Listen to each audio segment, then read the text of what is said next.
silence on something that I'm not listening to is, I don't know. I can't, honestly, Alphac, I cannot get over the fact that you think a sphere is 2D.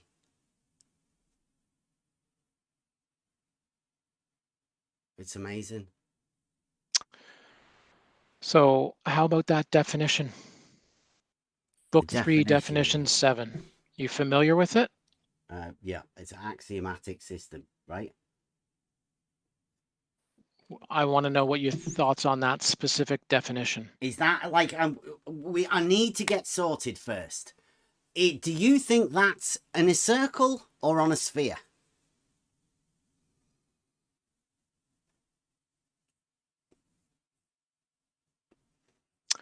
I'm reading the words in the definition. Is that what you're doing? I'm trying to work out, because you think the sphere is 2D and the circle is also 2D. Now, as we're looking at that within angles of a circle, I know that's 2D, that's a circle. But you may, I'm just making sure that you're not thinking that that's a two-dimensional sphere also. And just making sure that you can tell the difference between a sphere, which I say is 3D, and a circle, which I say is 2D. But you have a difference, don't you? You think they're both 2D. Let's just deal with this definition, Bev. What are your thoughts on it? The thoughts on it is it's definitely within a circle. And a circle is definitely 2D because it is on a plane surface. That's what makes it a 2D figure. It's definitely not a sphere. It cannot be a sphere because it is a plane. We're just talking about the definition. Mm-hmm. So yeah, but if you read the word sphere is also in the definition, for a sphere. If you read the word sphere in that definition, can you underline it for us? No, we're going from the earlier one that we just did before. No, we're doing one definition is dealing with one definition. Yep, and we're doing the definition. Actually, the definition that we're looking at right now doesn't say we'll sphere. get over that. We'll get over that in a bit. Do you want to work over the horizontal paradox with us? Because I think I said I'd go over it. There's no horizontal paradox. Okay, well, brilliant. Watch this. Let me show you. There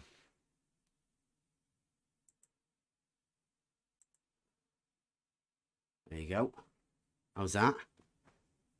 I don't think I need me pointing pipe. Can you see that? Do you like that?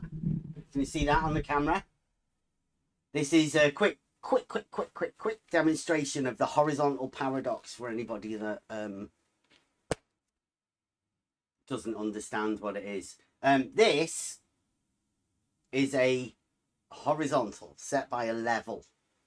This one is a vertical. It is perpendicular to the horizontal. Right? Now, this being a horizontal, you can put a perpendicular there or a perpendicular there. You do that, move that over there. That's perpendicular to the horizontal. Same horizontal, just a perpendicular in a different place. You could put perpendiculars anywhere on that. In fact, if I do that, you can see it's a plane. So you could put a perpendicular anywhere on this plane. And it would be, because this is a horizontal plane, all of these perpendiculars to it will be vertical. All perpendiculars to a horizontal plane will be parallel. Right, so what we do is we have this. Now that's in reality, right? Everybody knows that happens and it's dead easy. It happens all the time.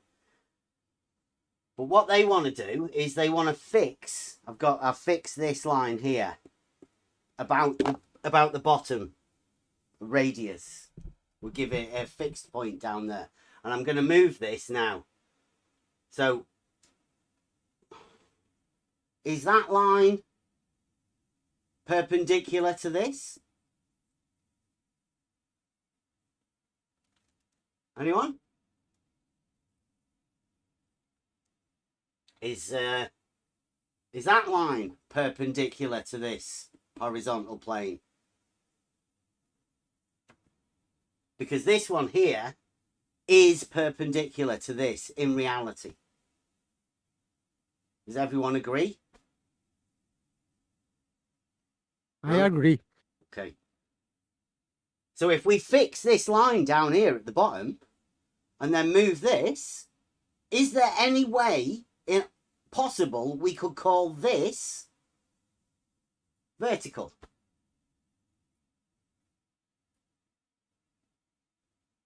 No.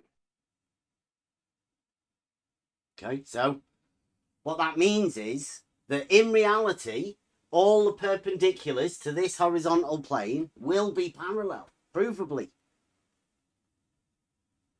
Only and only when they inject a model and put a vertical center point makes that occur. That's not vertical because it's not perpendicular to this horizontal. This vertical is perpendicular to this horizontal, and you could have this, another vertical plumb bob, hang it there, and they would all be perpendicular to it. You're so close to figuring it out. The paradox is only implemented when you fix the bottom of this. If the horizontal and the vertical can travel like that, as they do, all perpendiculars to the horizontal plane will be parallel, and all perpendiculars to a horizontal will be called vertical. In reality, there is no horizontal paradox. This is what makes the paradox. How do you have a vertical that isn't perpendicular to the horizontal?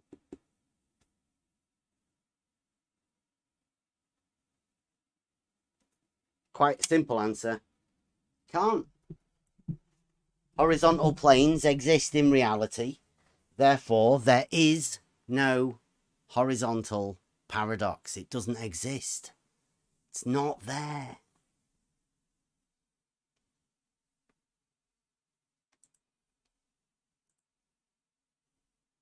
How'd you like that?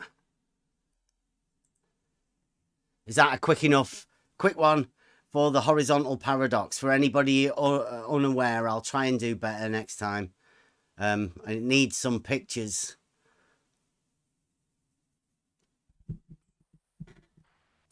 Basically, I think you have to get rid of the horizontal quite well. You have to get rid of horizontals altogether, don't you? Once you inject the globe model. No. Yeah. You just make them local. Local. How big is local?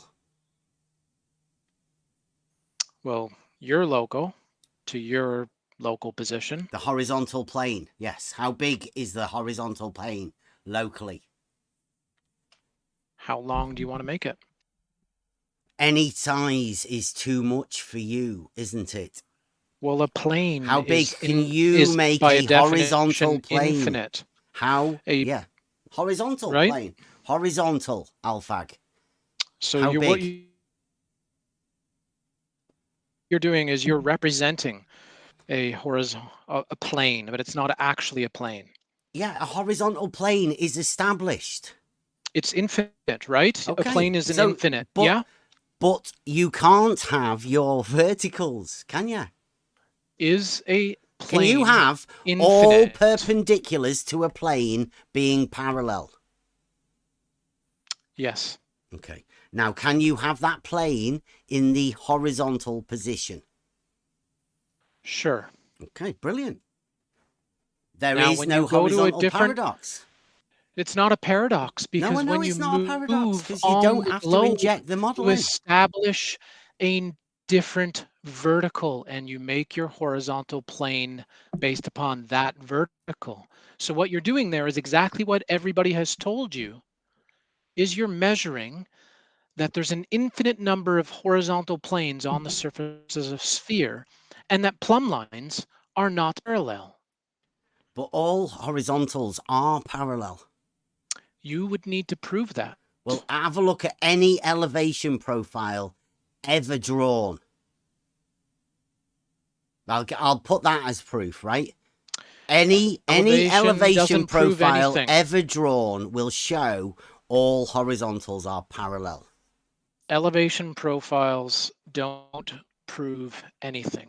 Well, they have a horizontal baseline. So they do prove No, they don't. They use That's what a you're horizontal conflating baseline. that they do. You I'm not. I'm think just they telling do. you. You're conflating No, that I'm they do telling you because you're they a flat earther. definitely use a horizontal baseline to do elevation profiles. They use mean sea level. Mm-hmm.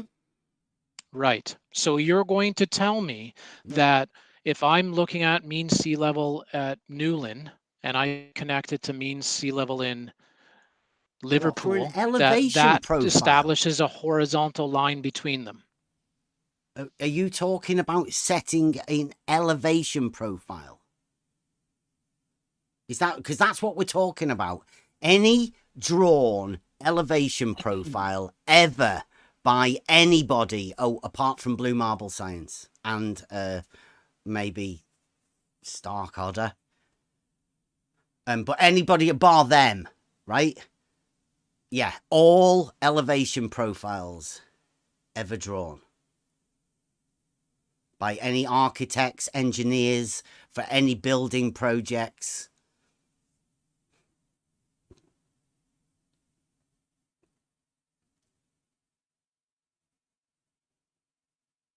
I would also put forward that all horizontals being parallel to the plane of the horizon means logically that all horizontals are parallel to each other.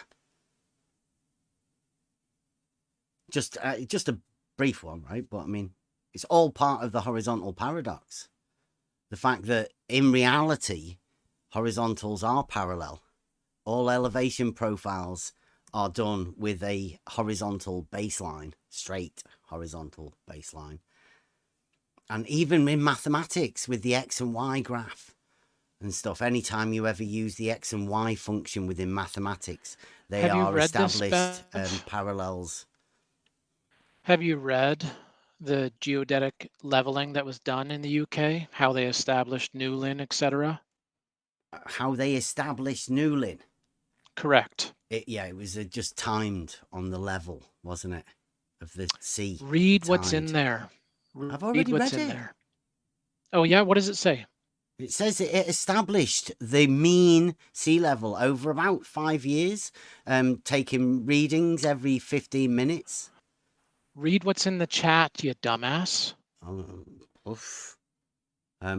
No, I'm all right. I'll be okay. You explain it to us. You want me to read it to you? Yeah, go on. You explain it to us, please. Show us some rhetoric, please. So the second geodetic leveling, 1912 to 1921, page 19, chapter 4. Now, this was done in the UK. This was published. The Earth is to a first approximation a sphere. Oops. To the next approximation, it is a spheroid with the familiar polar flattening of about 1 to 369 of the radius. Oops.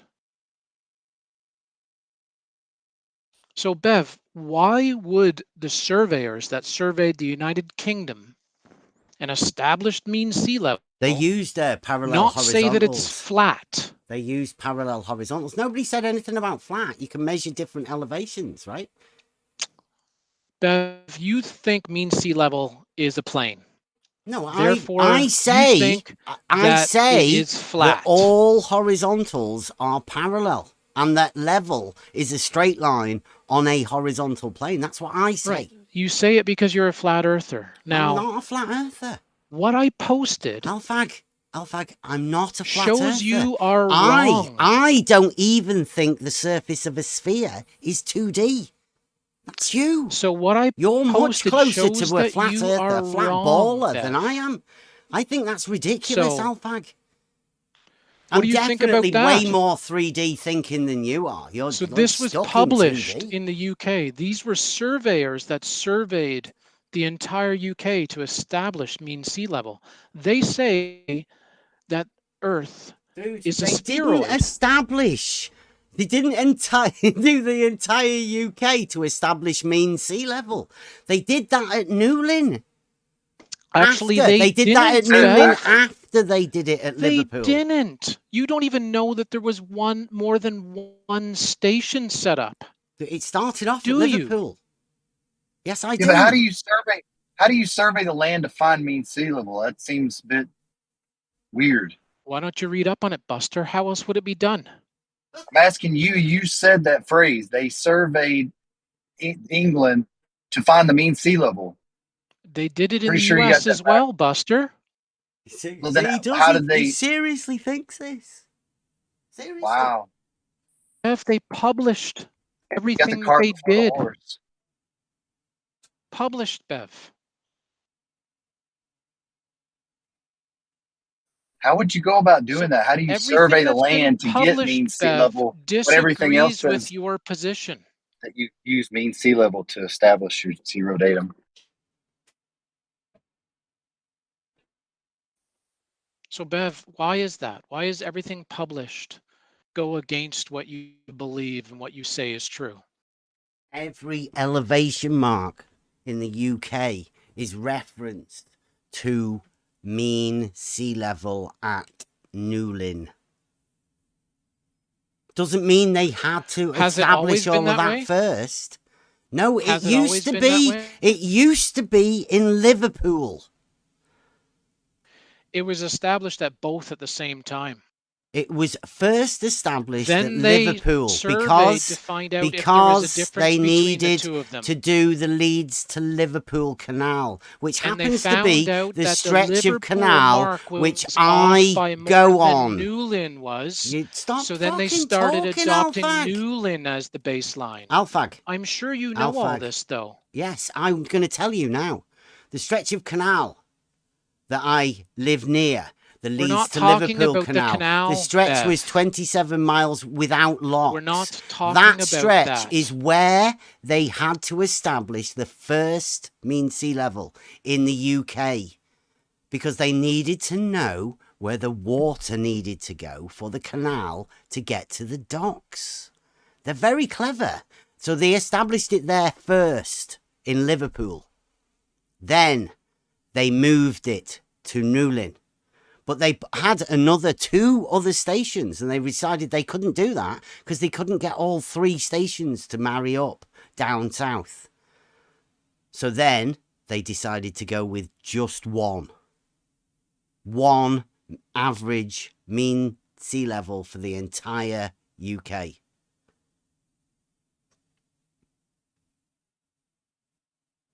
That's how they got to Newlyn. And then now every elevation in the entirety of the UK is referenced to that one position in Newlyn.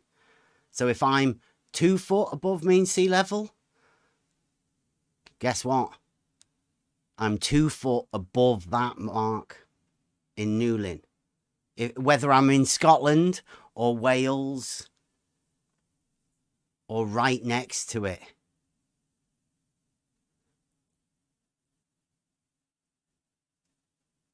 That's what much as we know. And I'd say all horizontal planes are parallel. So what do as you well. think about the That's second geodetic awful, isn't it? leveling? What do you think of the second geodetic leveling of the UK? When was that? Any in the thoughts on it? 60s? No. When was it then? When was it done? Between 1912 and 1921?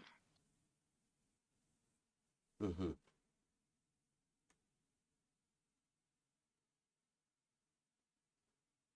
Triangulation. Or is that the first triangulation?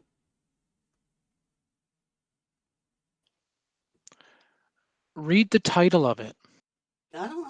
Dude, you're telling us, you're giving us a history lesson of the surveying I of already the UK. told you the title of it. It's okay. It's all right. There's no need to get upset. Don't You get distracted don't worry easily, about don't it. you? Well, it's no, it's Euclid Like a night, cat. isn't Are it? you playing with lasers? It's Euclid night, Alfag. I know you're doing your best to support everybody in team Right. horizontal And, paradox. we already went and over all some that. of Euclid, didn't we? Did you? I don't know. Like, are you forget gonna? already? You have a word with everybody. I'll give everybody a bit of a teaching. I'm gonna take the missus a brew. So, go on. Tell everybody something about Euclid that you know. Like how did you personally realize Euclid?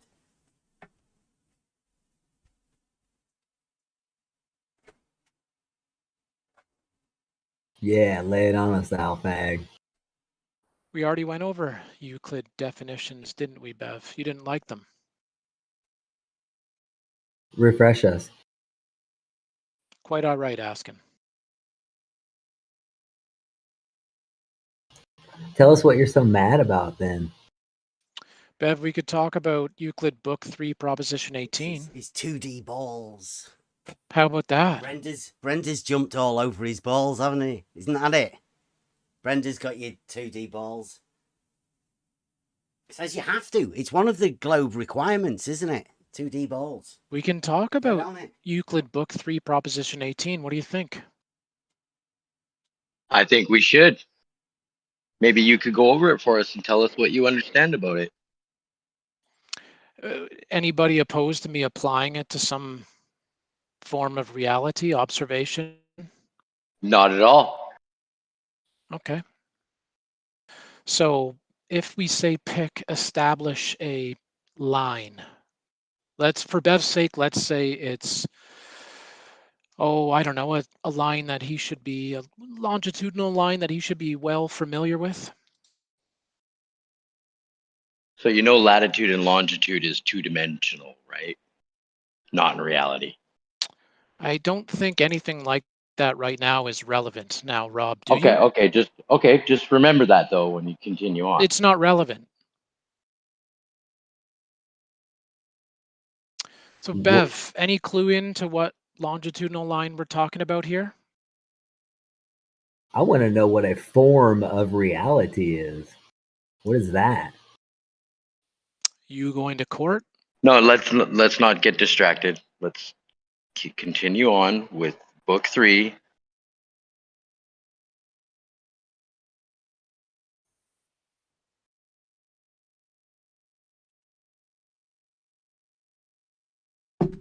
Oh. Everyone quiet. All right, so since Bev doesn't know, we're talking Is everybody about the prime quiet? meridian. What are we doing? I've only just come back. What are we talking about? Alpha. Well, Book 3, Proposition 18. All right. Well, we're Yeah, going to go over it. the realizing Euclid. You don't want to take the limelight away from I Can Science that, do you? Or do you want to tell us how you personally realize Euclid? Well, I just took a look at Book 3, Proposition 18. Okay, did jolly some good. observations in how reality, much of the and then I earlier realized work have Euclid. you done? You know when you read definition 5 in book 1. We're going did you think it was talking work about with a the sphere? prime meridian. Are you Did you familiar get with the prime mistaken? meridian, Bev? Did you get mistaken when they said superficies in book 1 as length and breadth? Did you think, oh, that's a sphere? So, are you familiar with the prime meridian, Bev? Did you? I bet you do, don't you? Because you do actually think a sphere is 2D, don't you? Are you familiar with the prime meridian? Yeah, he does, Bev. He's putting latitude and longitude on it. So I'm going to take your silence that you're not familiar with the prime meridian. It's not a silence, that. Did you not hear me say? I think you're mental because you think a sphere is 2D. I'm not too sure how anybody 18, would be able to think and the prime that you meridian are actually doing anything, because you think a sphere is 2D. So Bev, you're familiar with the prime meridian? Rob's in here. Look, Rob's a flat earther. Rob, how ridiculous is it, Yeah, and Rob, I to even- think a sphere is 2D? I know. I try. He's adding latitude and longitude, and I'm telling him that's 2D. But you want to talk about book 3, which is solid geometry. No, So book 3 is 2D as well. It's a circle. It's the book of circles. So it's hardly surprising it's got circles in it. It's always one of the favourite books of the Globe Believer because they think a sphere is 2D. So anything that being a happens flat in the circle earther, book, they think they can he'll just love this one. directly represent into a sphere because they think a sphere yeah, I is know 2D. that. So, I agree. Rob, you're familiar with the prime meridian? Sure. Right, we're going to go over. Okay. I can science that now, Alfag. The live show's on, and Yes, since thanks, you Alfred. haven't booked a slot for Euclid night, and you also think that a sphere is 2D, which is ridiculous. Ridiculous. Yeah. Misrepresenting things like normal. Okay. Okay. Hey, hang on, Alpha. Is a sphere? Is the surface of a sphere 2-dimensional? Euclid says yes. It doesn't. No, it doesn't. He didn't say it. Yes, it does. Where? You think it Where? does? Show us where. Please. He'll put the one with the face on it again and like misunderstand. He thinks a sphere has a face. He's not right, I'm telling you. He's been There you infected go, Rob. by the 2D.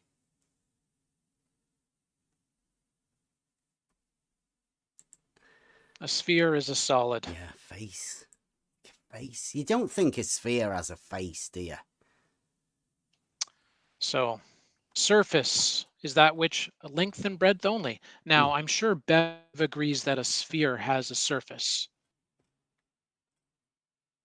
And if Bev wants to say no, Is it a Euclid's not face? saying that, then we're just showing that Is he does say it about is it a solids, face? and we know Does a that sphere solids have are a three-dimensional. face, Alfag? So yes, Euclid agrees that the surface of You're a sphere bad. is You're terrible, Alfag. two-dimensional. Like, you Rob. realise how many people are This is listening to you great. and imagining This is great that you for have to, Euclid, like, Bev. yeah, this is, well, it Euclid is for night. people It who is believe great. in the globe. Everybody can see you completely deny Euclid when it doesn't This is how fit you for have to realise Euclid. This is the only way you can realise your sphere is by putting it 2D. So That's there you go. shocking. Rob, Everybody listen. The great Alfag little is bit. having to make a sphere 2D. Amazing. It's because he wants to live on a 2D surface, isn't it, Alfag? That's what you really want to be a 2D surfacer.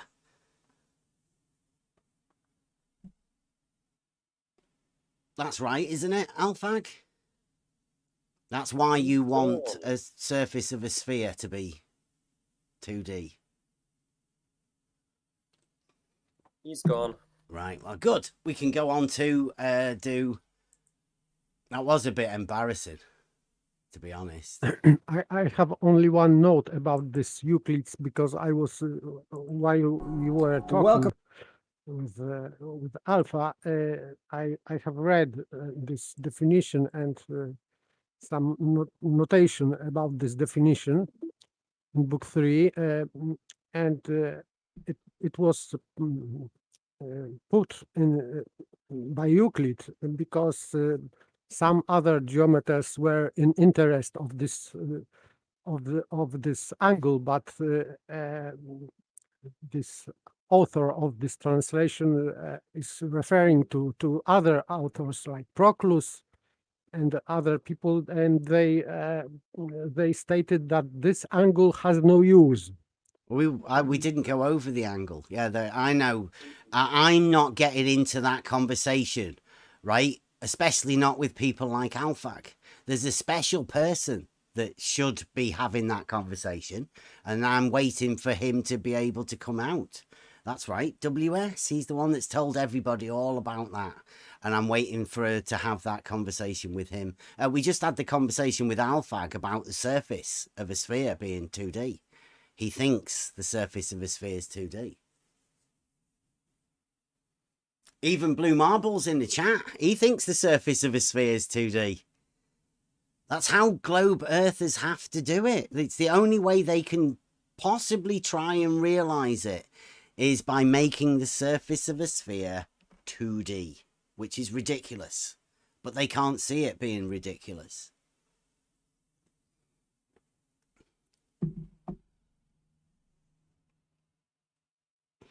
So anyway, this angle has no use to be precise. Yes, so they it were, never gets all used in geometers any were proposition. And if you follow the progression of the axiomatic system, then you need to be able to get to the angle within a segment. So you have to first establish a line, and it's describing that line that you first put as a chord. That's all it does.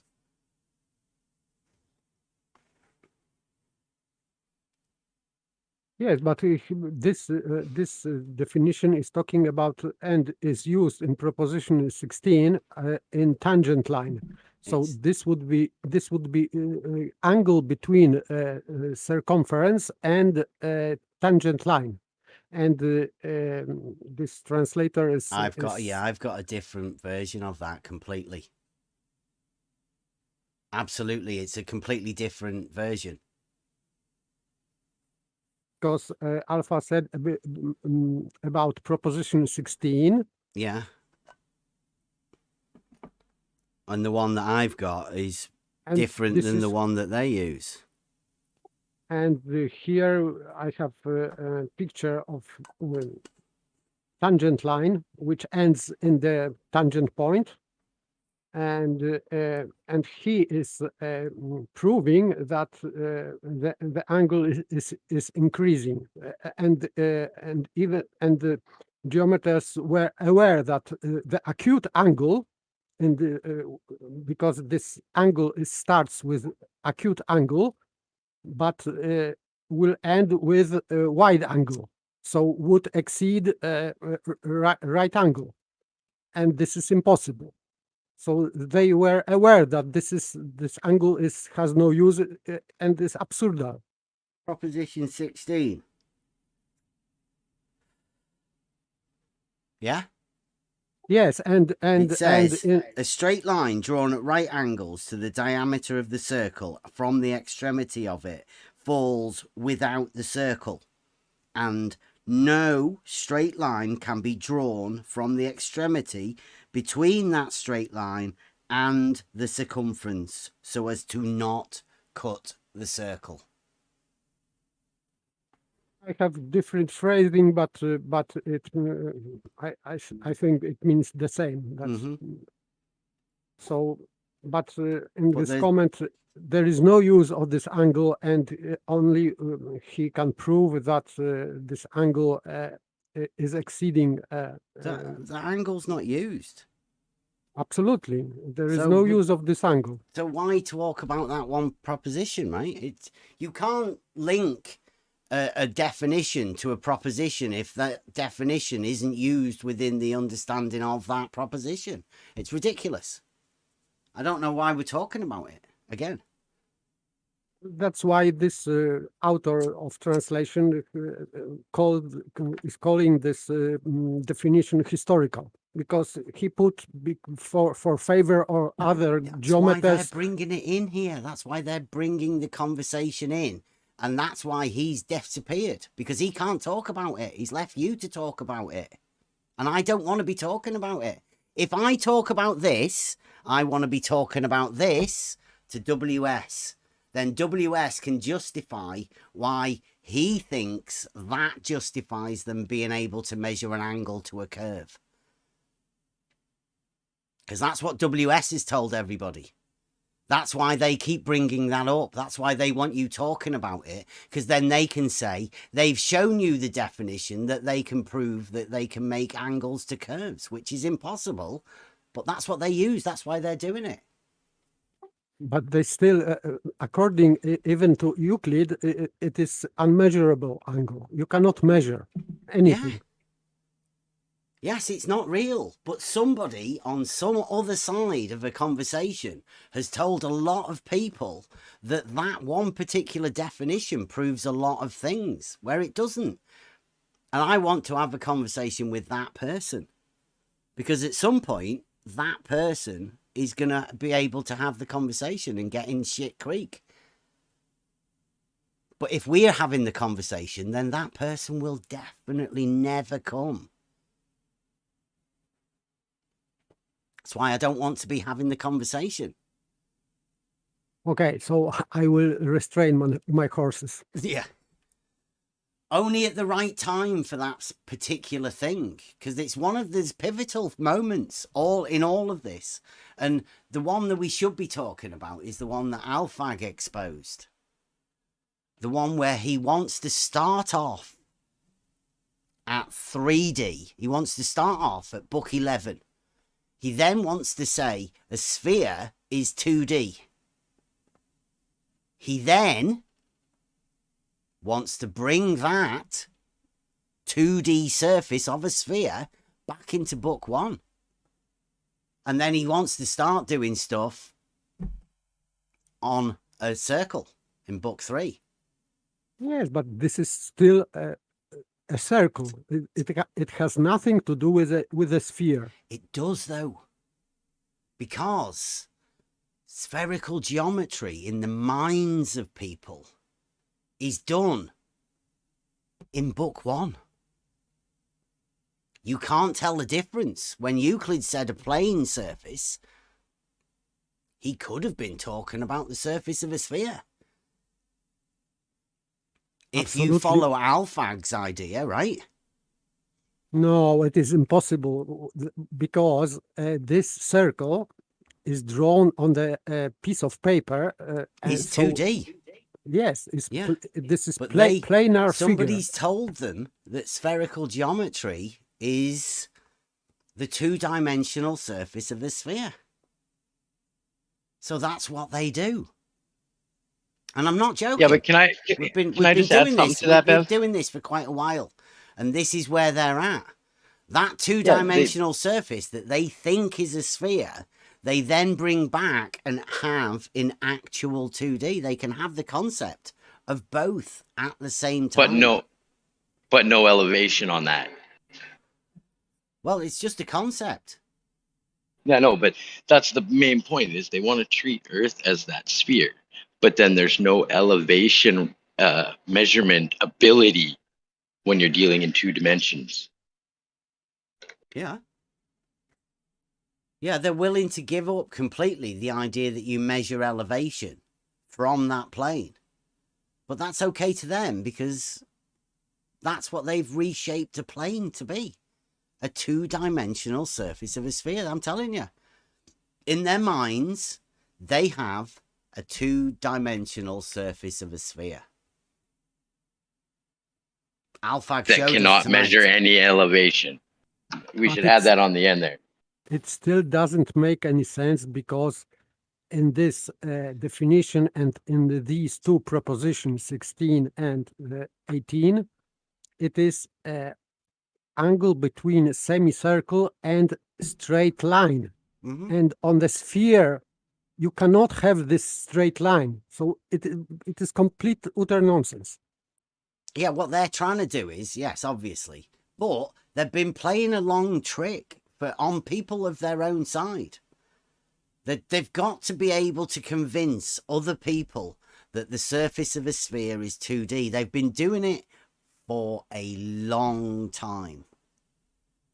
Specifically when they come in here and tell us that we don't know what we're talking about and all of that. Well, I can definitely, I'm the same I've always been. I can tell the difference between a straight line and a circle, and I can tell the difference between a plane and a sphere. Similar sort of things, similar sort of ideas. Now, you'll get a load of people saying that you can't tell the difference between a straight line and a circle, and a plane and a sphere. Well, I say you can. And you do that by realizing Euclid. You make real really? Euclidean principles. Is that somebody? Obviously, you can tell a difference between a sphere and a circle. Well, what difference is there between 2D and 2D? In the eyes of Alphag, in the eyes of Rumpus, in the eyes of Blue Marble. Because they think a sphere is 2D.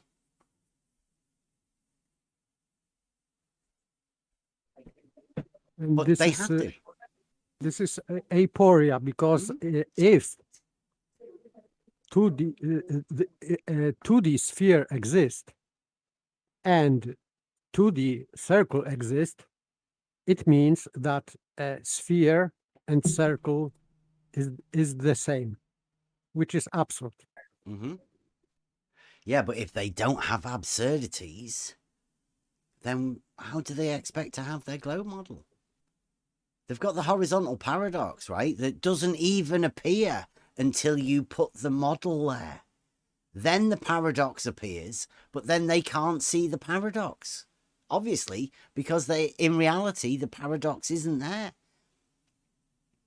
They want to have the model, but they want to live in reality as well. They need to have both.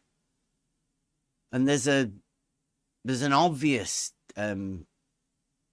missed step, a link that's missing somewhere. Like I say, I'm not a flat earther. What we do here is basic geometry. And the idea of the realizing Euclid tests is to just take the geometric concepts of Euclid and see if you can relate them to reality in any way you can. By measuring a triangle with 180 degrees, proving that it's 180 degrees. That's realizing Euclid. There's many different ways of doing it. Somebody said that he's measured that horizontal planes intersect with the divergence of verticals. Well, if he's done that, he's realized Wait, like putting Euclid. spaghetti on your phone?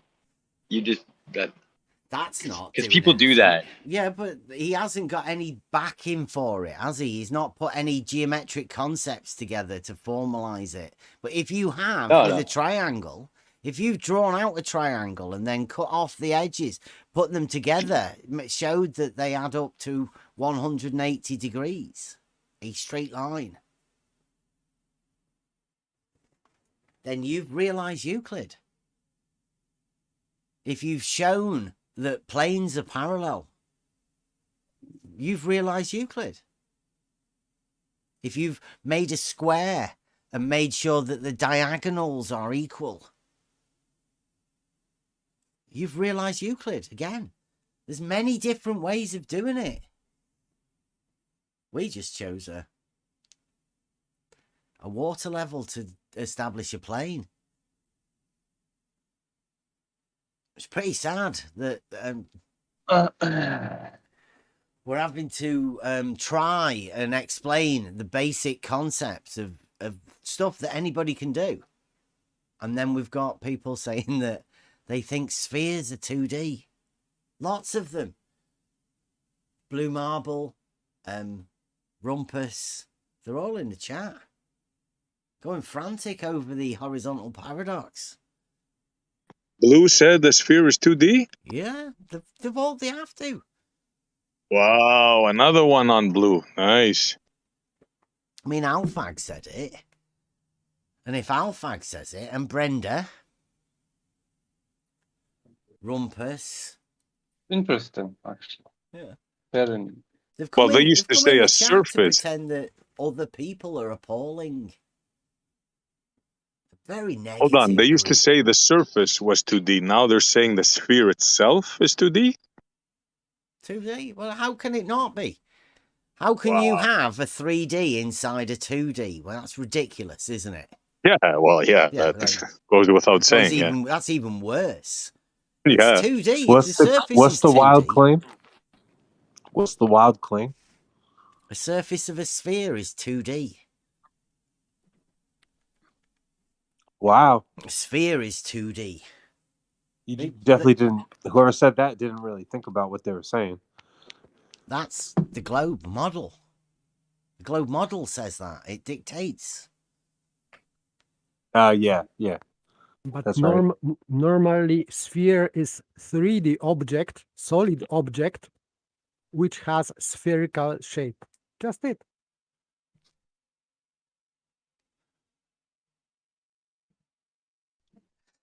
Rumpus does think the surface of a sphere is 2D, and the entire surface, right? There's only one surface, so that's 2D. Rumpus thinks that's 2D. It's amazing. Yeah. Rumpus and Blue think that a sphere's surface is 2D. Wow, yeah, they've been saying that for a while, so I'm not surprised on that one.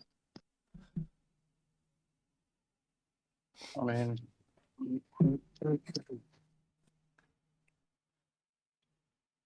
But now, when you get into the whole sphere itself, that's a new one. Did Alphag say that? The whole sphere is 2D? Well, yeah, he gave us a definition that said that the surface, a face of a solid object is 2D. Face. But that means that a face is a 2D surface anyway. It's flat surface. Yes, like for example, cube. If you are facing one side of the cube, you can say, because this is a square, of course, and square is absolutely 2D. But this is not whole surface of the cube. This is just one part. Yeah. There's 6. Yeah, which is ridiculous to say that. 6 faces, isn't there, to a cube? Yes, 6 faces, and all of them are in 3D space, not 2D. Yeah, you but cannot see, exactly. The moon has a face also, which is a bit awkward, but don't tell them that. As far as solid geometry is concerned, a face is 2D. Don't mention the moon's face when you're talking about that, like a clock face. Yeah. Roger. But yeah, so I asked him if the surface of a sphere had a face, and he said yes. So he thinks the surface of a sphere is 2D. It's a face. The one surface of a sphere to Alphag is a face, is 2D, which is what Rumpus says as well. But this is still incorrect because cube you can divide. Yeah, it's ridiculous because a 2D is a plane. Yes, it's like complete opposite of a sphere.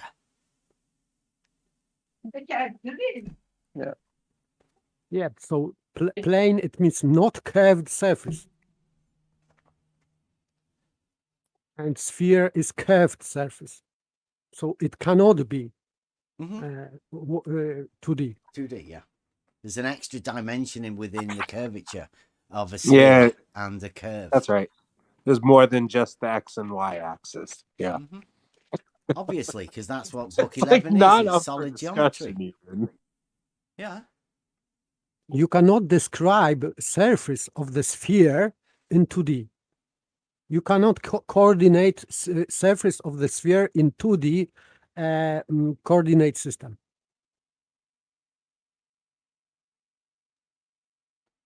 Yeah, it's only basic, simple geometry, and it's only when you start in the solid geometry, 3D, of Euclid, do you find that you end up with problems. And that's because the horizontal paradox comes into play.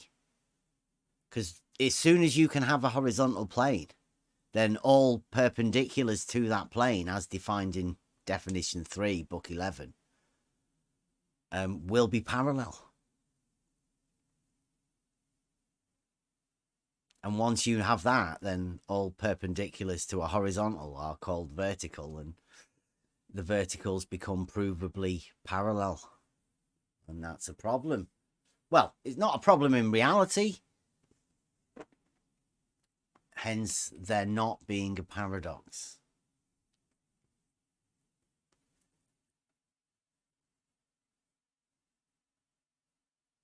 Paradox is only implemented when you fix vertical to a point, and then it becomes unvertical. It has a slope. But they all know that.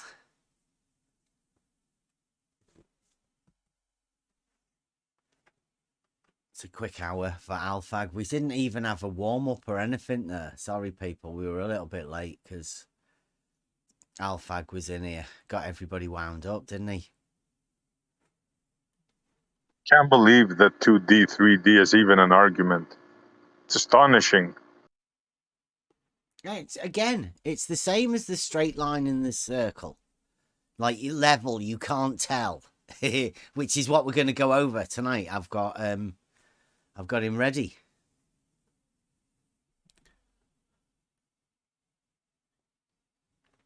Who's Blue Marbles talking about ethnic slurs? What's going on? Have we got people trying to cause problems in the chat? Is it because they've got 2D balls?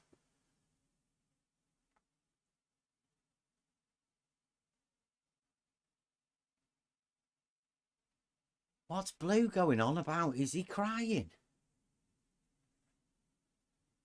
Okay, guys, if anybody's in the chat listening to us, can we have the snowflake rule put for Blue Marble, please? He gets upset. But snowflake rule on Blue Marble. All right.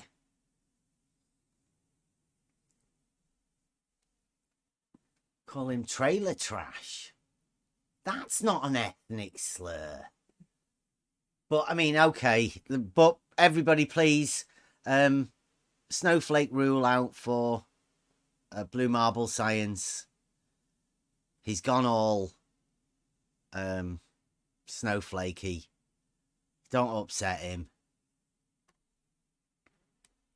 And they are really upset at the minute because they've just had to tell everybody they think their balls are 2D.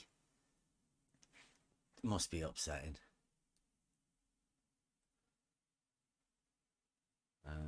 Do they think that they can walk upon a 2D surface?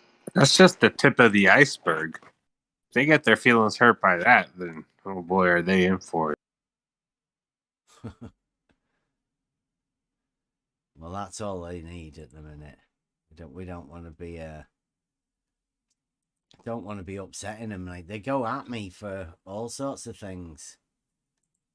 I mean, I'm personally in a state of wonder. Just can't actually believe that people can't make a distinction between a sphere object and circle.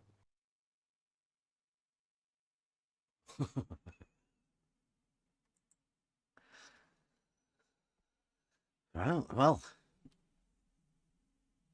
this is he's got a few views on this. 349 views. I hope you lot have been watching this from I Can Science That. Can you guys in Discord see it? Oh, yes, yeah. I can see. Okay. So this is I Can Science That, and he's gone for realizing Euclid. Now, we have been over all of the other ones. This is his final summary. He had some forms or something to fill out.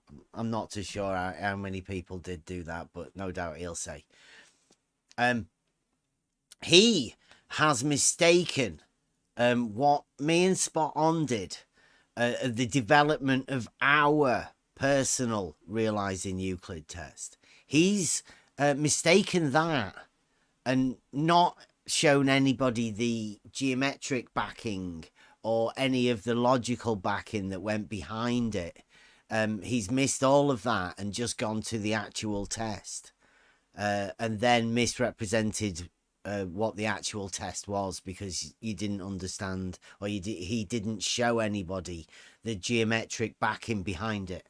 Now, he's mistaken the realizing Euclid test we did as the one and only, like the naming of this realizing Euclid test. It's not. It is literally what me and Spot On and I made for us to be able to realize Euclid in the way that we wanted to, because we're doing a study on level. So in the background, that's why we chose to use the water levels in order to establish a plane. I will make it a lot clearer soon, actually, within videos and stuff, but we'll go over that eventually. But the reason he's not picked up on the idea that the realizing Euclid is for everybody to do all sorts of different tests. All you have to do is find a Euclidean statement or proposition, and then try and realize it, make that in reality. It's a way of linking geometry, mathematics, logic into reality. It's not exclusive to one group of people or another group of people. It's hopefully inclusive of everybody. Anyone can do this. This is anything that can be done from childhood into adulthood. Depends how technical you want to get with it. Do it however you want. Use spaghetti if you want. Build a structure. But he's obviously not understood that. And he's just criticizing a test that he doesn't understand for the sake of his model. So, well, let's have a look at how he goes over this. Welcome back to I Can Science That. It's been over a week now since I launched this crazy idea of giving homework assignments on YouTube videos. Let's see how we did. I got 53 responses to part 1. Part 1, I gave my answers, and it was not too surprising that pretty much everybody had the same answers. There are 2 repeats, so that means there are actually only 51 unique responses to part 1.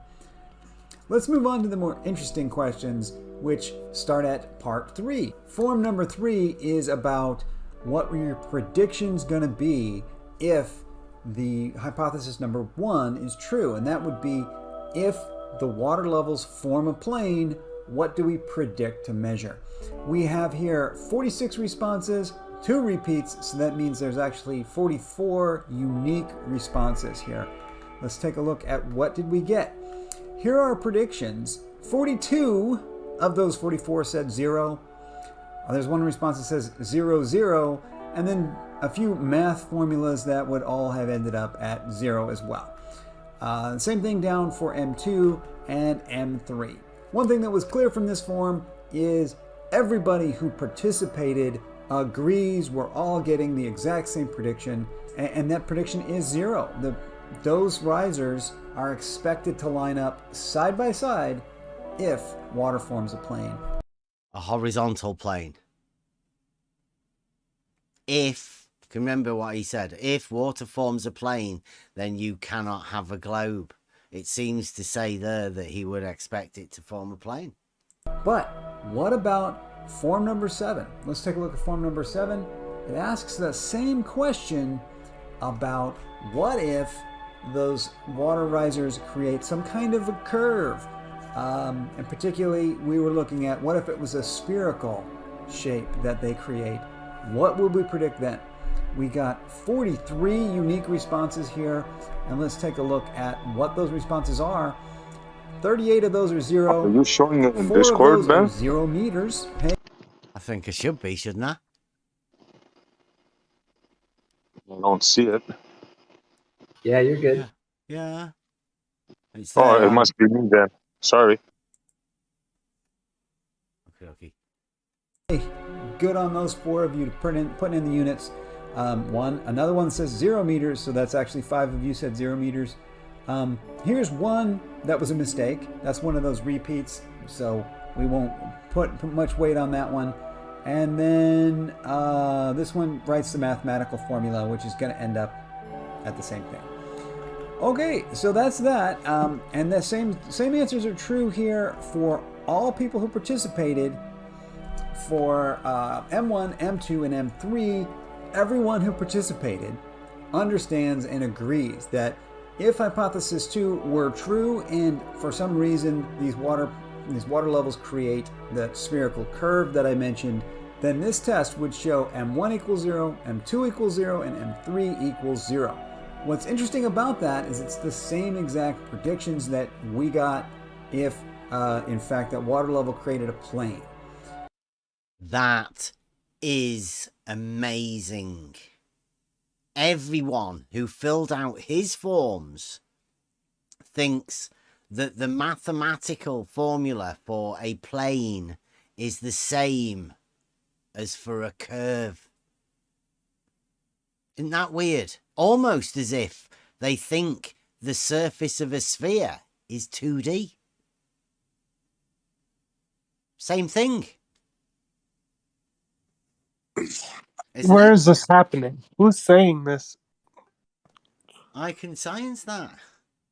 He's just done a flow of forms. A load of people have filled that out and said that they wouldn't expect there to be any difference between the surface of a sphere and a plane surface. So now that the scientific truth is established by voting. This is very interesting. They all agreed, though. Right? All of them. Now, this is the horizontal paradox. He's just telling you it's okay if you're a glober. It's okay to just think that a horizontal plane is the surface of a sphere. Think of it. Yes. Ridiculous. But you can convince yourself, I'm guessing, that, you know, this is how bad the geometry is of the globe model. 2D.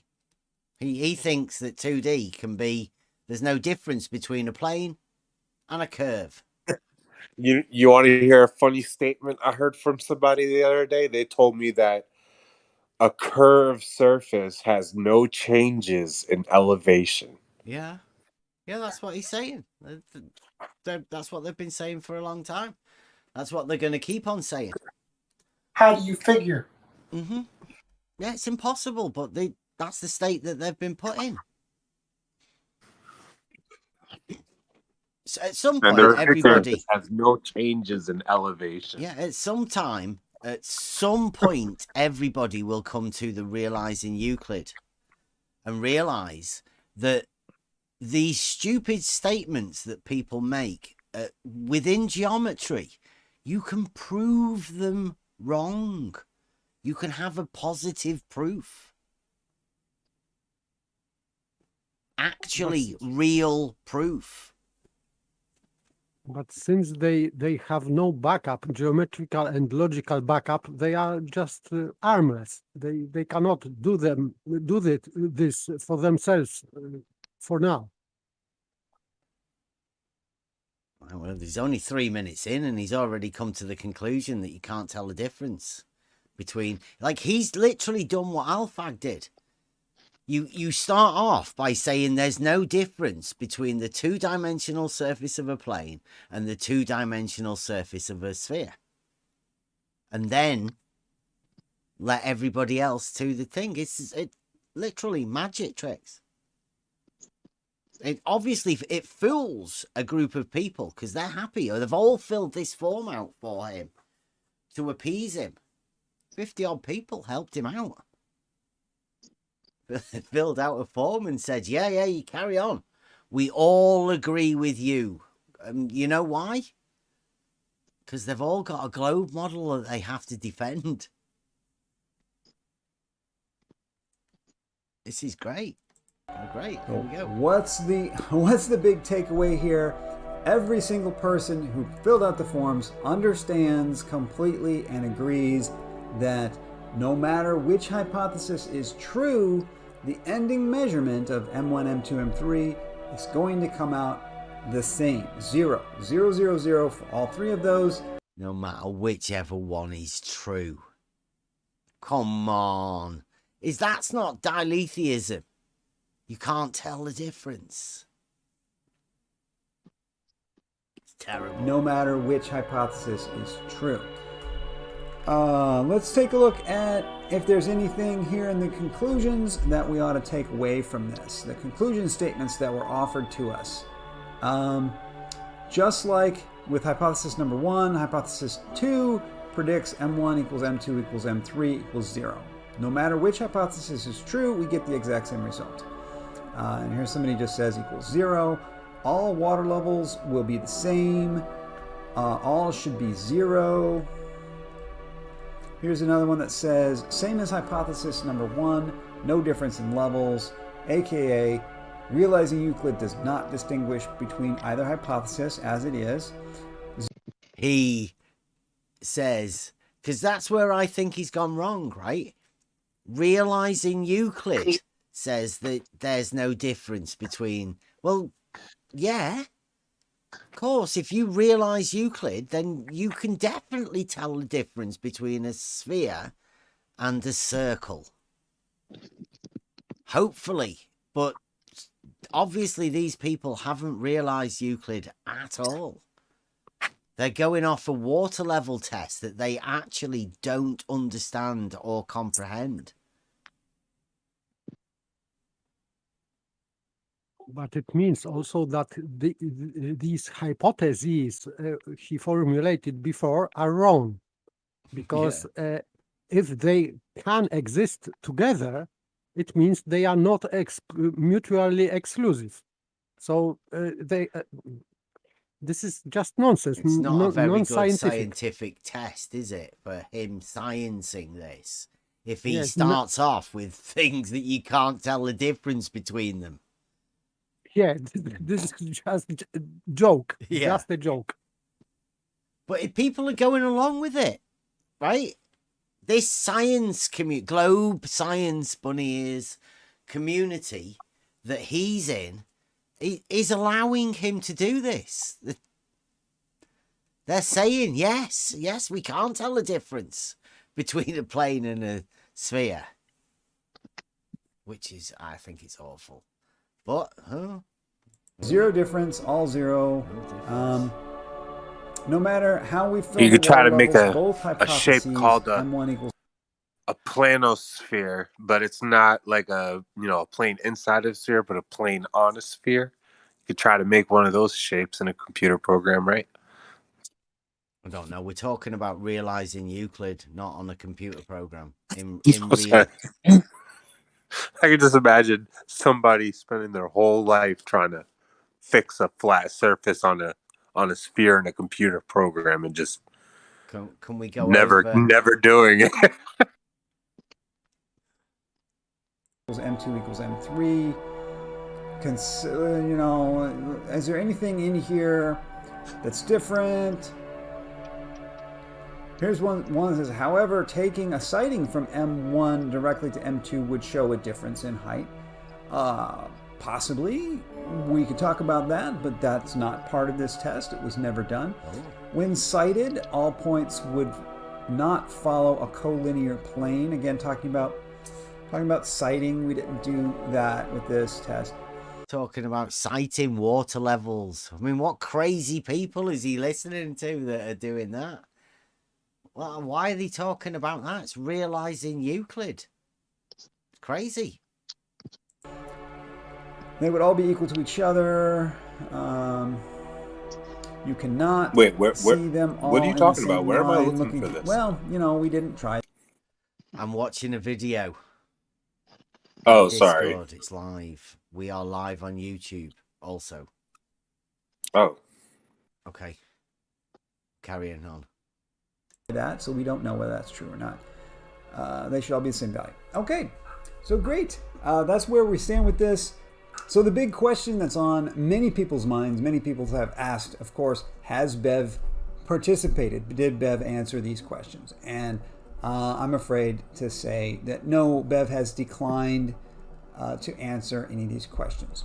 Now, it has been suggested that maybe I was unfair in characterizing Bev's statements as if he was offering to participate in some way. So let's reread what it was Bev had to say and try to be more fair about it. Okay.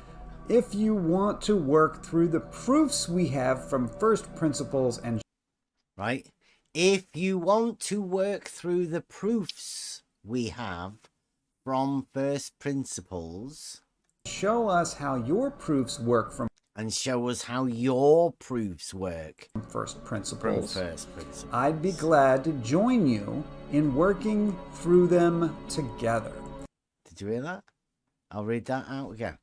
If you want to work through the proofs we have from first principles and show us your proofs work from first principles, I'd be glad to join you in working through them together. The proofs from first principles, which we have for the realizing Euclid test that we developed, that he's missed out. That offer is still open to anybody. I'm all for learning. I'm not aware of fundamental differences we have. We both have a firm grounding in reality, don't we? So that's... I'm all for learning. I'm not aware of fundamental differences we have. We both have a firm grounding in reality, don't we? Horizontal, vertical, perpendicular. That's the foundings. I'm not aware of anybody else being any different. Bev's exact words, which, you know, I took to mean that he was offering to work together and that I would have the opportunity to show us how my proofs work. Wait, what proofs has he got? Has he shown any? I hope so. I hope he's going to do that. Bev's proofs. We've seen Bev's proofs. We've worked through those. But he does start off with, if you want to work through the proofs we have from first principles. And honestly, I'm not interested in reworking through those. I didn't do that. So maybe because I didn't first work again through Bev's proofs again. He never has shown anybody the proofs that we work through. And he is not interested. It means geometry and logic is not his cup of tea. Yeah, that's what I get out of this as too. He's not bothered about working through proofs or anything. He just wants to, I don't know. Let's see. That means now he's not willing to work together. So to be fair, no, if he wants to work through realizing Euclid test from beginning to end, I can show him one.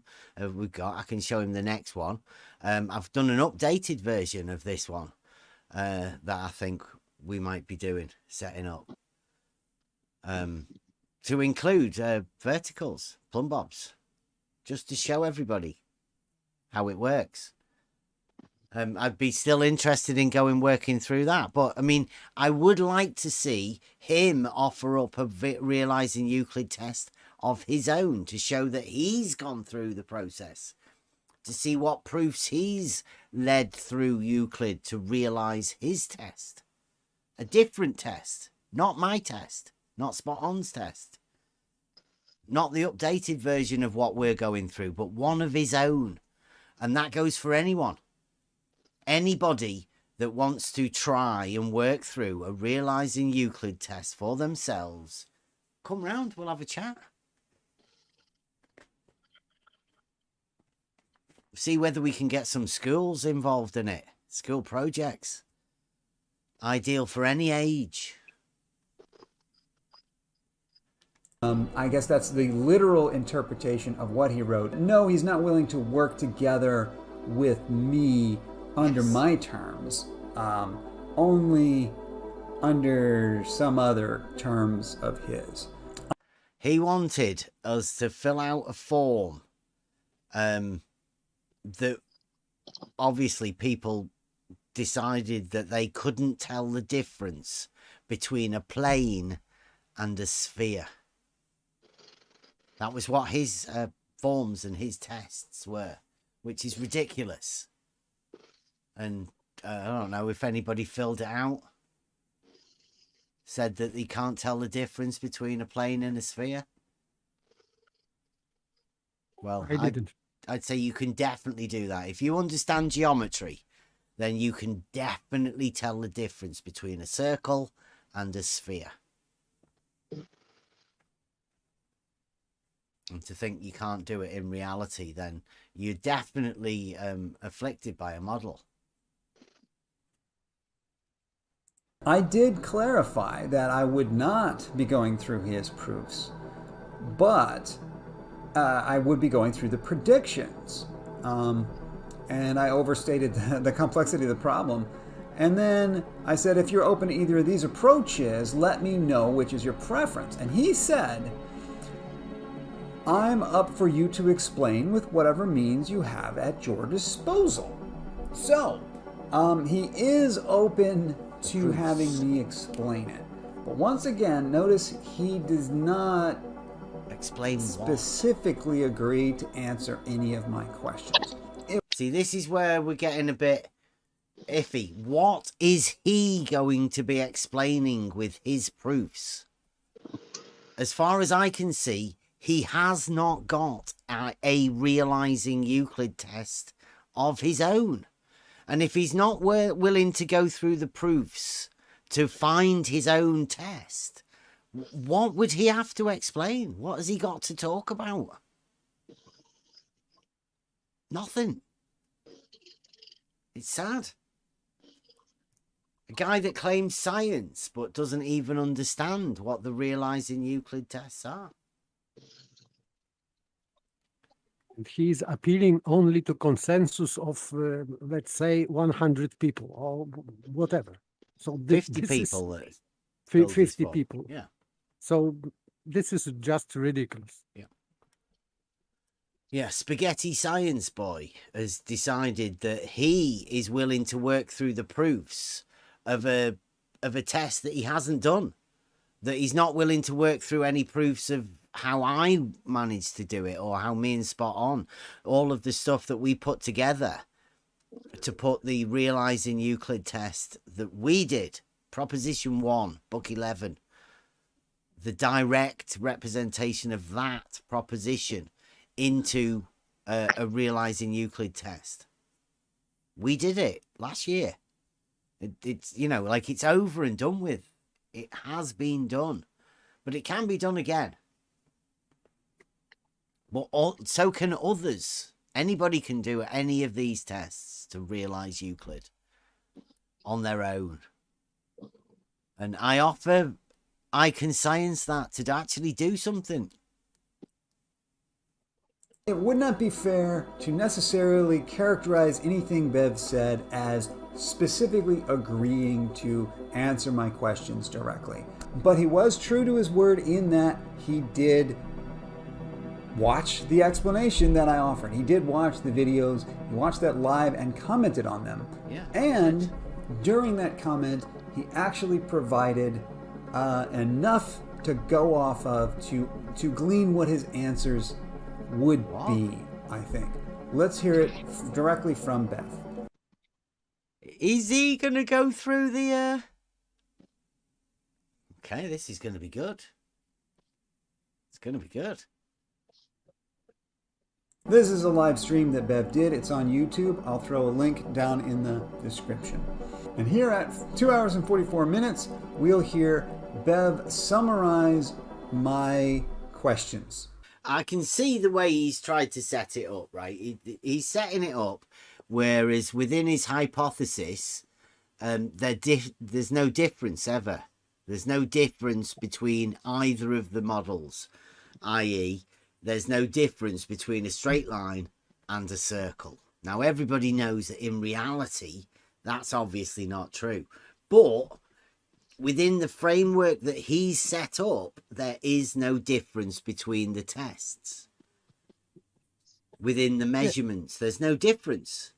So you could go out there with all of the Euclidean proofs of a straight line and on a plane and all of that, but you would get the same results as what he thinks he will get within your hypothesis too. So therefore, there's no difference between a straight line and a plane and a circle. Okay, so we heard it from Bev. He understands my point. Wow. He is going with that, right? He thinks that's his point. Yes, you are Seriously? saying, you explained that this thought is impossible and nonsensical, and he is taking is on the face value that you agree with him that Yeah. it wouldn't differ. I think that he has some problems with listening with comprehension. That's amazing for him to just... Wow. Okay. Globe science. That can't tell the difference between a straight line and a circle. As long as you go with that as your base, right? If you... as long as you start off with... Let's start off by saying we don't know the difference between a straight line and a circle. Okay, guys? Okay, we got that understood? Right, let's go. Let's start our science. What a... He's serious about it as well. And acknowledges my point that according to the way that I have presented it, which he does not necessarily agree with, but he does understand that the way that I've presented it, I have shown that there is no difference either way. In his words, whether the water levels create a line or they create a circle, that there would be no difference in those measurements. So he... No way. He's doubled down on it as well. Like that's Yes. seriously his point. Everybody, I hope you're listening here. Globe Science says you can't tell the difference between a straight line and a circle, especially when you're dealing with a water level, a tool that establishes a horizontal plane of reference. You can't tell if that's a circle or a straight line. I should take a bow now, but this hasn't finished by a long way. This is going to keep going. We've had the 2D, 3D. This is going to be amazing, really. If anybody gets to cut any bits out of this, take it from the video, realizing Euclid step by step, final summary. does understand that. That much is clear. Okay, let's hear that again. I can see the way he's tried to set it up, right? He's setting it up, whereas within his hypothesis, there's no difference ever. There's no difference between either of the models, i.e., there's no difference between a straight line and a circle. Now, everybody knows that in reality, that's obviously not true. Yeah. But within the framework that he's set up, there is no difference between the tests. I just point that out there. I do say in the middle of it, in reality, everybody knows that's fucking ridiculous. And all of us live in reality, right? And everybody can tell there is actually a difference between a straight line and a circle. But spaghetti scientist here is once again going to double down on it. He's obviously not living in reality. He's not thinking about reality here at all. Okay, he just says within the framework that I've set up, there is no difference between the tests. And I would say, yeah, that's exactly right. We agree completely. Within this framework, I have shown that there's no difference between the tests. Then he goes on to say that means there's no difference between a line and a circle. That's clearly not what we have shown. And at no point in my videos did I ever make any such statements. In fact, I didn't make any judgments at all about this during this series. Those judgments came only during this summary when we found those answers, and the answers led us to that conclusion, which was that this test cannot determine the difference between those two cases. So that's it for the summary. No way.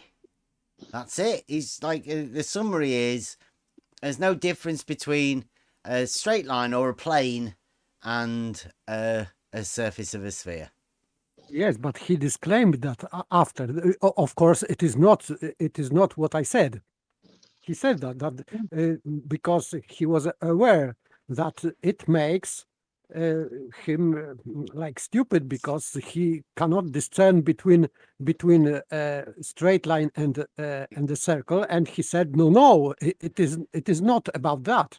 Because Yeah, he said he did it at the end, right? He said, I didn't set it up so you couldn't tell the difference. That only came with the results at the end. Yes, so he disclaimed that he could be accused about not discerning straight line and curve. No, he didn't set it up to be like that. That was just the conclusion that he came to, right? Yes. Yeah, that's the way. It's like he did proper science. He didn't skew the results or skew the test to make it so the results would be the same. Because he didn't actually do any tests. He just designed a framework in order to try and discredit an actual realizing Euclid about a plane. And now he's saying you can't tell the difference between a plane and a sphere. What did he say 20 or 30 seconds before the end of the video? I don't know. We're nowhere near the end of the video yet. There's still another 4 minutes. Well, 20 or 30 seconds ago, because he said something about a straight line and a circle. I can't remember exactly what he said, but there was a total difference between what he said and what he said at the end. Yeah, he said, of course, there is a difference. But then he said that the test was designed to not tell a difference, or the test couldn't tell a difference, which is a load of rubbish.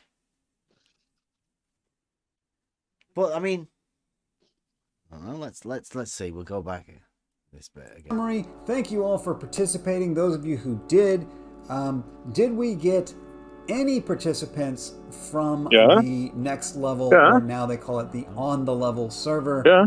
No, I don't recognize any names at all from the Hot Mike.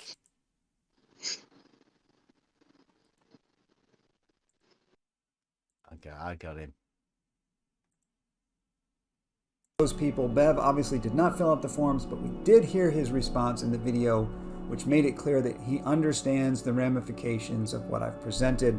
He does understand the ramifications of what he's presented. He thinks he can just do away with the realizing Euclid test because he makes up this stupid thing and say you can't tell the difference. It's disgusting, but it's globe science. Understand that the way I've shown it, at least, I have clearly indicated that there is no way that his test could discern whether those water levels were a plane or whether those water levels could have somehow been a curve. And as a last shout out here, I want to give an honorable mention to the single most creative response that I got was from the one flat earther who did respond to these surveys, and that is Mallory. She's in here. There is Mallory has given us a response. Let's take a look at what Mallory has to say about these measurements. The first question was, what are the coordinates of point A? Now, most people took the answer that would be 0, 5.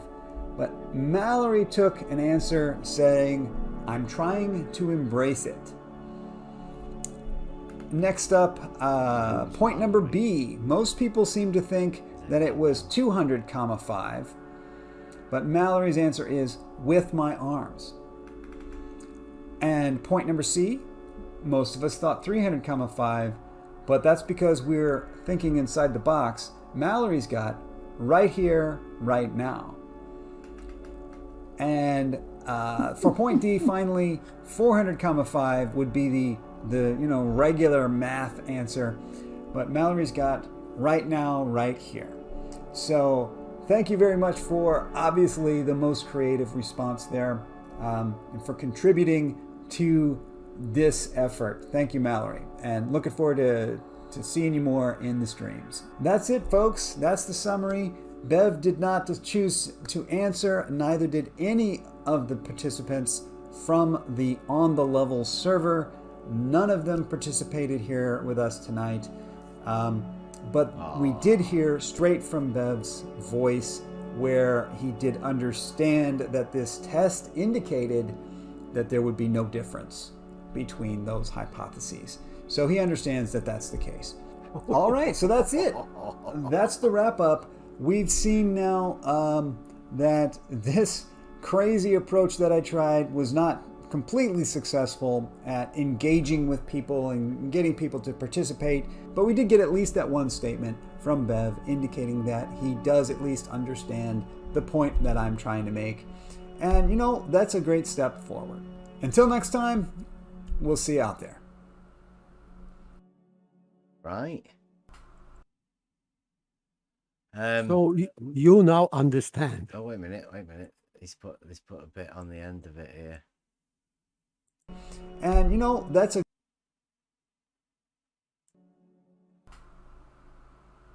You know, I was thinking, they changed the name of their Discord server from the Next Level server. Now it's called On the Level.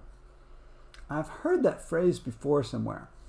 I wonder if they know there was a satirical flat earther named Leo Ferrari. He used to say that. He's a pretty funny guy. Very, friendly, funny guy. He used to pretend to be a flat earther. And he used to say, "We're on the level." He created a little organization called, I think it was called the Flat Earth Society. I wonder if the people on the Level Discord server know that. Something to think about. Good night. So you are Freemason. Oh, yeah. Yeah, well, I think that, we know the implications of the on the level. It means honest. But we do it because we put the camera on the level and then we broadcast that camera into Discord. That's why it's called On the Level Discord, because we actually show people what happens when you go out in the field and use a level. But he wouldn't know that because he doesn't really get involved with any of them sort of tests or things.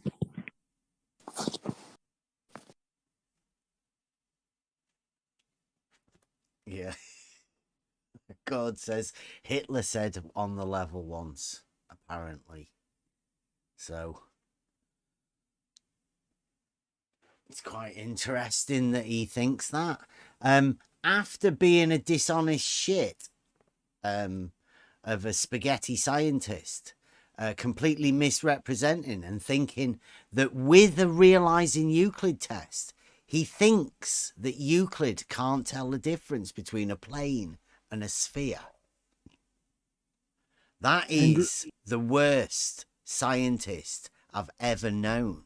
And if you're listening, and you're listening to a globe scientist tell you that you can't tell the difference between a plane and a sphere when you are using tools in reality, then you should know how bad the globe model is.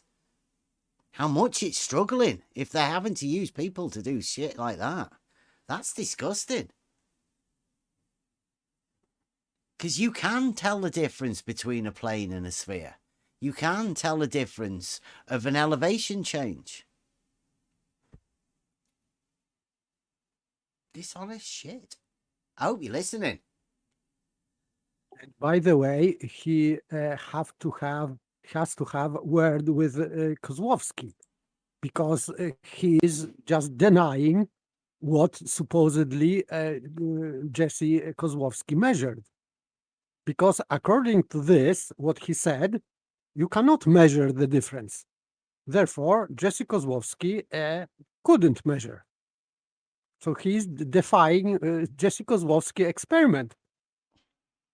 Well, Jesse Kozlowski's not coming back, but there is another guy that said he can do it. But yeah, the nutsack drop and what Rumpus is doing, unmeasurable, apparently. Yes. You can't tell the difference. I don't know if Rumpus knows about it, and I can So- science so- that's bothered telling him.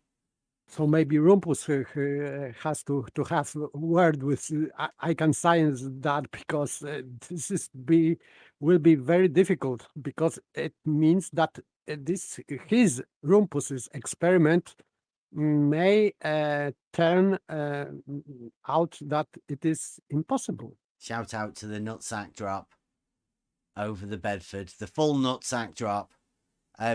Rumpus, unfortunately, isn't doing a reciprocal nutsack drop. He's only doing it from one bridge to the other end.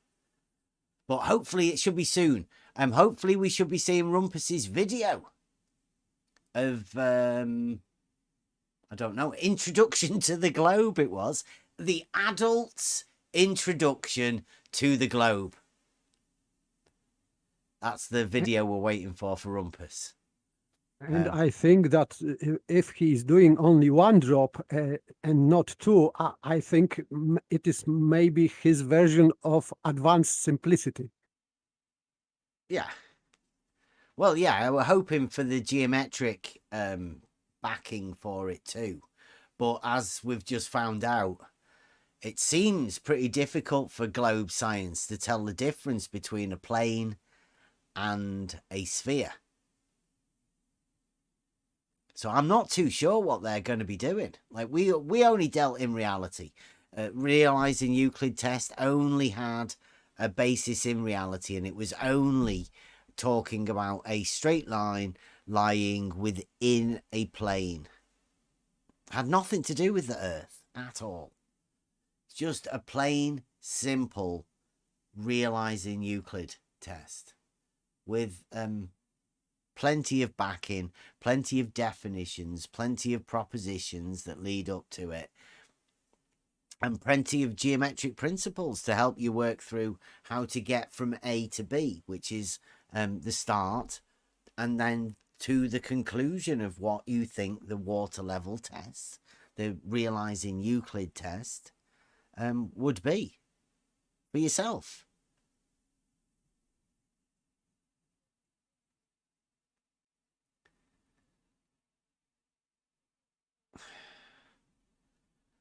So, yeah, I mean, I know that there's not going to be any globe scientists to come round and talk to us from now, because they can't tell the difference between a plane and a sphere. We've just had Alfag in. We've had Rumpus. We've had Blue Marble Science. They all think the surface of a sphere is 2D. I'm not too sure how we can tell the difference between a plane and a sphere if you have a globe model. If you don't have a globe model, then obviously a plane's a plane. All perpendiculars to that plane will be parallel. And if the plane is in the horizontal position, all the perpendiculars to it, they will be vertical and parallel. That's just a geometric fact. That there is no geometric argument coming for the globe, in favour of the globe, to counter that basic simple truth. They have to change definitions, and they cannot replace one definition with another, it seems, because it is completely inconsistent.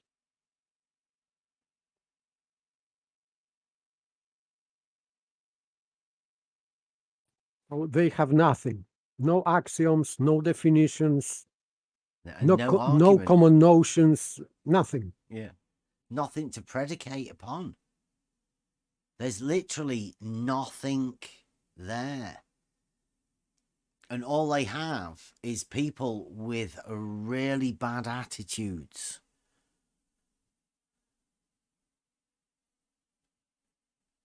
Disgusting behavior.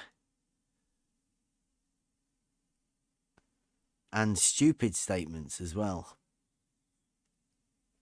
I'm just going through Twitter.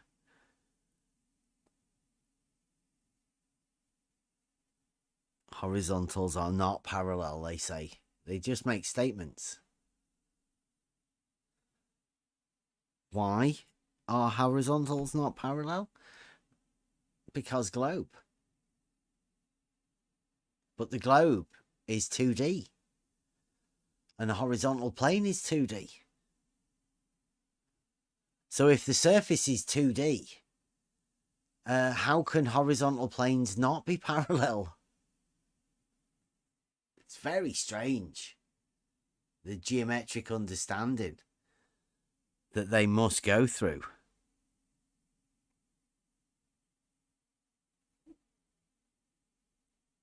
I like to call it mental gymnastics. To call it imaginometry. But in this gymnastic, many accidents are involved, unfortunately. Yeah, I was thinking we should do a warning that, you know, like if you have a model,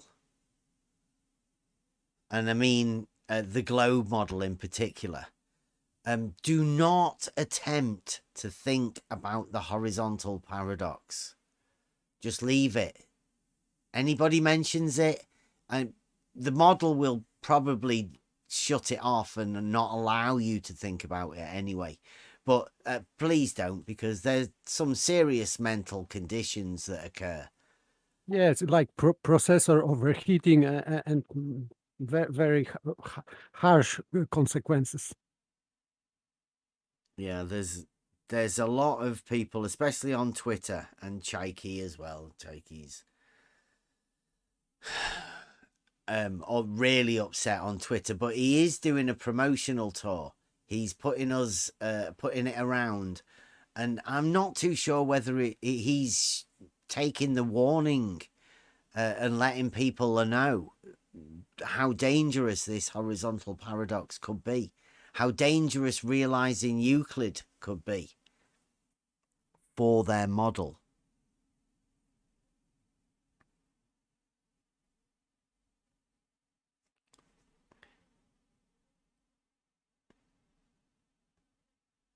Let me just...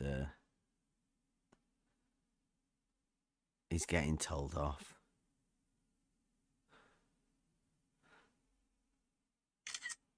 Look, Jake, he's getting told off for bringing me back into Twitter. I'll put it up in the Discord chat. Sorry, very rude of me to be going on Twitter while we're doing this. So this is Casey, and Casey is the Canadian school teacher, supposedly, the Canadian geometric school teacher. And she says, "You're not going to make him gone. It's not going to happen. And the fools that follow him," I don't know why anybody would follow me.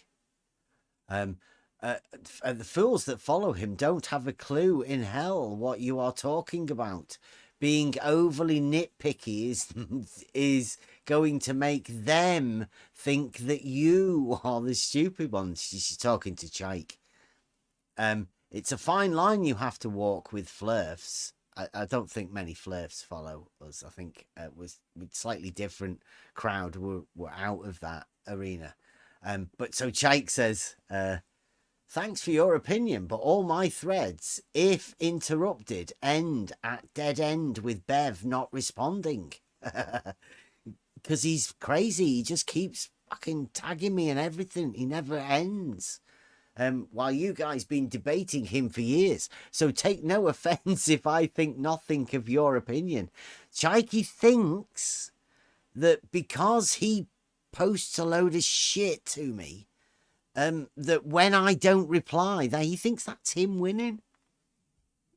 Not that he's just fucking completely stalking me on Twitter. Completely. I might go over and show you that, actually. And he says, I thought I expressed my goal clearly, and I cannot care less of what they, who are running in circles with Bev for years, think. Chaiki's on a mission. Chaiki's on a mission to try and end this debate single-handedly. Chaiki's one to watch out for, people. Chaiki's dangerous. If you're Globe Council, if you're around, Chaiki's gone solo. He's gone AWOL. Watch out. Somebody rein him in. That's just a very, very recent one. He's telling he's only just come back to Twitter, and he's now telling all of the Twitter trolls that he knows how to deal with the horizontal paradox and realizing Euclid better than they do. He knows how to troll it better.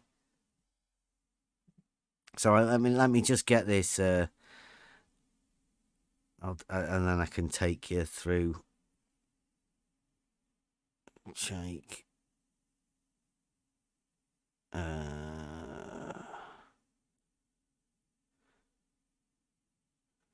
Oh, I don't know whether I can. Can I? Tweets.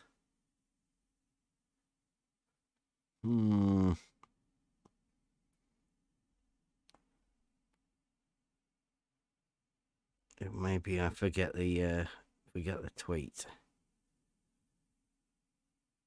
Right. I'll put this link in the chat here. I don't know whether you guys will be able to. Oh yeah, well, I'll be able to go. So there it is. It's on the screen.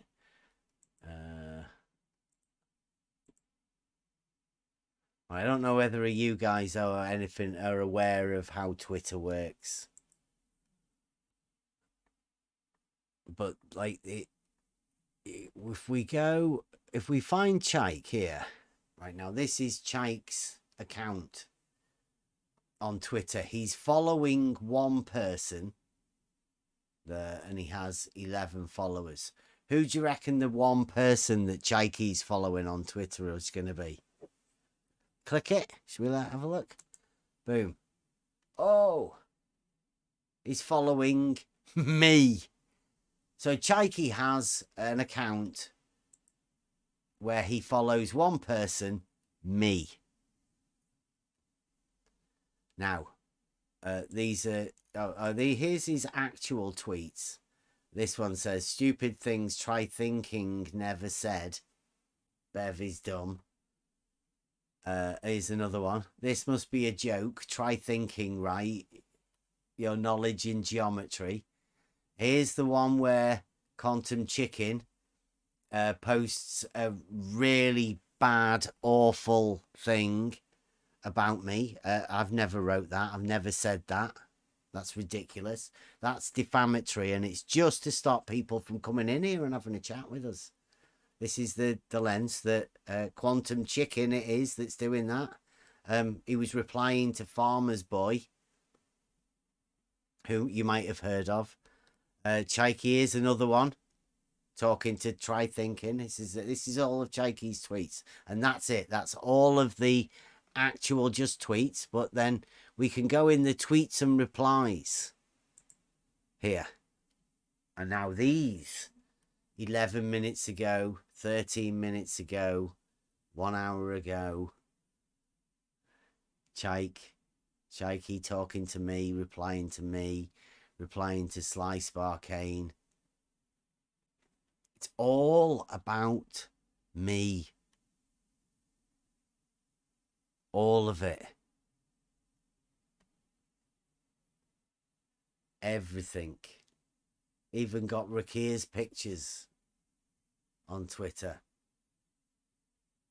Chaiki is obsessed with taking all of this, all of these clips, look. We will watch you all. Earth is flat. He likes the bit he sees cutting bits of Buster songs from our streams when George Nutsack says the Earth is flat. He likes that. He's posting that on Twitter to let everybody hear George Nutsack saying that the Earth is flat. He's pointing out there that there's a video on the whiteboard with the water level that he can't see the horizontal plane. There's clips all over. He's just got clips of look, Bev formulating logical paradox. Do you want to hear that? Let's have a look. Globe model. The globe model states horizontal planes cannot exist. Therefore, there is no globe model because horizontal planes definitely exist. The globe model states horizontal. See, why would Chaiki be posting things like that? If the globe model states that horizontal planes cannot exist, and there are obviously horizontal planes in reality, then what does that say about the globe model, logically? Use some reasoning. But Chaiki's posting it on Twitter. Look at it. 8 hours ago. These are all tweets from Chaiki. 11 hours ago. 11 hours, 20 hours. Look, I can keep going like this for days. Chaiki's been on Twitter. He's posting Blue Marble Science's elevation profile of LIGO. Look, it just keeps going and going and going.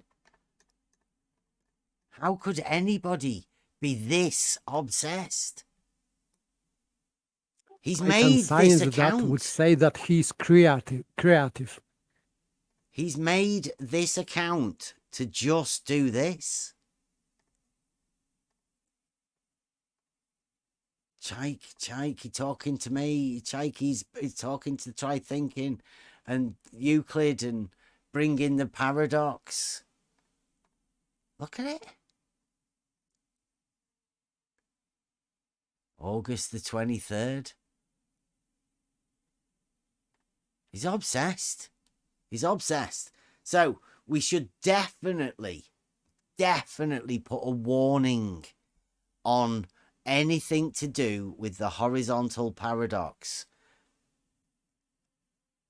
And I think maybe realizing Euclid, because it's the Euclidean principles that lay out the plane and the perpendicular. It's just the fact that you can put the plane in the horizontal position. Then the geometric principles take effect. Here's another clip. Do you want to hear this one? See what he says? That's where you learn how to do it. So you can see there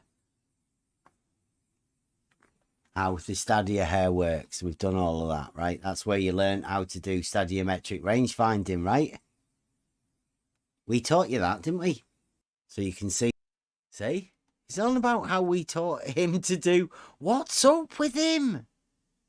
That's me telling Chaiki that we taught them how to do the stadiometric range finding. Through an actual auto level. Through the stadia hairs. Being able to use the measurements. He thinks he can do it with Blackpool Tower. Thinks he can do the same thing with Blackpool Tower. Whoever, if there is any Globe Council members out there, just, I mean, look at this. How many?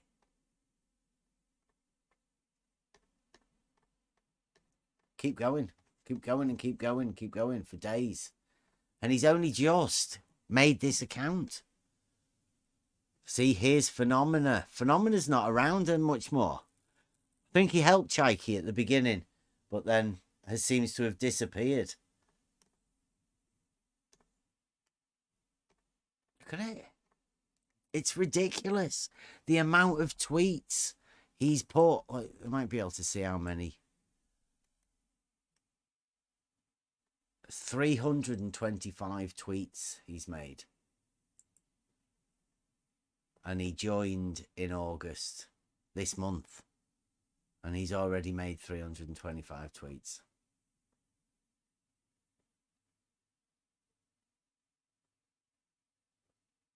It's shocking. But it's good for finding hashtags. For Twitter, anybody can go on there if they want and do a search for defend the flat earthers, perhaps. Anything like that. Mountains and valleys negate flatness, but the water is level. You can check that. All sorts of searches on Twitter. Right, okie dokie. So, as long as everybody's aware that Chaikey's a fucking fruitcake. And it has actually, Emma's released Chaikey from the ban list because she wants to talk to him. So he's free to come in, Chaikey, if you want. Should I put that on Twitter? Should I let him know that he's free to come in? Are you sure it is a good idea? Well, Emma wants Chaikey to come in.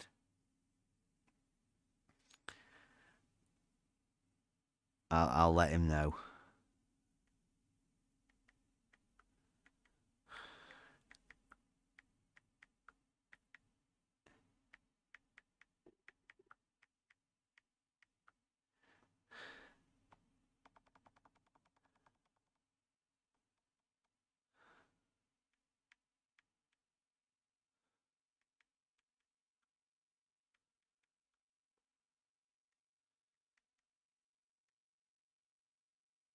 There you go. Sent him the link.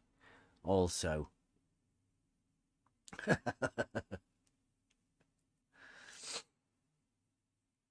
So,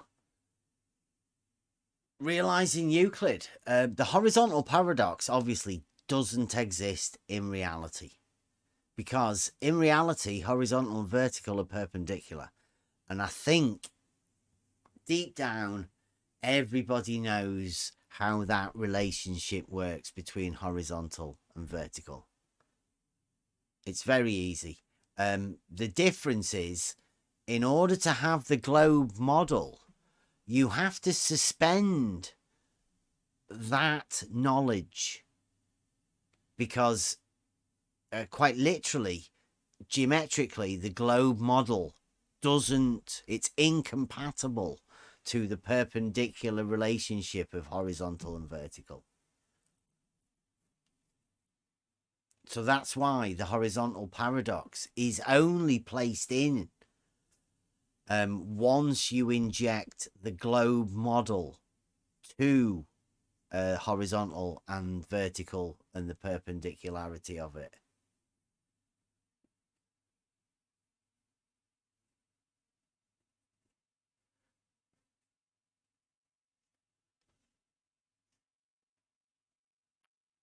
Which obviously I don't have the globe model, and I don't see any reason to upset the Euclidean principles of the known horizontal parallel planes.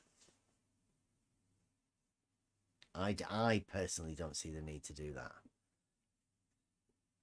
And I don't want to upset people with the globe model either. It's pretty obvious that people like Chaikey have got really upset. Blue Marble, Rumpus. I'd say George Nutsack as well. I think there's a lot of people that have talked to us that have got really upset, and because they've got misunderstood about the geometric principles that we're talking about.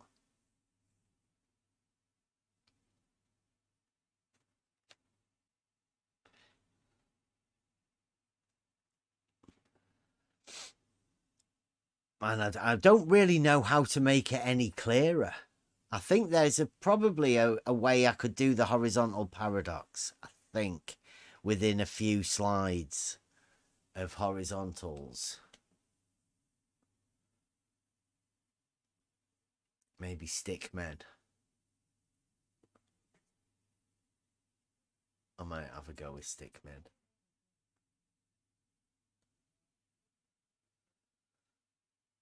Well, I mean, Paige just mentioned about their religion. I think, yeah, it may be that they've only just religified the ball. Yesterday, they had well, it was the other week on Blue Marble Science where they made the ball into a religion. And I think this horizontal paradox thing is troubling for them because, I mean, how do you get around it? How do you resolve a paradox that you yourself have placed in there for a model? In this model, it would be a blasphemy. Yeah, actually acknowledging the paradox would definitely be blasphemy, wouldn't it? It would end the model in the mind. And since that's the only place it exists, the mind is going to fight back to defend that model. It's the framework that the mind's working within.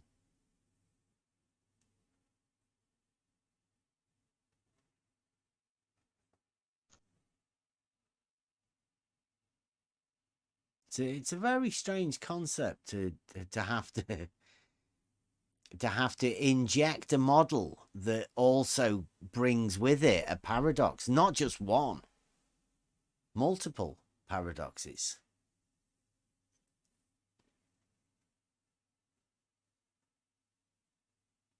And that's the idea of logic. The idea of logic is to find these fallacies and root them out, which is why the trivium and logic is definitely going to help us work out, well,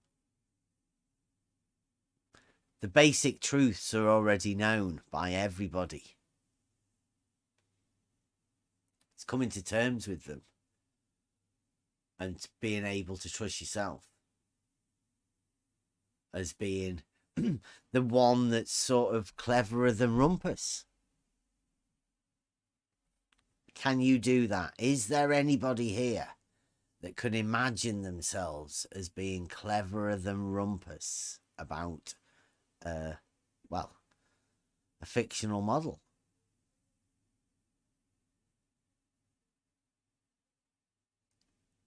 Who, if that's what it is, if it's a challenge about who knows more about something that's made up in your mind, then who could ever win? Who could ever lose?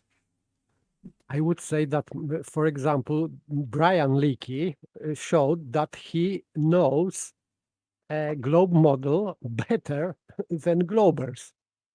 So I think that many people can be smarter and wiser about this model than globers. Yeah, since you're making it up and it has a mathematical framework, then all you have to do is stick within the mathematical framework, and you know that logic doesn't apply. You can literally freestyle anything you want. If you can convince anybody of something that it might work with the globe, then that's how you do it. Yeah, but Brian only went up against Brenda, and we all know Brenda knows absolutely jack shit. Yeah, but there is So no argument for the globe, though, right? I know, but it wasn't hard to argue against Brenda. So it's not Brian hard to could argue win hands against down. anyone, though, because there is no argument that comes from the globe. Never. Not one. The only globes I've seen are in toy shops. Yeah.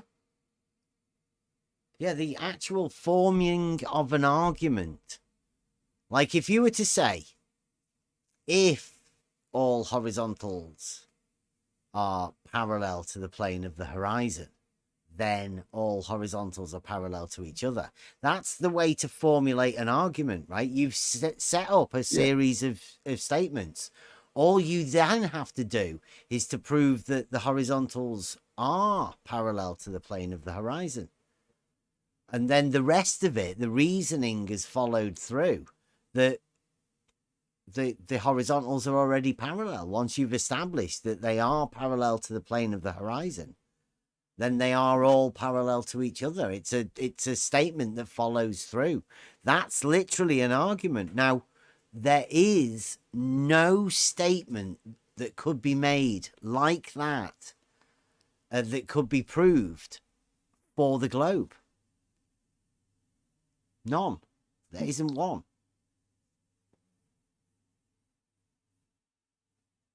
I totally agree. Yeah. And because that statement about horizontals being parallel to the plane of the horizon is just a statement from reality. It's not model specific. It's just a statement from reality that can obviously be proved. And all horizontals are parallel to each other. Yeah. Also known, right? But because there's a way you can set up the logical statement, it's what's called an argument. Because if you use a bubble level every single day, you can go 20, 30 miles away and they're all parallel to each other. There you go.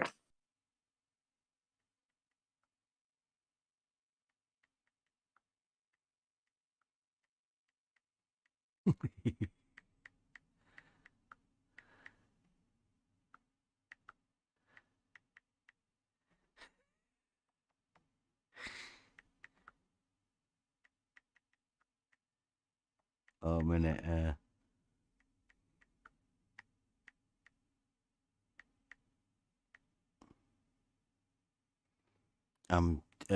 Chaikey's getting told off. Chaikey, come on in.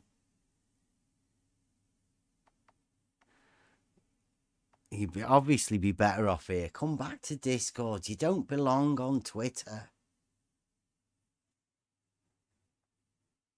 Come back. Somebody get Chaikey back. At least Emma will talk to him. He's about to get...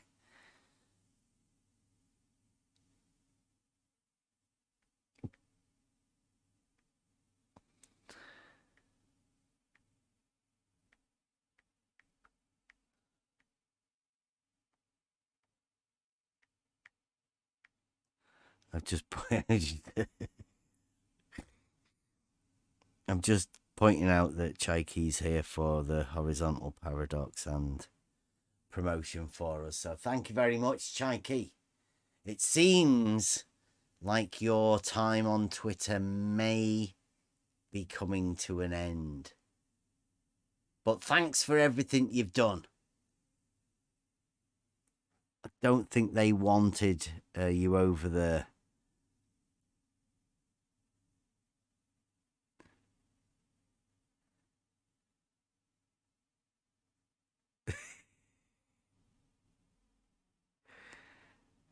Oh, look. He's even got Teabag telling him off. This is very rude, isn't it? Look.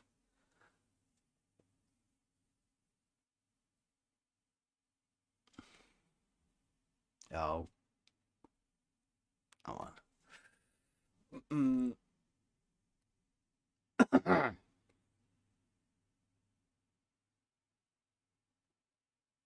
Chaikey's been told off that he thinks that because somebody doesn't respond to him, it's a win. Oh, Chaikey, come back.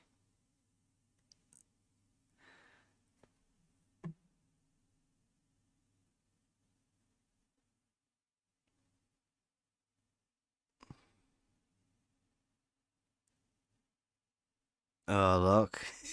Even Fuzzy Fred.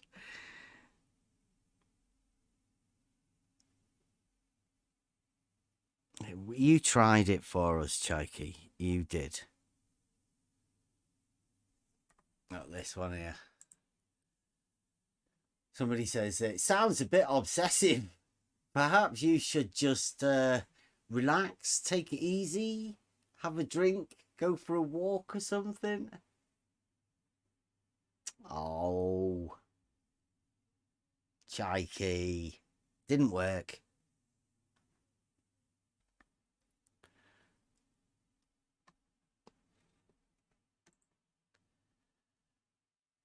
He was going to clean up Twitter.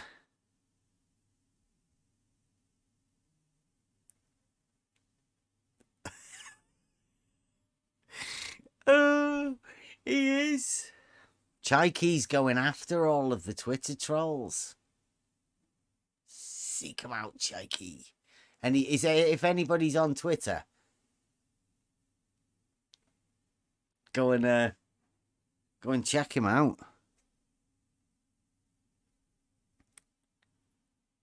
He's said to Fuzzy Fred, who is the one who had level is a tangent to a horizontal plane, or horizontal is tangent to a level plane. One or the other. It's the same thing.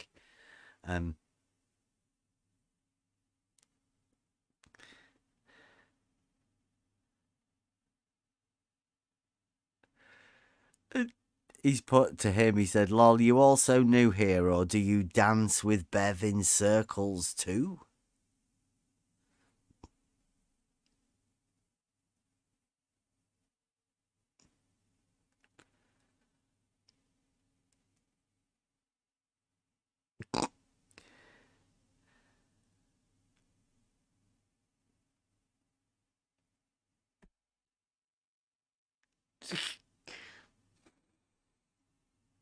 Chikey, this is amazing. Sorry. Okay. The realizing Euclid. Chike's been doing some promotion on Twitter. He's riled up the Twitter Globe Defense Squad, and that has pointed out to us that there is such a thing, which is, I think, the introduction. It's a great introduction to the trivium, because the horizontal paradox gives us many chances. First off, you get a chance to use a little bit of grammar, because you get to use the words, the understanding of the word horizontal. It's a straight line, it's a plane. You get to use the words, and you get to explain how the words actually have a meaning, and they can be linked to geometry with definitions. So there is a definite understanding of how all of the words that you're going to use are used within the horizontal paradox. It's quite easy for you to explain horizontal and vertical and perpendicular, and the way that horizontal is a plane. Now, you start off by explaining that, and that gives you a chance to, like I say, explain all of the individual bits of how you lay out horizontal, plane, vertical, perpendicular. And then you can also explain how the perpendiculars to the plane will all be parallel. You get a chance to use all of those words. Then you can sort of formulate a logical statement to show that the horizontal planes will all be parallel. And you can explain that to people. And that builds upon the horizontal planes and the perpendiculars, and shows that all the horizontals are parallel, and the way that you can stack these parallels with the perpendiculars to extend the framework all the way out indefinitely, to show that all of the horizontal planes will always be parallel, and the verticals also. So you get to explain that. So you set up the logic. You also get a chance to use the rhetoric, which is the way you present all of this stuff. And then the best part is You then have a choice of whether you're talking to somebody who you think may be able to understand a paradox or may be able to do it, but you have to be very careful with people, because you don't want to be introducing this paradox to somebody who really loves the model, because it can have serious mental consequences. It making somebody aware of a paradox that they will definitely already hold. These two ideas are definitely conflicting, and most people will not be aware of the bringing of these two together and the consequences of it, because they've been kept separate in the mind. Two different ideas. One of them, horizontal, vertical, perpendicular, known to everyone. The other one, globe model, not known to hardly anybody. Haven't these definitions already been published in the Oxford English Dictionary? Yeah, yeah. That's what I'm saying. This is the thing. This is the conflict. That the known reality is known. The unknown is the magic trick. The unknown is the model. Nobody knows the model. I'm talking about out there, right? In normality, when you're talking to people, they will definitely know horizontal, vertical, perpendicular. No one will know anything about the globe model. But once you make people aware of the globe model, then the paradox will be shown. You cannot have both the globe model and horizontal, vertical, perpendicular. The two of them cannot exist together, but they have been doing in people's minds for God knows how long. Now, if you put those two things together, then really strange things can happen, because it's within the mind of somebody. You don't know what's going to occur in somebody else's mind. You don't know how they will be affected by it. And you don't know how long it will sit there, troubling them. Because the globe model will almost indefinitely have been placed in the mind of a child. And that's where it gets locked in. So pointing it out and bringing these two things together could be very, very, very dangerous to people's minds. So that's why I say the globe model only exists in your mind. And please be careful with people and these paradoxes. People are out there, people like Chaiki, they make accounts, they follow you around everywhere, making up stuff, clipping bits out of videos, and it's only because I talk, but you have to be aware that these paradoxes really, really affect people. Only step into the next level Discord server if your globe model is I don't know. Seriously, I don't know. I'd say if you have a globe model and you love it, don't come. It just really, I think Red's rhetoric is, we're trying to sort some sort of a debate out so I can see what Red's rhetoric is like and his rhetoric. I think he's shy, but I would really like to see Red's rhetoric display his globe knowledge showcase it. I've said that I'm willing to go and defend level being horizontal. I will go and defend horizontals being a plane. I will go and defend the horizon being a horizontal plane.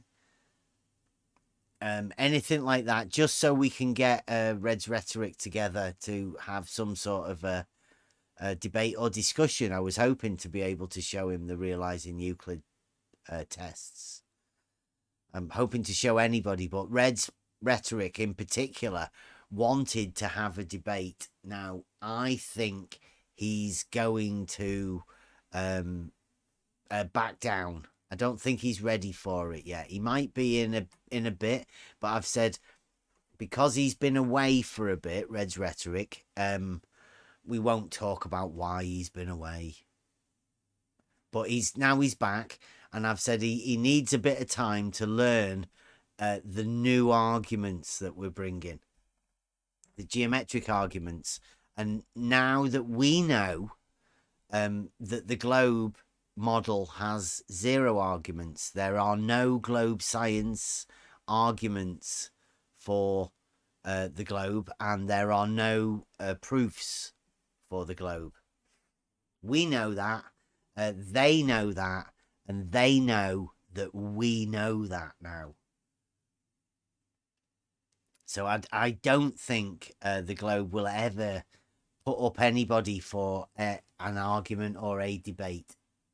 But I'm all hoping that Red's Rhetoric will allow us to see his rhetoric, because, like I say, we are students of the trivium. I am. And I'm hoping to become a student so I can help other people become students too within this learning experience that we're going to call, that is the trivium. Learning for any age, particularly advanced simplicity.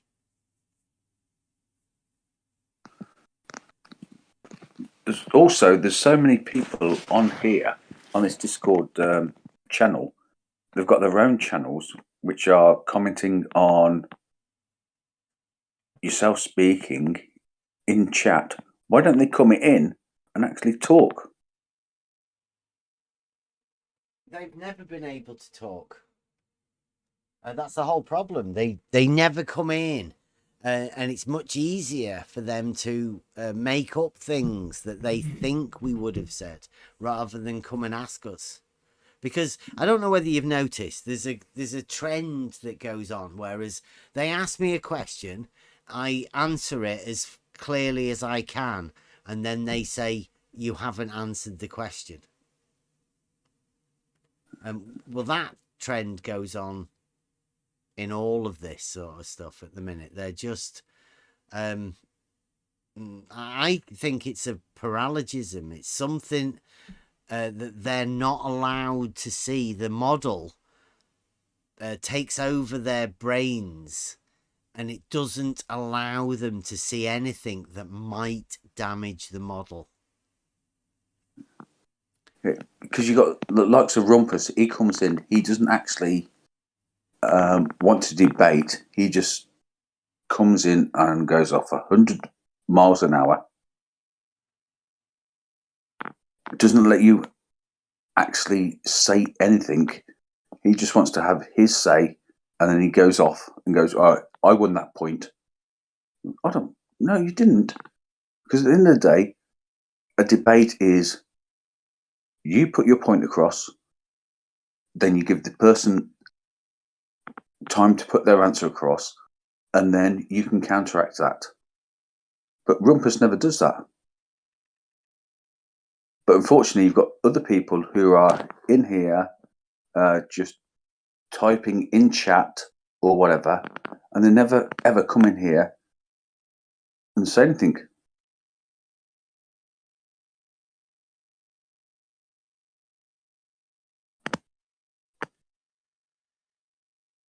Yeah, interesting that you picked up on the, talking really fast. That's a tactic, isn't it? That in order for him to come up with a few points that you can't refute every one of them. It is a tactic where he comes in and over talks and keeps talking to the point that none of that information gets retained. Nothing that Rumpus ever says has a chance to be filtered through any sort of process, because there's just a lot of nonsense gets spoken.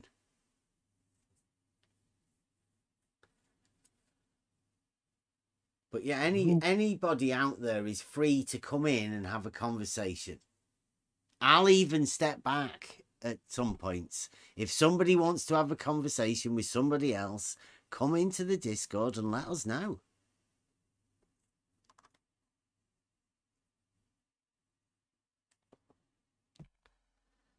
That's what we're about.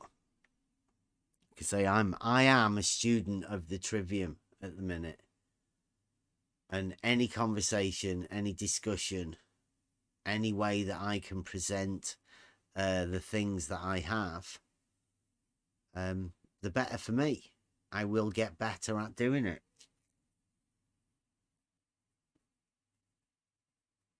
So if anybody wants to see, we have a guest. Oh, Jose, he's on mute. Sometimes he is even speaking faster than Rumpus. Yeah, well, I need to go to the toilet, so I'm gonna unmute Jose. He's obviously it's Euclid night. There you go, Jose. Thank you very much. You were inviting people, but I was muted. But thank you for the. I was going to ask, Chaik want to come in and talk to you. Also, Anamorphic Mind want to come in and talk to you. Wait, but those guys are blocked. Are banning your channel. How are you inviting people when they are blocked? Chaik's been unbanned.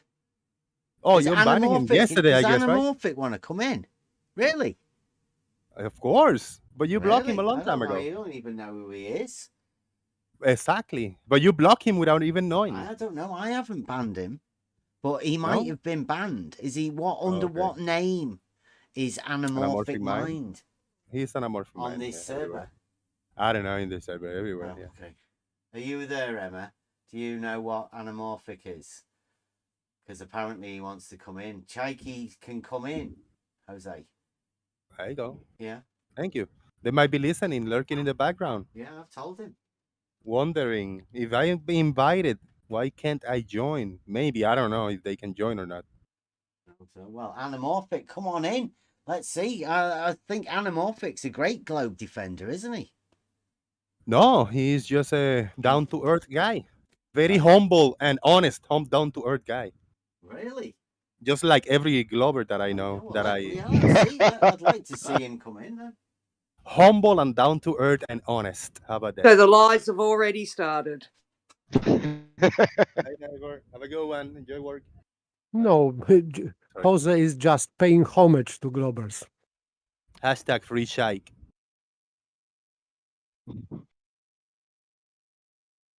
I had to wake up for that one. It was fun. Oh, Murphy, let me let him. He's in the daily boom. Jose banned me once. I can't remember why, but that shit's funny, man. I called him a girl. He banned me for that one. Exactly. Yeah, that's against YouTube rules. What, calling you a girl? Yes. I was cracking a joke. But that's against YouTube. That's why I banned you. What'd you ban? What'd you ban me for, Jose? I'm not sure. I don't remember. Something against the YouTube or Discord rules, maybe. You're lying. You're lying. That's maybe. That's not true. You can't remember why you banned me? That's awful weird. No. You can't remember. It must have been a pretty good reason then. No, I just block people for breaking rules and regulations. So So you block people, but you're complaining that people are blocked who want to come in here, but you block people. But that's me.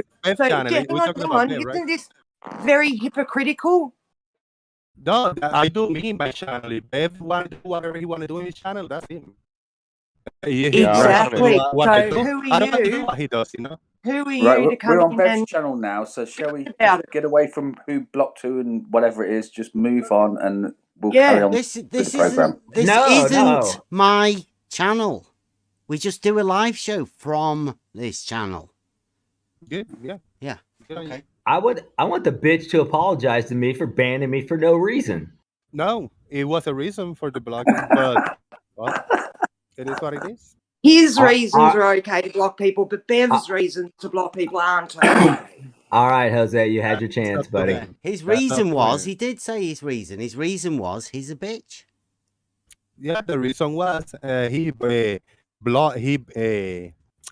the guidelines of YouTube or Discord. That's why I block people. Not Like because he's a calling a chihuahua. male a girl, like calling a man a girl when they are obviously a man. If you call Brenda a man or whatever he or she is, that's on her, on him or whatever it is. But not me. I'm a man. I'm a guy. I'm So not you never mean when say I'm a girl. you mean when so as a Alfag joke, was I will calling not me take it. Beverly earlier? Should I have Who? banned him then? Who? Halfag. I know that. Yes, This you is, should have by Jose. Yeah, is that what you were That's saying, this group Jose? channel. You would have banned Alfag. Yes, I would have banned. Yes, I would have banned that person. Yes, I would have banned that person. Pathetic. Stop I being a have chihuahua. banned Glovers. Come on, I let's have move banned on. more Glovers than Flattered for that reason, for misgendering people. I have done that. I never block anybody for the arguments. I block just for the rules of Discord and YouTube, just for breaking the rules. I give them a chance. I say, don't do this again, please. And they do it again. Well, that's You are lying, though, Jose. You are lying right through your teeth. Okay. Asshole. I never said a word on your Discord or your YouTube, and you banned me because somebody told you to, you little fucker. Okay, thanks, man. Yeah. He does sort of that. He does all sorts of weird things. Yeah, I do. We all do. Jose, since it's Euclid night, how do you personally deal with the horizontal paradox? I don't know what that is. I never. Oh, I got asking. Let me get this out of the way. Asking. I typed comment on why I banned you, and I quote: instigating drama on other servers, intentionally breaking rules, doxing and labeling Blue Marble Science MC2 and Fight the Flatter servers. Stock account was the great Fat Check 0877, etc. That's why I banned you. I didn't want to take the Anything chance not that to you, talk about because the you were on my argument. server. Hey, Because you were on my server, Who I didn't want to cares take the chance. about banning shit? Okay. Great. Bev's asked you a I was question. asked. I was asked. Bev's asked you earlier. a question, Jose. Yeah, I don't know what the horizontal He paradox doesn't is. know Never heard of about it. Never heard of it. Never Do heard you of the think? horizontal Do you paradox. think horizontal lines or planes could be parallel? If you stack them one on top of the other, yes. In the same spot, yes. You choose a point on the earth. I'm standing in here. I stack them. I stack horizontals, and yes, they can be parallel. Yes. Okay. And how long could those horizontals be? Horizontal planes. As long as you want to build them. Infinite. If you can build 100 meters long horizontal, build it. If you want to build a 1 mile long, which I don't know, tricky one, you can build it as long as you want. As many millions and billions of dollars you got to build, you can do it. And all of the perpendiculars to that plane or line will be parallel, right? If you follow that horizontal that you built, yes. And Not if you follow we the know surface of the all earth, you won't. perpendiculars to a horizontal. We know that they are called verticals. Yeah. To a build horizontal to a point that you choose the horizontal to be, yes. To a horizontal plane or line, yes. That you build or you can find on Earth. If one of those, you can choose LIGO to do a test like that. Can I ask you something, Jose? If you set a horizontal that was parallel to the plane of the horizon, and then you moved and made another horizontal that was parallel to the plane of the horizon, the two horizontals that you've made, are they parallel to each other? I don't understand how you can build a horizontal into the plane of the horizon. I don't. I need to visualization. Parallel. Can I visualize? Parallel. listen, sweetheart. It's not hard. I need a A visual. horizontal line parallel to the plane of the horizon. I So need you've a got one visual. horizontal line, then you make another one that's parallel to the plane of the horizon. Now you look at the two horizontals you've made. Are they parallel to each other? What do you have? 10 miles long, 3 miles long arms. So you're Doesn't looking at the matter. Give me horizon 1 and you. centimeter. No, I don't Give me 1 understand that. Makes no centimeter. sense. Makes no sense whatsoever, Paige. Whatever you say. Okay. The plane of the horizon. You Right, make do you a have it- line that the is illustration there? identical. Listen, instead of opening your mouth, shut your mouth, open your ears. I can understand without visuals. I cannot understand it. Sorry. Your words make no sense. Can't do that yet. So you cannot understand making a horizontal line and then making another horizontal line that's the same. Yes, You I can't understand that, but you added plane of the Well, you're horizon. saying I don't know you're what not. that is. Yeah, What he is the doesn't- plane of the he doesn't horizon? What is that? understand that. Okay, Jose. The other one that we've been dealing with is. So he's dumb. Yeah, the other one. No, we're what dealing- is the plane dealing of the with. horizon is what How I don't many- understand. How many Yeah, I don't- surfaces does a sphere have, Jose? How many surfaces does a Yeah. sphere have? The surface of the Earth, the one surface that we all live in. Now, and the is water that 2D or 3D? It has to be 3D because there are all 3D. kinds of imperfections, ups and downs and curves and hills and valleys and shit. Yeah. Okay. So you don't think the surface of a sphere is 2D? If it's a sphere, if you can illustrate a sphere, it will be a 3D object. Yeah. I agree completely. And that surface will be 3D. If it's conforming to the surface of that 3D object, it will be 3D surface. Yeah. See that now? That is a what would you say? If there's two different options, right? Because some people say it's 2D. What do you say to them? What would you call somebody who thinks the surface of a sphere is 2D? Can you ask that again, please? What would you call somebody who thinks the surface of a sphere is 2D? I call it whatever the name is. If it was you, I call it Bev. If it was Paige, I call it Paige, etc., etc., so on and on. But you People think have the names. surface of That's a how I sphere call is them. 3D?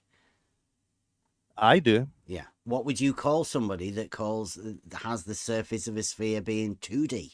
I can call them by the phone, maybe on Zoom. I can call them by their name. What do you want me to call them? Right. So you wouldn't Can you say be there's an any adult, difference? Jose? I'm sorry, Bev. I Do you didn't hear think that. there's any difference between 2D and 3D? Oh, there is. Yes. Okay. Would you say 2D is flat, whereas 3D has a sort of curvature to it? There could be can there be a 2D curve? I think you can do a 2D curve, yeah. If you get a paper and you draw a curve, yeah, it could be 2D. You could draw a curve, a circle. A 2D, yes, sir. That would be a 2D circle, right? I'll consider that 2D, yes. Yeah. Okay. So we do think that there is a difference between a plane, a 2D, and a sphere. Yes, I do. Good.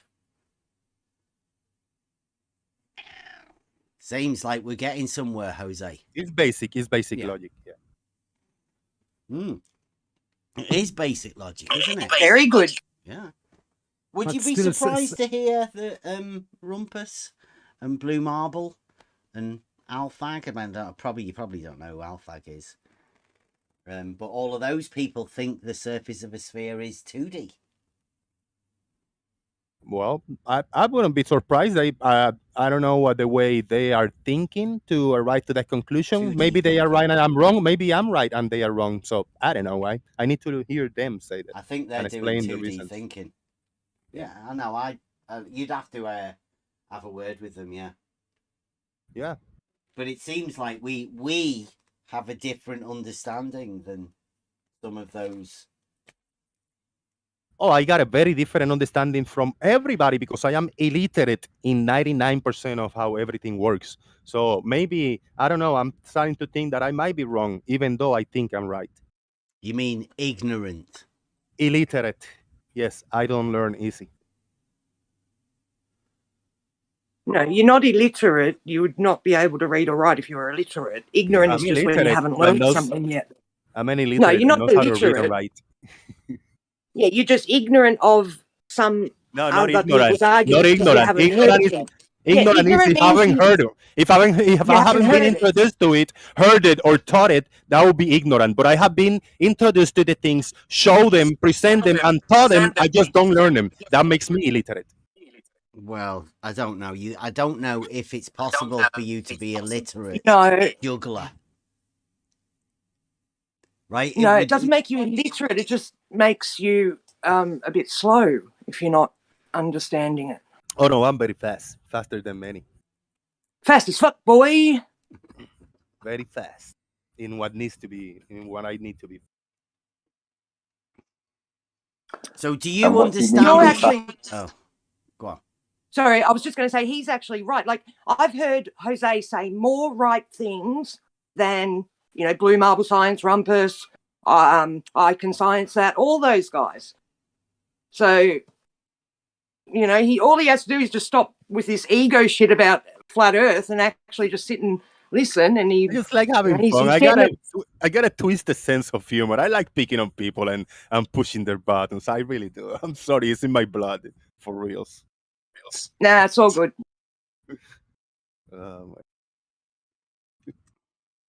I'm slow in processing the English language, but it's okay. No, that's the thing. You're not. You actually do understand when Bev says something to you. Is a surface 2D or 3D? Oh well, if it's a sphere, it has to be 3D. Yes, you're right, because it's got the forwards, backwards, side to side, up and down. So there's your 3D. But these idiots that you're listening to and you're believing would say it was 2D because they need it to be 2D for their stupid globe model. I don't believe him. I don't believe everybody. I listen to everybody. I listen to everybody, and I just whatever, it is what it is. I just like to listen to everybody. I don't have to believe or disbelieve. I don't know. I write to my own conclusion from where I have been and where I'm going. Do you actually believe in yourself then? What? Believing what? Do you believe in yourself? I believe in myself, and I believe that I am wrong in a lot of things, but I still do them or say them. It's an ego thing, I got an ego, and even when I'm wrong and my behavior and a lot of things, I insist, and I know I say like I'm wrong and I'm gonna get shoot for it, but I still gonna push through it. So it's kind of an ego thing, pride thing.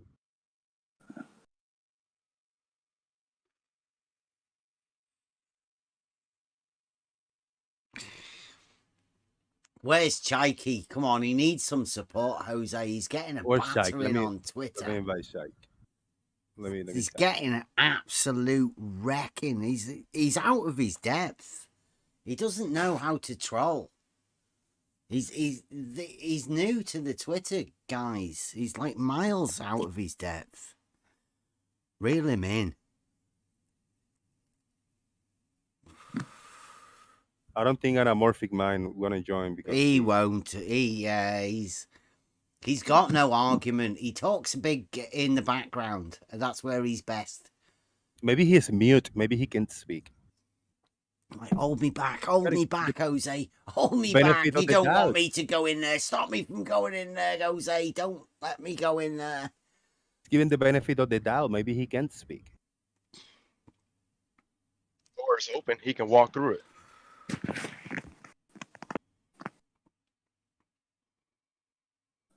Just so what's with this Twitter? What's with this Twitter? Is there like a fight in Twitter? Is there like a back and forth in Twitter among some people? I don't know Twitter, man, Jose, you're missing out. If you're not on Twitter, I mean, look at all of this sort of stuff. You'd be loving it. Well, I don't know whether you'd be able to hack it because you wouldn't be treated as a superstar because there's obviously the Twitter guys. But I mean, look at this. He's Plato's, who is Cosmo, right, from Gem Pandas. Cosmonaut. He changed his name to a few things. I think he knows Doofus. Says, nope, I've seen you behave like an arse several times over the last few days, telling people not to post evidence for the Globe. It's not going to help your goal of closing down Bev. Just embolden him. Keep doing it all you like. Keep doing but it don't all be you like, surprised but when don't you'll be get called on surprised. it. That's Chikey getting told off in the Twitter thread. But he's trying. So he's trying to shut you down. Why? Chikey, why does he have such a problem? That's why he's gone on Twitter. Shout out to Chike. Thank you for accepting the invitation, Chike.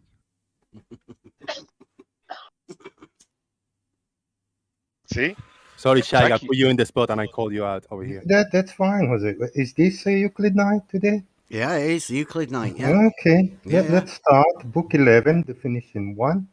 I did my job. I'm going to get out of here. I'll keep listening on YouTube. Okay, See you, Jose. Thanks a lot, buddy. Yeah, cheers, Jose. Well done. See ya, Jose. Okay, Chike, let's go. Go ahead, read it. Euclid Read night. it, post it, everything.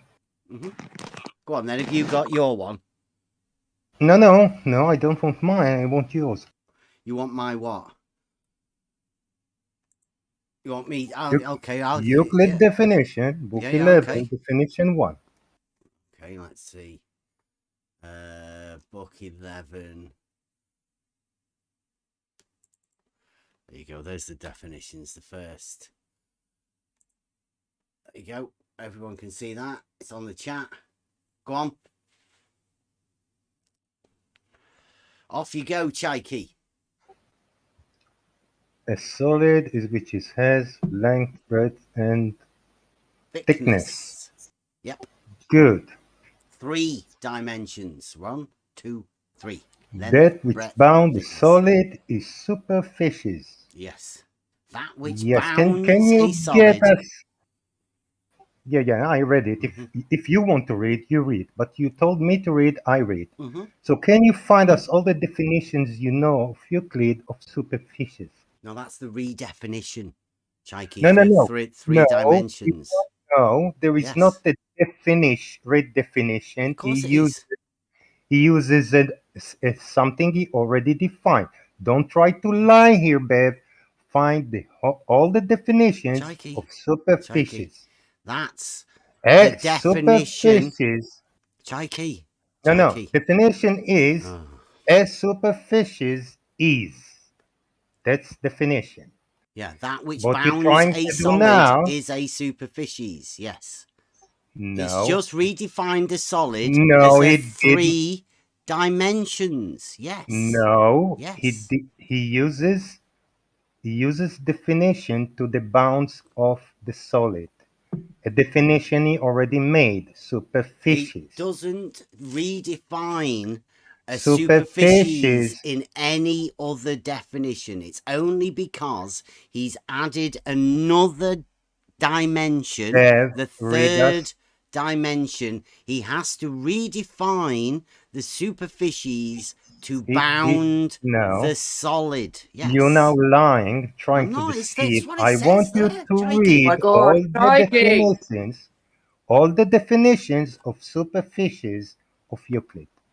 No, the definition in book 11 for the 3-dimensional is that which bounds a solid is a superficies. No, the definition of a solid is that it has 3 length, dimensions, breadth, and thickness. 3 That's dimensions. the end. Yes. Now he defined the bounds of the solid, and he says is a superficies.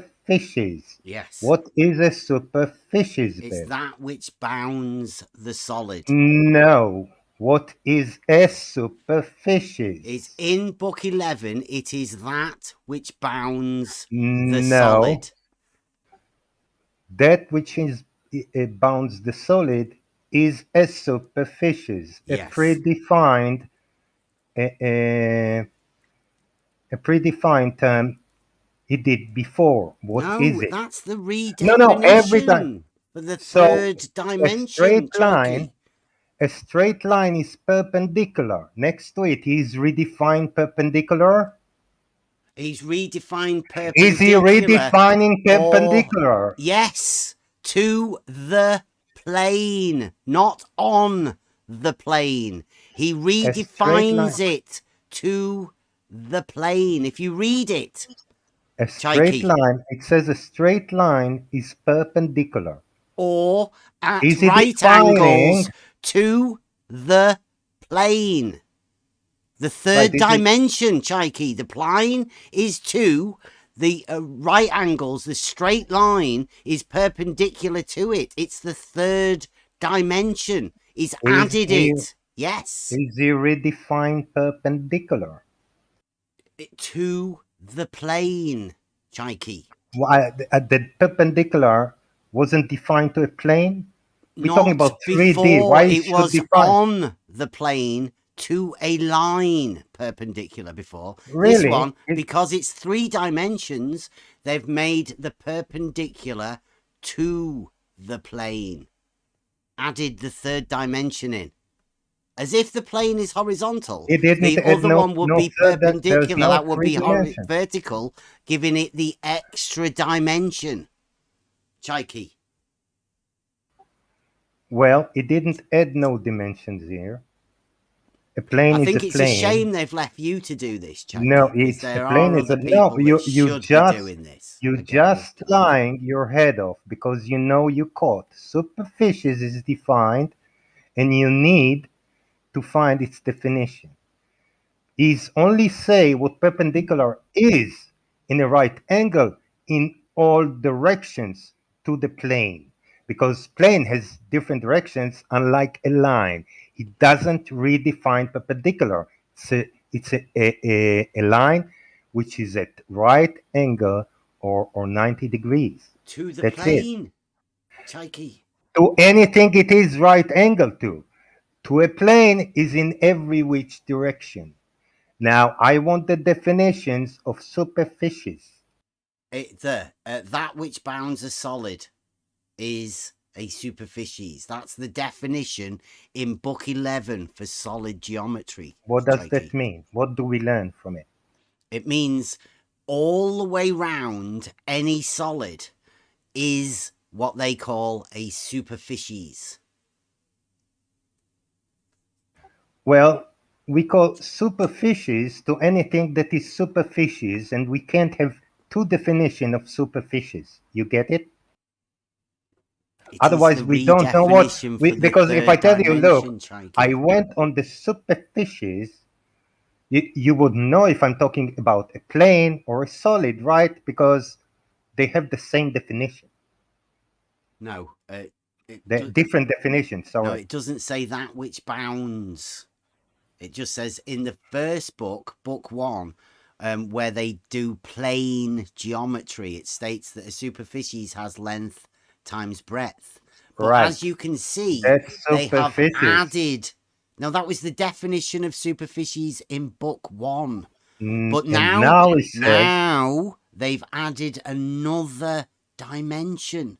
So they have to redefine the superficies. Absolutely not. That's why there is a redefinition for you either superficies. lying or you like. At least that's what I think anyway. Anybody else? Don't talk over me. I was talking. Anything? Don't talk over me. You either lying or you, like Krampus said, utter stupid. Okay. Does anybody else have any opinions on why Euclid might have wanted to redefine superficies whilst adding the third dimension in? Let's hear other voices. So, Chaiki, in book 1, then, does what Bev says, is that correct or not? Absolutely, yeah. Right. So, in book 11, what Bev says, is that correct or not? Absolutely not. He's just read it. He's presented it. I'll tell you. I'll give you an example. Hold on. Let me No. I'm asking what Bev said in book 1. Did he actually state what was written down? Yeah. I'll give you an example. In book 11, did he state what was written down? No, he didn't. I did, and he just making extrapolations that He presented what would you let me explain? Give you an example for a second. No, I'm asking you, did he say what was written down? No, he didn't. I did. He asked me to read it. And I read it also.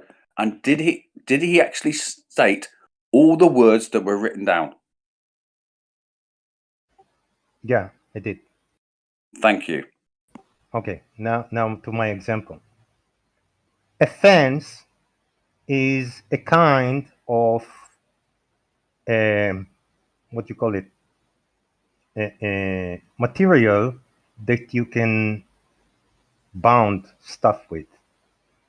A fence around the house is that material around the house we call a fence. Okay, so we don't redefine anything. We're just using what we defined before. Bev insists that here superficies is defined again, which is clearly not. That which is bounds the solid is a superficies. Superficies is already defined, book 1. We don't need new definitions. We don't create multiple definitions to create no confusion like Bev wants.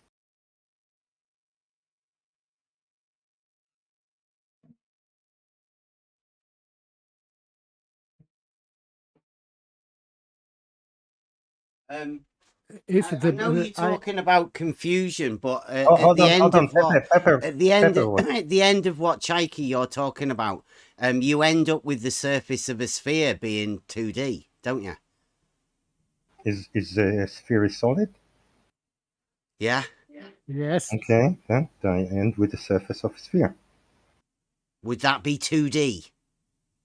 It would be a surface as Yeah. defined by Euclid. And that is what bounds And the that solid. is, as Euclid says. It is that which bounds the solid. Yes. Doesn't make it 2D, does it? The definition of surface is 2D. It's not. It's that which It bounds is in the book solid. 1. It is in book 1. Wait, Pepper wanted to say something. We're in book 11, Chaiki. Yeah. We don't forget what we learned before, Bev. I certainly don't. I know you want me to forget. But you like may you have want to to be... modify it, Chaiki. Thank you for If you're talking talking about over solid me, geometry Paige. now. No, I don't You're have talking about solid geometry. No, I'm talking about Euclidean geometry. Yeah. Yeah, it's the geometry, same geometry. We just added a Yeah, dimension. but there's different parts of it, isn't there, No, Chaiki? there isn't. No, it's don't okay. As no. long as we're talking about Euclidean geometry, that's fine. We can all understand it very simply. But we have to be able to understand that a sphere isn't 2D. No, even Jose knows it's 3D. Yeah. I know a sphere is 3D. Wasn't talking about the sphere. Talking about the surface of the sphere. So the surface of it can't be 2D. Are you arguing with me or with Euclid? Chaiki, we're telling you that a sphere, a solid sphere, is 3D. In no way is it 2D. Why do you repeat it when I already agreed? We agree sphere is 3D. Brilliant. Solid. Yes. Yes. You can't put a 2D. You cannot put a 2D on a 3D object. I didn't put anything. Good. Euclid did. No, Euclid did not. Yeah, it definitely is. It's evident from the text. So now Chaiki's lying. Well, Chaiki's just misinterpreting it because he wants the surface of his sphere to be 2D. He's had Rumpus come in. He's had Blue come in. He's had Alphag come in. He's got to follow the script. Jose was the one that went off the script. And hats off to Yeah, maybe he needs to go and talk to Jose. We might learn something if we talk to him.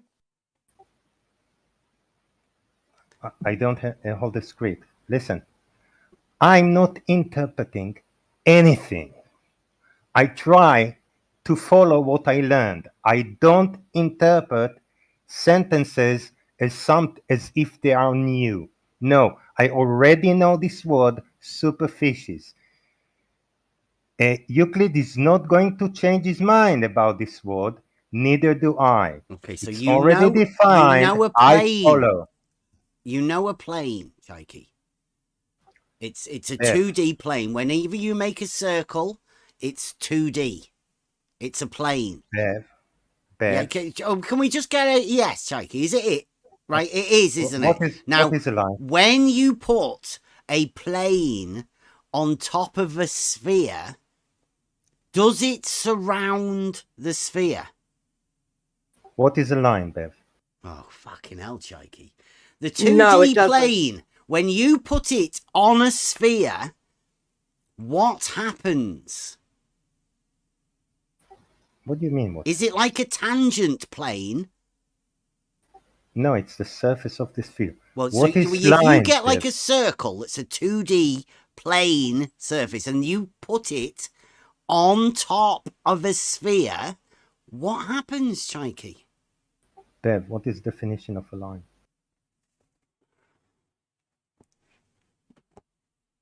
Wow, Chaiki. Just wow. What's You're up with you, Bev? regressing, Yeah. Chaiki. You're regressing. No, I'm not. I know. I'm making a point here. What is the definition of plane?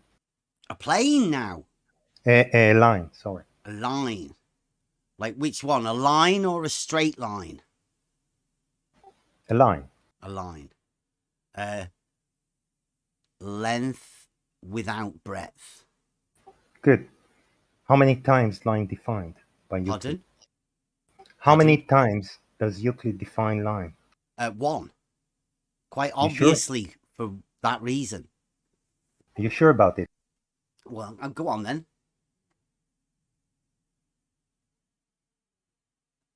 Or do you want to the straight line as well, Chaiki?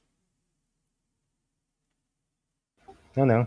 Do you class them as the same or within the axiomatic system? Definition First defining 6. it with length without breadth, and then saying the shortest distance between 2 points, or that which lies evenly between its extreme points. Or do you have any other definition of a straight line? Bev, no need to talk too much. Give me just some you time asked me to for find. the definition of a straight line, just to And make you sure. gave it to me, and I asked you how many times Euclid defined lines, and you said once. Definition 6 in book 1 says, the edge of a surface are lines. So line is redefined here. What? What? That's why it is Definition redefined? 6. No, that's just book 1. It's to say the extremities of the plane. Surely. Wait. Do you not understand When about this? he say the face of that bounce the solid is superficial, Are you say whoa, it Chaiki, you in redefines book it. 11 now? You were starting off at book No, 1. no. Yeah, I'm you are. proving a You're point flipping here. about I'm all over the proving place. a I was point telling here, Paper Bev. about this earlier. It's a Bev, fascinating I'm concept where you proving. bounce between I'm proving book it. 11 and book 1, trying I'm to redefine the surface amongst the two. It's a I'm nice little dance that's proving a going on in point your here head. that you try to deceive, and I will not let I'm not you. trying to deceive Definition anybody, 6 in Chaiki. book 1 says the edge of the surface are lines. So lines are redefined here according to you, because when it Not says, according to me. I'm not saying yes, that's a according to you, redefinition. because you say, I didn't say when that. You said that. No, it wasn't no, me. you said Don't say when that I said it. I didn't say that was a redefinition of a line, I know Chaiki. you You didn't, said that. but when Euclid says what bounds the solid is superficies, you say it is redefined. Why? What's the difference between definition 6 here and definition 2? Dimension, Chaiki, the extra dimension that's involved in book 11. Well, the extra dimension was added at definition 5 of book 1. So he changed the definition. Yeah, because from that's a plane. There's a Bev, difference between 2D right. and 3D. So obviously the surface has to be redefined because a 2D surface will Not talking about the not surface. go on a Not talking three-dimensional about the surface. object. Yes. Not talking about the surface, talking about the line. What line? Now, you're talking about The line surface. that Euclid redefined according to you. I haven't got a clue where you. What? It's not redefining a line, Chikey. A Stop line is being defined. such a dishonest shit. Start to call me name again. Yeah, because Bev. you When are I being a corner you, dishonest shit. when you have your back to the wall, you start No, you calling just me keep. names. Yeah, because you keep lying. I do not. I think don't Euclid lie. I redefined don't it. lie. I follow Euclid. Euclid in definition say a line is breadthless length. Then he adds one dimension, a definition 5, surface, that which has length and breadth. And then according to you, he needs to redefine line because the edge of the surface aligns. That's exactly what he does in book 11. He defined a 3D, and according to you, he redefined surface, which he doesn't. He used the old definition that already had.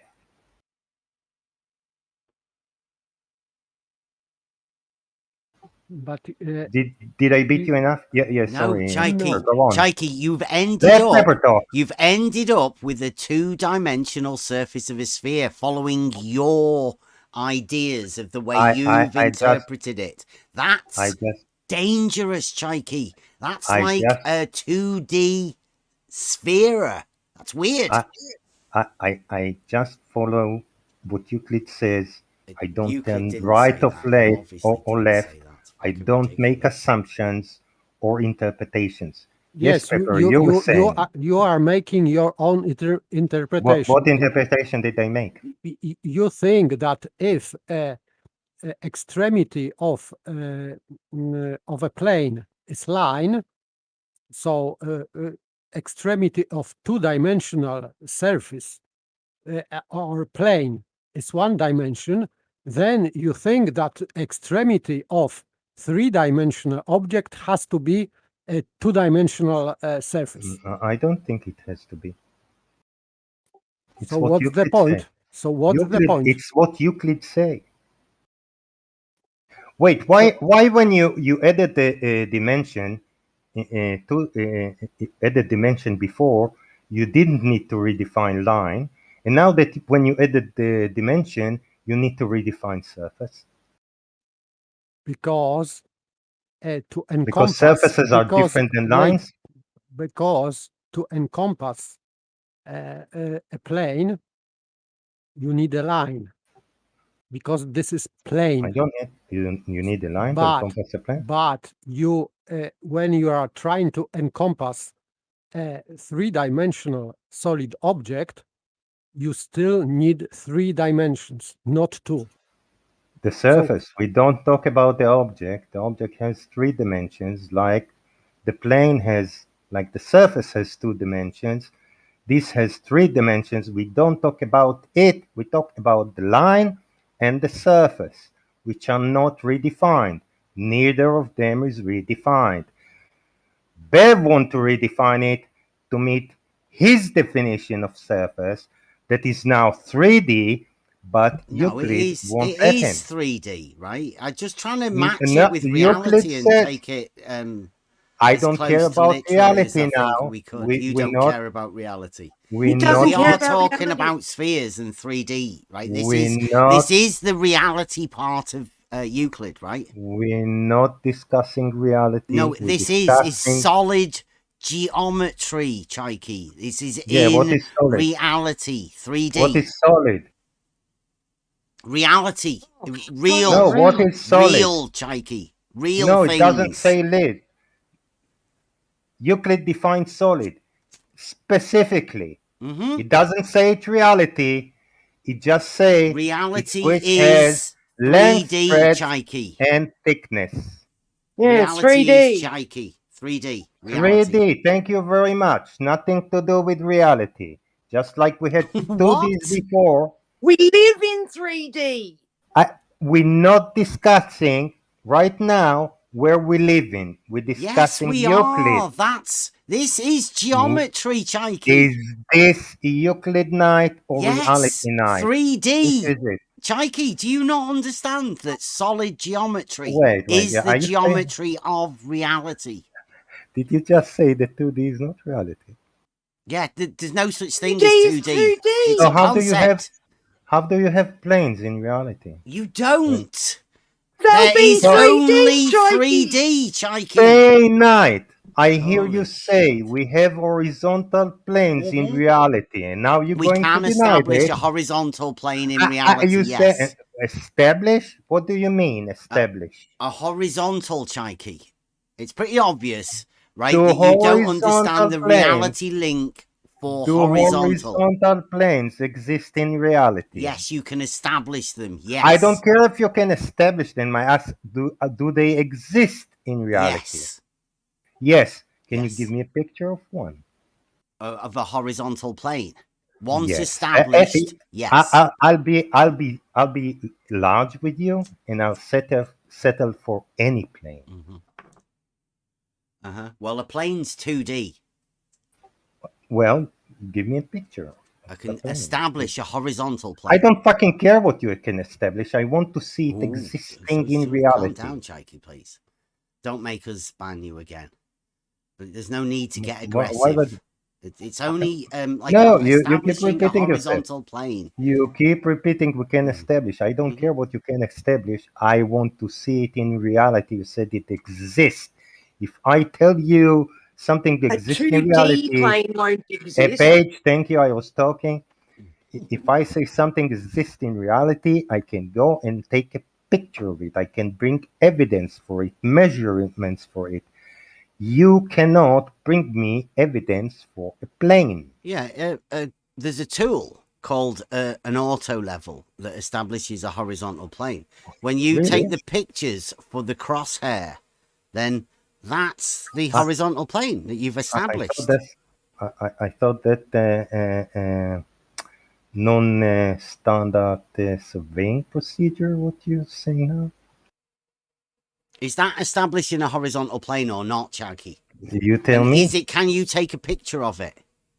Of course you can, but Well, you there said you go then. you're not There you go. supposed. You said you're not supposed That's to. how you establish a horizontal plane and show it. You could also do it with a water level. You could do it with a spirit level. You could do it with many different tools, all of them called levels that establish horizontal planes. In reality, you can do it yourself, Chaiki, anytime. Yeah. I know. Can you please explain to the crowd exactly how the auto level establish horizontal plane? Where is it established? On you have pictures. You can. Everybody in this server knows, Chaiki. We No, go out and I don't we think put so. it on I the- don't think yes. so. Well, Paige, yes, do we you do, know? Chaiki. Everybody knows that that's what we do. We Paige, take it. do you We know? take a camera and we put it on the auto level, and then we show everybody. We did it last time when we went to Bedford That's Levels. great. I want to know if they understand. Yeah, they do. Okay, let's take Paige, it do you understand that they how know auto- much better than you do. Let me talk to Paige for a second. Paige, do you understand how auto level establish horizontal plane, and where is it? How do you see it in the auto level? Sorry, an auto level what? Do you know how auto level establish horizontal, and where is it established? How do you see the horizontal in the eyepiece of the auto level? Why are you asking me? Bev says everyone knows. I'm just verifying everyone knows, including you. You included it, everyone. Yeah, it's a machine that establishes a horizontal. You've got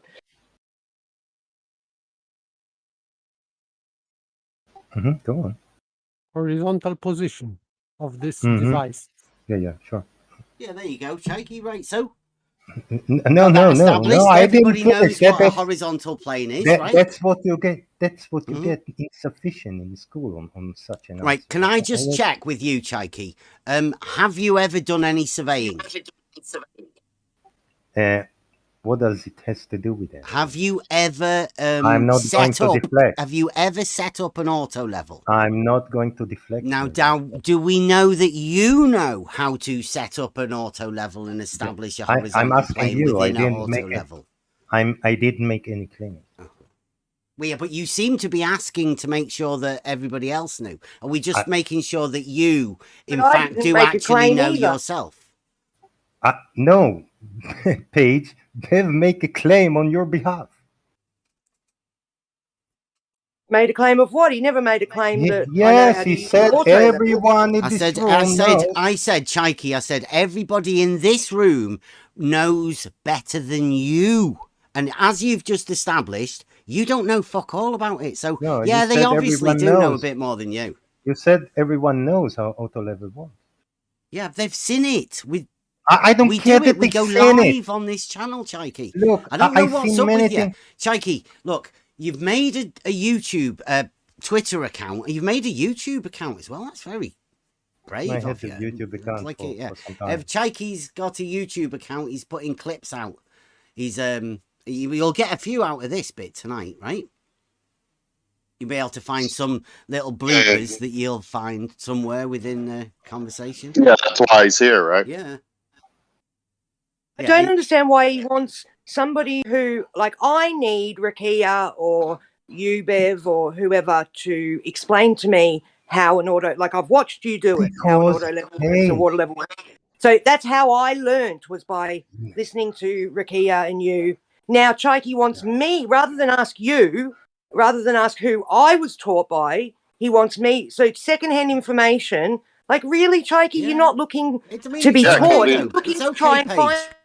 Because He's we just a will, piece of work. Chaiki, we will be able to do this, right? In the past few years, what we've been doing is we've been testing a group. We've been testing how good we are at teamwork, and we've been testing how well we can work with Discord. My work, my personal work is done. I've done everything I ever needed to do. I've found logic. I've found a paradox that's so easy to explain that drives people with a model crazy, right? But from now on, what we can focus on is, like you say, we need to be able to teach people how the auto level works. We will be on that much more in the Discord server, showing people exactly how the horizontal plane is established, how we know that the horizontal planes are parallel. We'll be doing all of that work, Chaiki. We'll be showing everybody exactly how these tools work, measuring on the vertical, knowing that if you turn the auto level around, the horizontal plane will have a vertical at one end and a vertical at the other end, and they will both be perpendicular to the horizontal plane. I know, it's amazing, right? And it goes against the globe completely. But you done your speech? Yeah, we're fine. Hey, Rakia, I'm glad you're here. Do you think the horizon is a Hey, plane? hey, Chaiki, do you have pictures of me on your Twitter account? Yeah, I did. F off. I said that you wouldn't agree with Bev that the horizon is a plane. I would suggest you don't talk to me. Mm-hmm. Okay. Yeah, I hear you. Yeah, I hear you. I hear you. You don't want to lie. I hear here in you running public. the script, and I don't care anything. You don't want to lie here. Yeah, I mean, so you don't want to talk. You don't want to talk over me, huh? You want to complain about getting talked over and then immediately talk over someone? You asked me a question. Script 101. No, I told you I didn't want anything. You asked me if I mentioned you on Twitter. Yeah, and you answered. It doesn't give you the right to talk all over me afterwards. Okay. That's all I wanted from you. A yes or no answer. You gave it to me. I don't need anything from you. Okay. Why are you here? So you have nothing to say, right? I'm not talking over you. Why are you here? Why do you care? He's got a is YouTube the channel up. He's got to get. Is the horizon a flat plane? Is the horizon a flat plane or a line, Rakia? Needs content. Hmm? Hey, we're all good, Chaiki. Notice we don't come to You're you. not going to answer, right? You're a man of God. I trust your word. Is the horizon Am I a man of plane? God? Yeah, Jesus Christ is my Lord and Savior. Anything Sure. else? So you're not going to lie. Is the horizon a straight line I or a don't plane? lie, and I don't have to answer for You don't anything. have to answer, but you not answering I a will. simple There's question a of I'll yes or difference no. answer. between I'll a answer. No, it line doesn't. I'll answer. All horizontals are parallel to the plane of the horizon. So, therefore, we can say, using reasoning, that the plane of the horizon is horizontal. Yeah, well, I know, There you you go. know, we caught you in too many lies, Bev, so no one believes you. But Rakia, I will believe. If say what Bev said is right, I'll accept it. You sure? Say it It is again. right. Ask me again, Chaiki, so I can hear it clearly. Like Is you the sure? horizon a plane or a straight line? It is Listen to my answer. You Pepper, listen. I'm not asking you. Let Rakia answer. What's up with you guys? Calm down, Chaiki. I'm going to give you your He answer. wants You the ready? he wants a clean cut, Rakia, for Yeah, when you he ready? clips it. This is for your YouTube clip.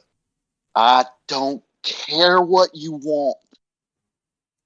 Okay, so you're not going to you're not going to back up Bev, right? And we all know why, right?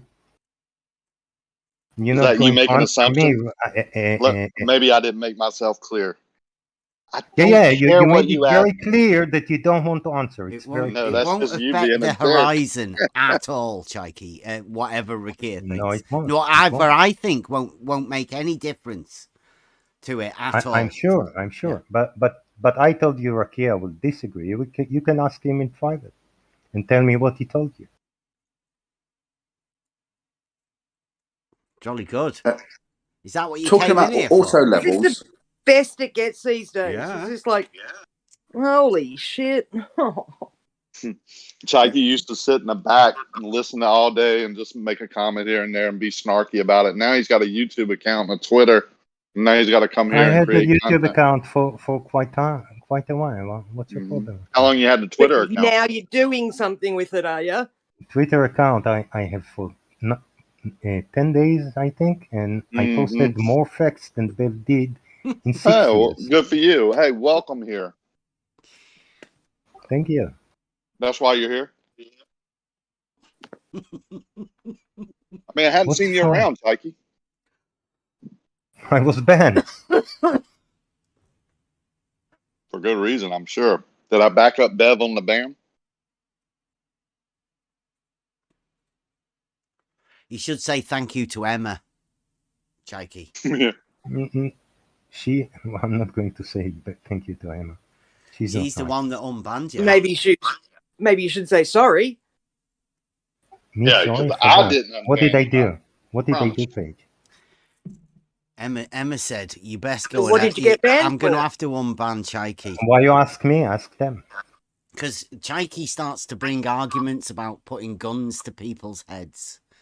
Within an argument, right? It's not threatening or doing that sort of stuff. It just I remember it's the you way when he saying gets it is. super triggered.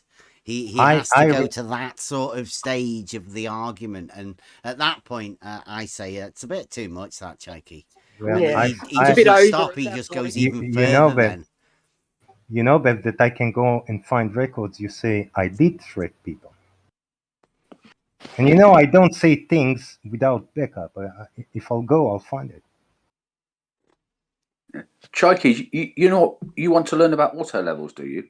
And how to use them?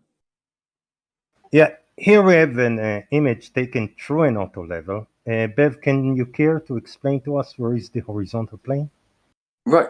Well, if you want to do that, look up a guy called Chris Harbour. Ninja, thank you very much. Auto level. Thank you very much.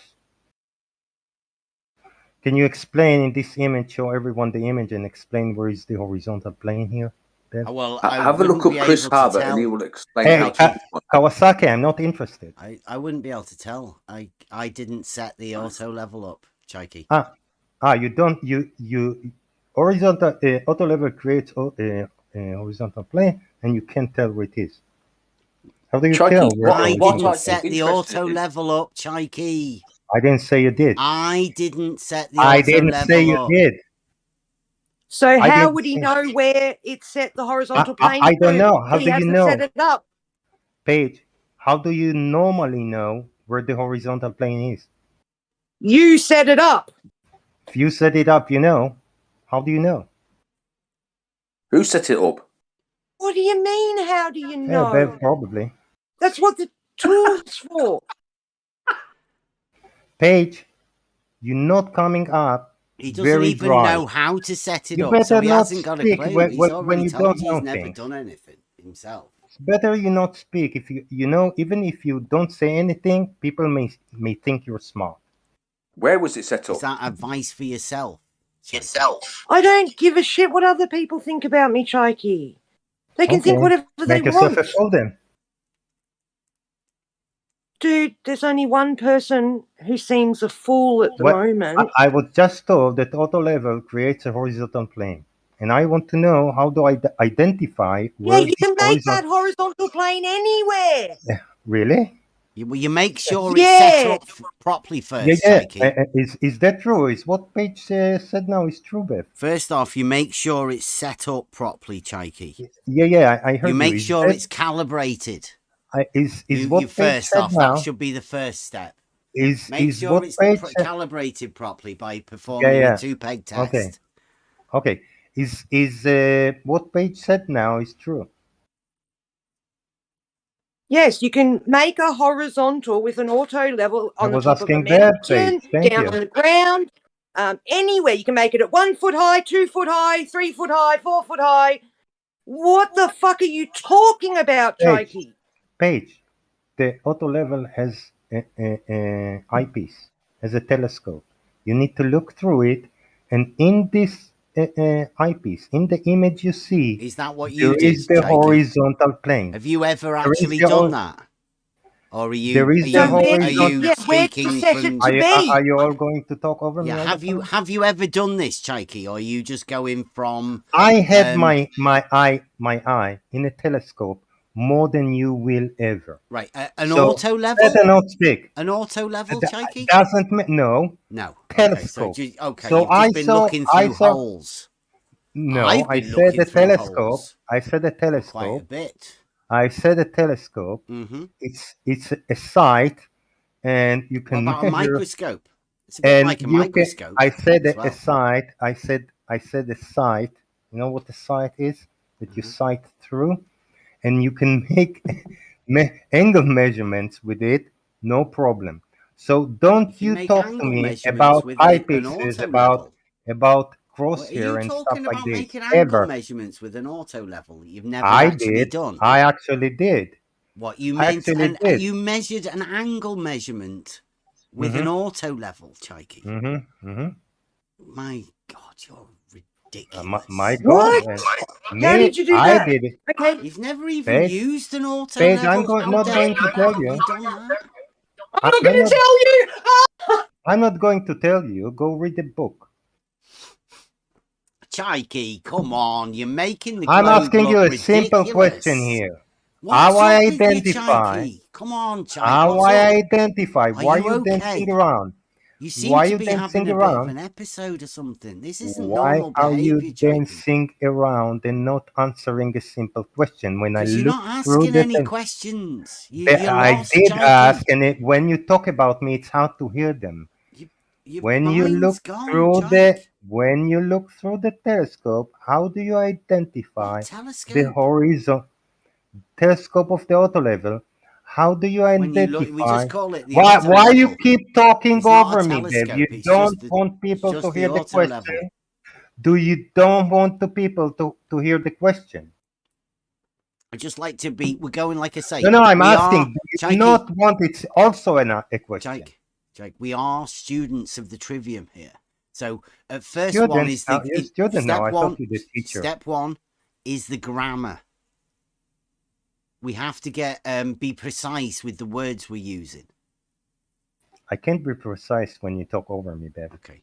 So if we're talking about an auto level, let's just talk about the auto level. Let's not talk about telescopes. When you're looking through the telescope of the auto level. The telescope of the auto level. This may be a language thing. Can we just talk about the What do you auto call level? What do you call it then? It's an What auto do you level. call the things that magnify things in the distance? It's just the auto level. You just look through it. That's the thing. The auto level establishes a horizontal plane. You look through the scope and see and read numbers on the measuring rod. Hold on right there. You yourself said that without the measuring rod, auto level is just a 30-time magnification scope. It's your words. It's useless, I said. Scope, you said. It's useless. Scope. You said scope, Bev. Yes, there is so 3 component parts for an auto level. Thank you very much. A tripod, the auto level, and a measuring rod. 3 vital components. You need every one of them for it to be of any use. Yes, Shaky. Your words, right. your words, you said it's just a 30-time magnification 32, scope. 32. 32. Yeah. Magnification scope. On the scope was auto your level, word. yes. So it is a scope, isn't it? Is it a scope or not a scope? It can be a scope one day and another day it's not a scope. Chaiki, you are genius. So now that we know what we're talking about, when you look at through the scope, through the eyepiece, yes. How do you identify the horizontal plane? How do you tell where it is exactly? Where is it? Where did you set it to be? Well, yeah, but first off, you have to do a 2-peg test to make sure your equipment is within calibration. How can you do before you identify the horizontal? Because you have to make sure that is working and it does, in fact, establish a horizontal plane of reference. Okay, I'll rephrase my question. How do I identify the plane? How do you identify the plane? Anyone? How are we supposed to identify the plane? Where is it? It's in the scope, isn't it, Chaiki? In the scope. In the scope. I know you've never done it, right, Chaiki? But if you want a lesson on how to use an auto level, like, is that what we want to do? Or do you want to try and lead somebody into something that you've not really got a clue in, but you've already imagined where you want to try and guide people? Because that's not the way auto levels work, right? It's obvious that you've never used an auto level, Jake. Thank you very much. And it's obvious you've never looked through an auto level either. Even I knew you needed that pole. I would say next time you come round and we're going live, Jakey, come round and actually watch what occurs and how you do it. Can I speak there, or are you going to keep your I don't want you speaking about things that you know fuck all about. I'm trying to learn, Bev, and you're not helping. Then don't speak. Paige. Because from you don't help from what you said, I will never know how to identify the plane that's supposed to be horizontal. Come round next time we go out you in will the field with the auto level. Then you will explain how to identify what we will do. We'll put the camera on the auto level, then you will be able to see it. You already did. I have the picture. I have the picture here, Ben. Chaiki, do you think the auto level is finding a horizontal that's already there? Or do you think the auto level is there to establish a horizontal wherever you want it? Yeah, it's there to establish.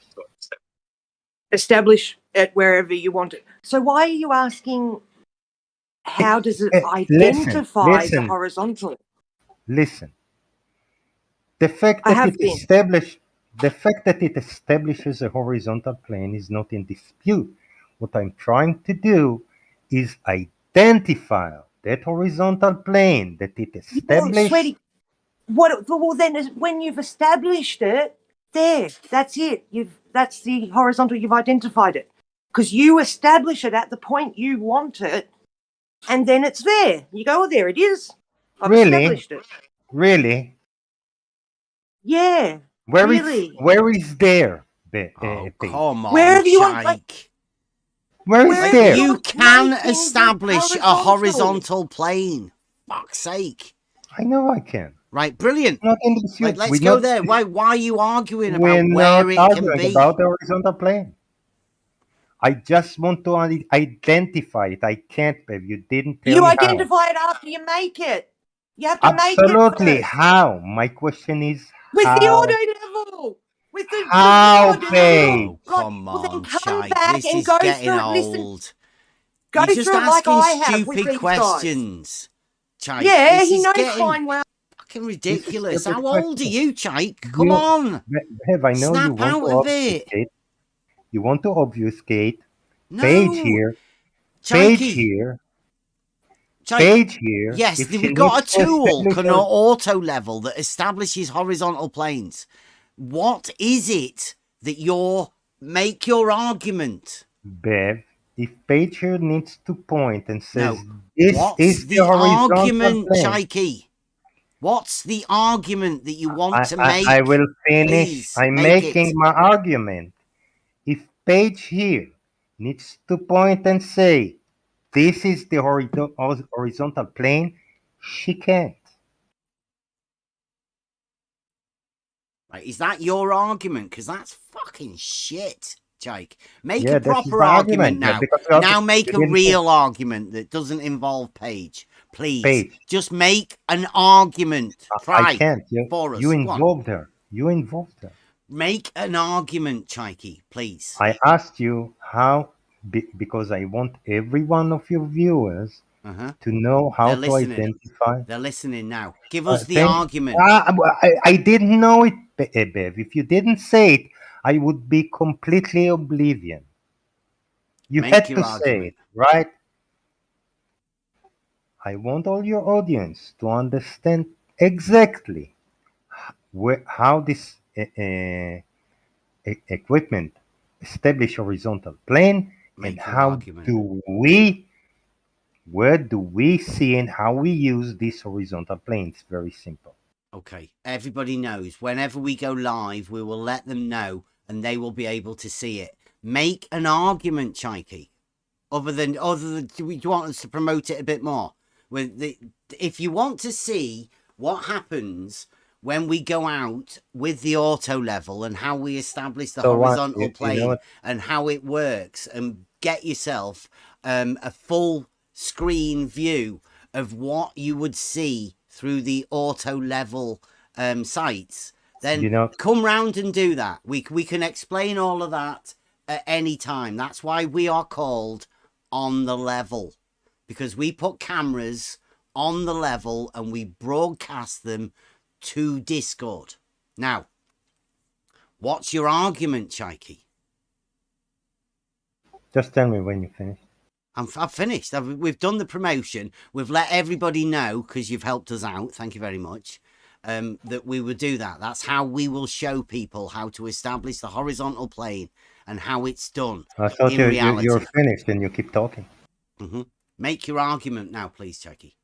Yeah, we say in Hebrew, whoever wants to lie will distance his testimony. The only thing you need to do now is say, this is where the horizontal line is. But you don't.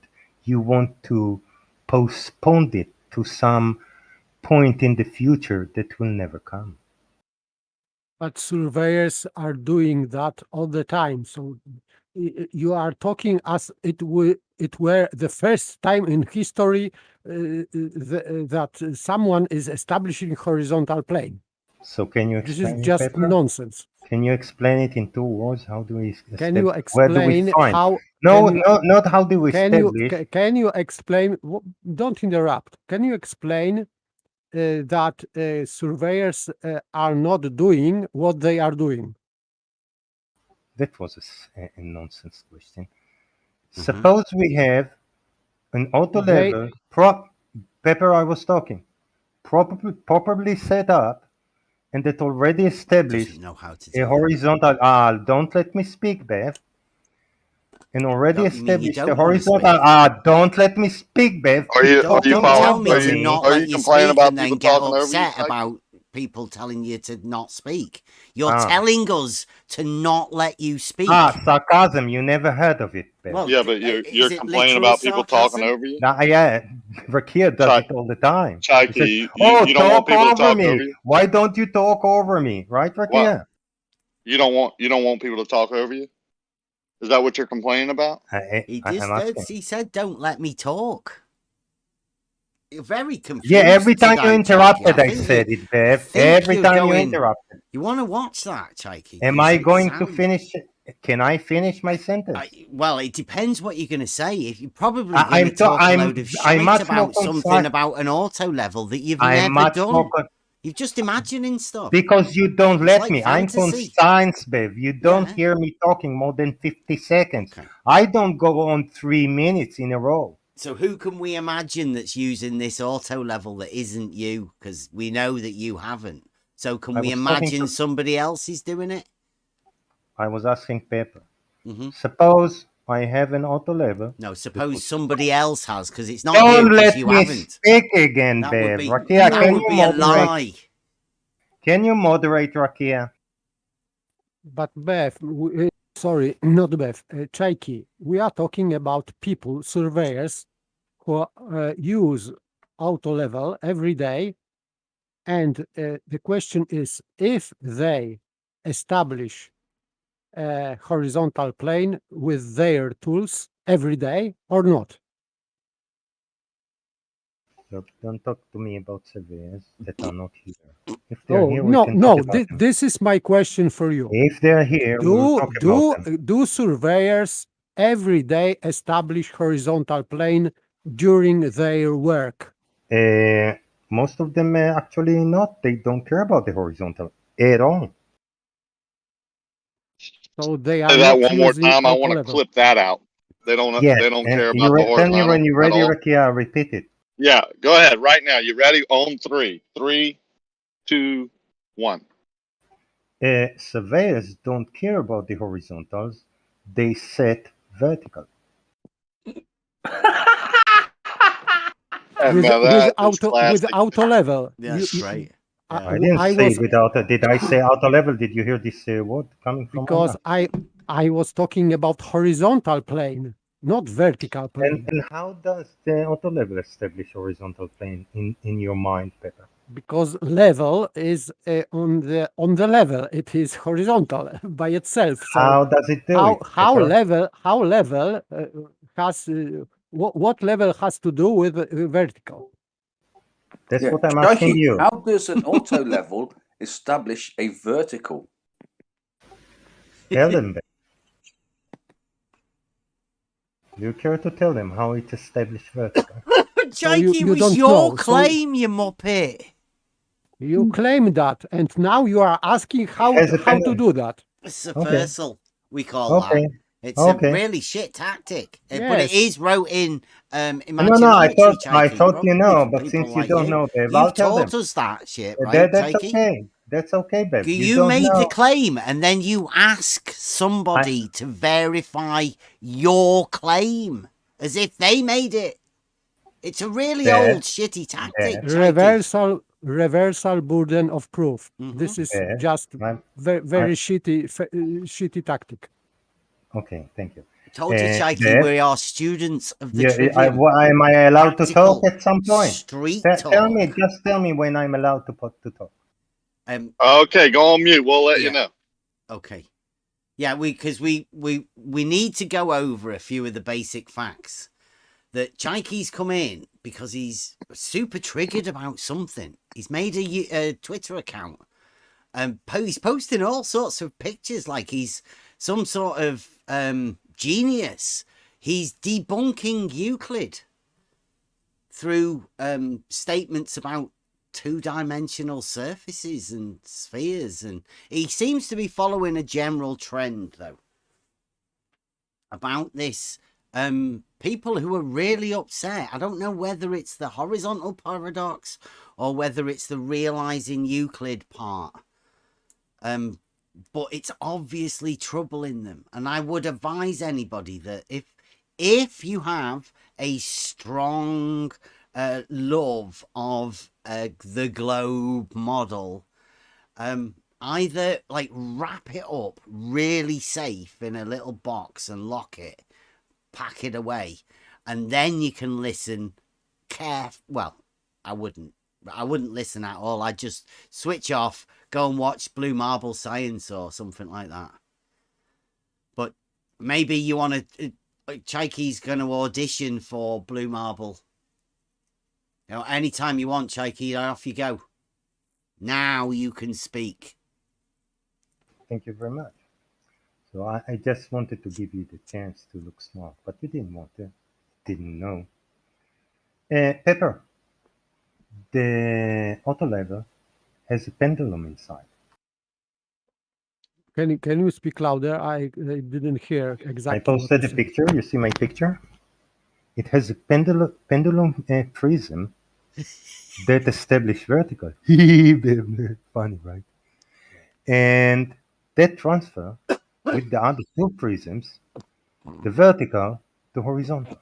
So yeah, auto level establishes vertical, and from that it establishes the horizontal. If you want to bring water level to this, if you can find water in your auto level, go ahead. It's a prism, Chaikey. We weren't talking about water level. We were talking about auto level. Yeah. And in your mind. So I now said. Wait. What the part auto means? Auto level. Auto it means automatic. Yes. It means it doesn't need automatic level. Yeah. It does it means it doesn't need you there. It doesn't need you there. Yes. So he is leveling itself. Right. How? I told you my thinking how it does it. What do you think? How does it level itself? It's that prism. Chaikey, it's the prism. Pepper, you have a rebuttal? Fixed prism, yes, on this picture. There's a fixed one, but there's a pendulum one is in the middle as well, isn't there? But all of those together make it a horizontal light ray in your picture. Right. That's Where's the verticals? The verticals would all be all perpendicular to that horizontal light ray, wouldn't they?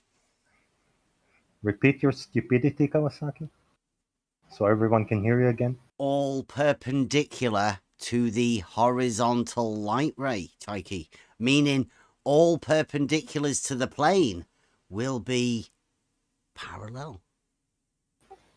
I didn't say any of that. Chaikey, it's in your picture, horizontal light ray. Chaikey, didn't you say an auto level establishes a vertical? Mm-hmm. On your picture, where is the vertical? The pendulum prism. So these lasers are establishing vertical. There's no lasers. Or otherwise. There's no because lasers. On this picture, I can see otherwise, that this vertical is establishing horizontal. What is establishing horizontal there? Can you explain? There's no verticals there. You got horizontals. You got 45 degrees. Where you see horizontals? So where's the vertical? Chaikey, you said an auto level establishes a vertical. Where is it? The pendulum. They're 45 degrees. That's a pendulum. You know what a pendulum is? Where is the vertical? Do you know what a pendulum is, Kawasaki? I can't talk to idiots. Perpendicular. Perpendicular. Yeah, wow. That's smart, Pep. It is. That's what it is. It's a Perpendicular to what? Perpendicle. What is perpendicular anything to what? hanging down by a straight line. A perpendicle. Perpendicular to what? Well, I don't know. If it's hanging down, what would it be? Oh, wait a minute. Horizontal. All of them. all of the perpendiculars to that horizontal will be parallel, meaning all the What verticals horizontal? will be parallel. Yeah. What horizontals? The one What that you've got established labelled horizontal? there, it says horizontal light ray. Do you not see it in that picture that you posted? It Yeah, says but what horizontal light ray. That's the you- one that comes in right Correct. before it even hits the pendulum prism. Yeah, so Right, the in light order ray, to get to your eye, it's already coming in horizontal. so Isn't the that light ray, amazing? Look at the way it does that. so the Because light the ray established, crosshairs are right in that scope at the end, aren't they? so the It light comes ray, in horizontal. Imagine how it does that. Oh, brilliant. He's falling for that trap. Excellent. Could I ask Choiki a question when there's a space? Hello, everyone. Whoa. Go on, are you going to give him an out? Chaiki, are you fielding questions from Brian's logic, or how special are you feeling, Chai? Come it's in. Euclid 9. It's Euclid night. It's I don't want to Euclid night. divert too Right? much. He only wants to talk about Don't want. horizontals and verticals, Yeah, I was trying. perpendiculars. I was trying. That's all I was going to talk about. I I was going to ask him that schooled now. you. Already schooled you on surfaces.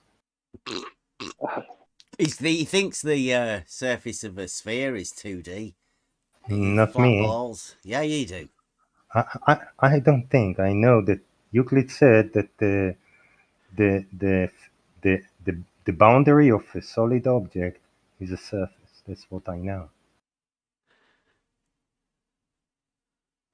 If you have any dispute, take it with Euclid, not with me. Well, yeah, there's no way Euclid thought a sphere was 2D. I know you now in a very that is a very this is paradoxical to you, because you love Euclid from one hand, and the other hand he says you're wrong. He said it 2,300 years ago. We went from book 1 to book 11. Didn't we? Because the surface is defined at book 1. And what did it say in book 11? Plane In book surface. 11 it Plane says that surface. solids has, because no, it's a surface. Doesn't says anything Yes, about because in book 1 No, it has to be a plane surface, because he is talking Pepper. about 2 dimensions. Pepper. So it has to be 2-dimensional surface. It means plane. Pepper, the less you talk, the less stupid you sound. Why you are talking that manner to me? Shut up. Why? If you are talking that Because way, you can just shut up and listen Yeah, don't let him get about to you. Euclid, Don't let him get because to you. Chaiki, you are trying to don't insult continue me. that. Why And does Euclid? Don't let him wind you up. don't try to speak with that attitude Yeah, he's just to trying to me. wind you up, but it won't be allowed. Because Chaiki, don't do that. I speak the truth. If you Chaiki, don't know the do truth, you you hear can't what talk. I'm saying? I don't care what you believe is your truth. Yeah. You have to be polite to me, because we are on this Discord trying to be civil and not All right, move on. just rubbish like you. Okay, move on. Don't speak in that tone to me. Never again. Okay? Or else. Stupid Chaiki, okay? Or else. Come on, guys. Sorry, Why does Euclid define? He's playing outrageous Why does Euclid tricks. define? Why does Euclid define plane surface when you already defined surface? Plane surface is, so to speak, flat surface, but surface of the sphere is not flat. Pepper, why does Euclid define flat surface when you already defined the surface? If a surface has to be a plane. Because he was operating in 2 dimensions only in book 1. He redefines it in book 11, obviously. That's why he's talking first, because before I'm he's not talking talking about book 11. because before he's talking about superficies, 1 sentence before he's talking about 3 dimensions.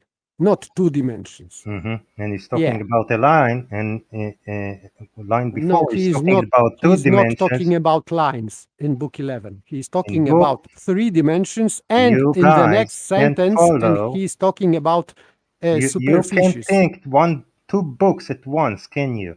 In book Mikey, 1, you're he not goes the from guy 1 that should be dimension doing line. this. In book 1, it goes from one dimension line to 2 dimension, and then he mentions lines again. He doesn't redefine them. He just uses something he defined before. And after he defined the surface, he defined a plane surface. So a surface is not a plane surface, as you claim, because it isn't, because Euclid make a distinguish between surface and a plane surface, 2 different things. In book 11, he adds to the surface a dimension and call it a solid, and put the surface on the solid just like he put the line on the plane. But you can't follow 3 lines in a row. You can't do it. It's too much to think about for you. Wow. It is not that way, because if you So have back a to square, the if you have a pendulum. square, you have lines encompassing 4 lines, straight lines, 4 sections of straight line in different directions. So, and 2 of these lines, for example, upper and lower, it would be called length in this square, but these vertical extremities would be called breadth. Yes? So why then does he need to define 2 surfaces? If he already defined it once, why didn't he define plane surface from the beginning? Why define surface and then plane surface, Pepper? It is defined as a plane is a surface in first book, and then he already. Plane is a surface? I thought a surface is a plane, you said. Plane surface is, it is in book 1, it is a plane. The surface is a plane because he's talking about 2-dimensional plane. He talked about 2-dimensional plane without mentioning anything about a surface, without mentioning anything about the plane. Euclid, and then he make a specific definition for the flat surface, and not just any surface. Are you that hard to follow? 3 lines? Mikey, you were moaning about people talking over you.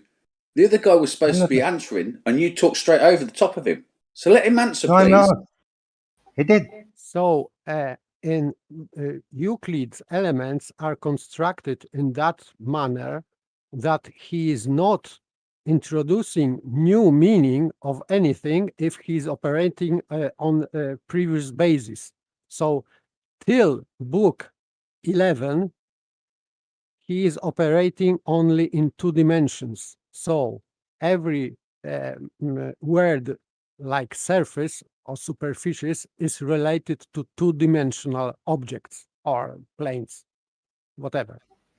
No That's shit, why because he's that's why in 11, why did you ask yourself why he is repeating that the extremity of solid object is surface?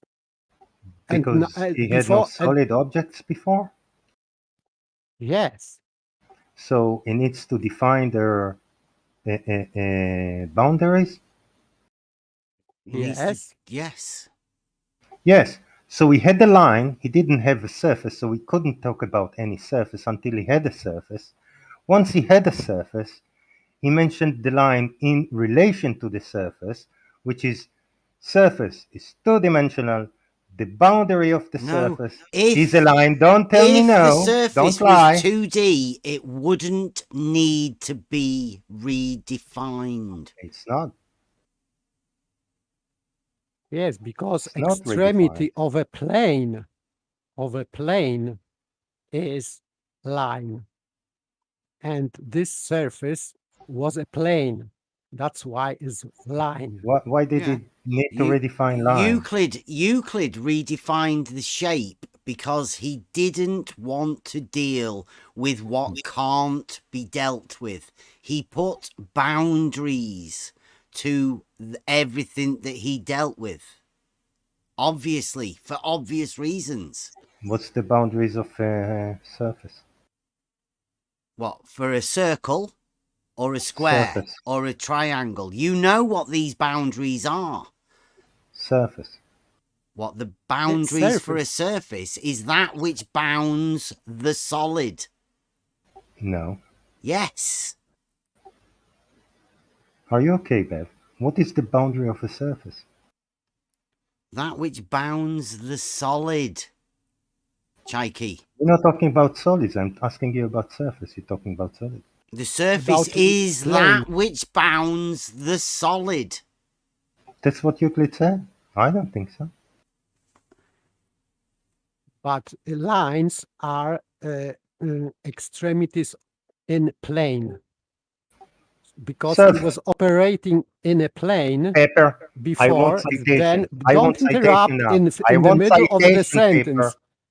He was I want citation paper. Citation of what? Of that? Of what you just said. That I said. The So extremities you of a plane is a line. Okay, Chaiki, you disagree what Bev said. What do you actually say? About what? What is the surface then? Surface is what has length and breadth. Only length and breadth? Yes. So two-dimensional. Yes. So he was. So you know. So why you are playing this idiotic game that what you don't know? That you don't know, and you need citation. You now admitted that you know what I was talking about, and you don't need citation. So why you are just stupid games playing? Why? Because he hasn't got an argument. I don't know whether anybody's noticed yet, but Chaiki still hasn't made a valid argument. I did. What? That you're lying about what Euclid said. That's not an argument, It Chaiki. is. He did make an argument earlier. He said that three-dimensional wasn't reality. And then a while later he stated. Then a while later he stated that he always backs up his claims. That wasn't what I was going to ask him around, but just let it throw that out there. When did I say it? 3 dimensions is not reality. Yeah, you said it. You said it 2-page and it's recorded. You better want to check your facts. There you go. I've got you there as well. The extremities of a superficies are lines. Straight lines, Pepper? For a circle? Like, come on, Chaiki, get why real. You need to white knight to Pepper? Pepper said the extremities of surface are straight lines. Lines. Are they, Pepper? Lines, Chaiki. I said extremities of a square are sections of straight line. That was I wasn't talking about circle. I was talking about square, and I said that there are sections of straight lines, and one of them are in coordinate systems are length and are perpendicular to them. Like vertical are breadth. So we have line. So this is your one dimension, but this one dimension, if it is in a different direction, it has other name, because length in horizontal direction or on paper x axis is called length. Why you talk so much? Don't interrupt. Why do you talk? Why interrupt now? Don't interrupt. Why you talk about be polite? verticals? Be polite. Don't interrupt. Stop talking. You are not very cultural. You, Biff. Don't be not cultural. So length in that direction, let's say horizontal direction, is called length, but same length in vertical direction is called breadth. So this is just the convention of naming length as breadth because it's a 90-degree direction. And this is called dimension. So in fact, we have two-dimensional object, geometrical figure, and it is encompasses in line, but this line is in two different dimensions, like vertical and horizontal. And if we have solid object, this surface is encompassed by three-dimensional surface because it operates in 3 dimensions, not 2.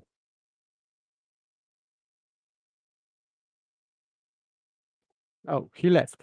Well, I timed him out to shut him up so you could talk. Only for 60 seconds, so he should be able to come back. But I mean, I find it very hard to speak to him because, and I think that he is doing it on purpose. Oh, yes, definitely. He is behaving badly, not because of his character, but he is doing it on purpose, just to trigger, for example, me. Mm-hmm. Yeah. He's got no argument, and it's obvious that he's got nothing. He's got nothing to offer other than negativity and practicing sophistry. He's not very good at it. Yes, and with, let's say, cold blood, he is insulting, for example, or trying to insult me or you, just to make effect that will trigger you, because he is expecting that the opponent who will be triggered will not respond logically. So this is very underbelly tactic. So. Yeah. It's Chaiki, though. Emma let him back in. I am done with him, and maybe Brian Logic has more fresh blood and more patience, because I really want to sleep well tonight. He's got no argument. I can't see him coming back. He's probably reeling at the minute. I didn't even really know what he was claiming. I think it was hard to tell from what he was saying. I was just listening in. But I think he was trying to claim that auto levels don't establish a horizontal, or horizontals don't exist, something like that. You have to, right? Once you know in reality, you can obviously establish a horizontal plane. But once you find out mathematically, geometrically, all horizontal planes are parallel to the plane of the horizon.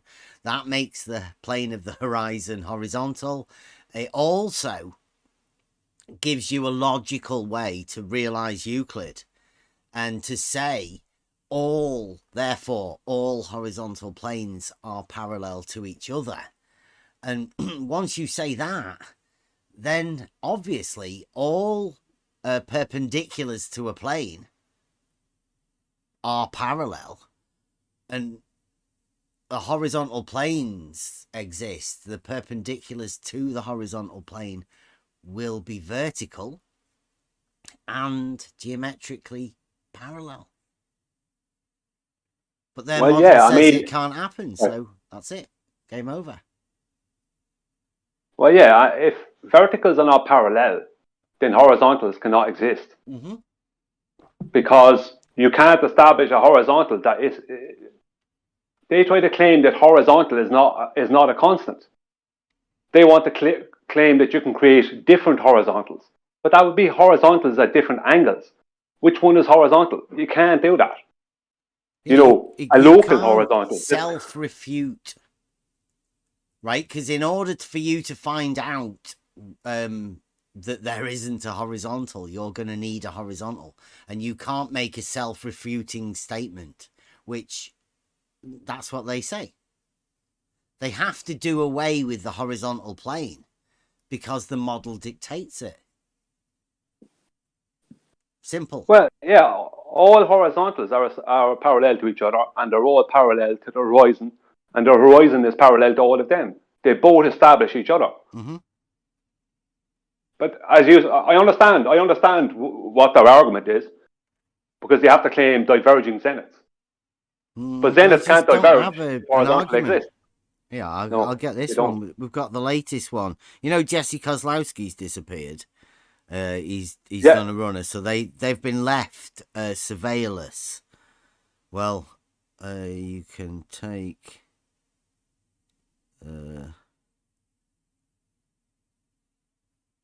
that one and that one, I think. Boom. These two coming into the live chat. There's a guy on Twitter. I don't know whether you know about that.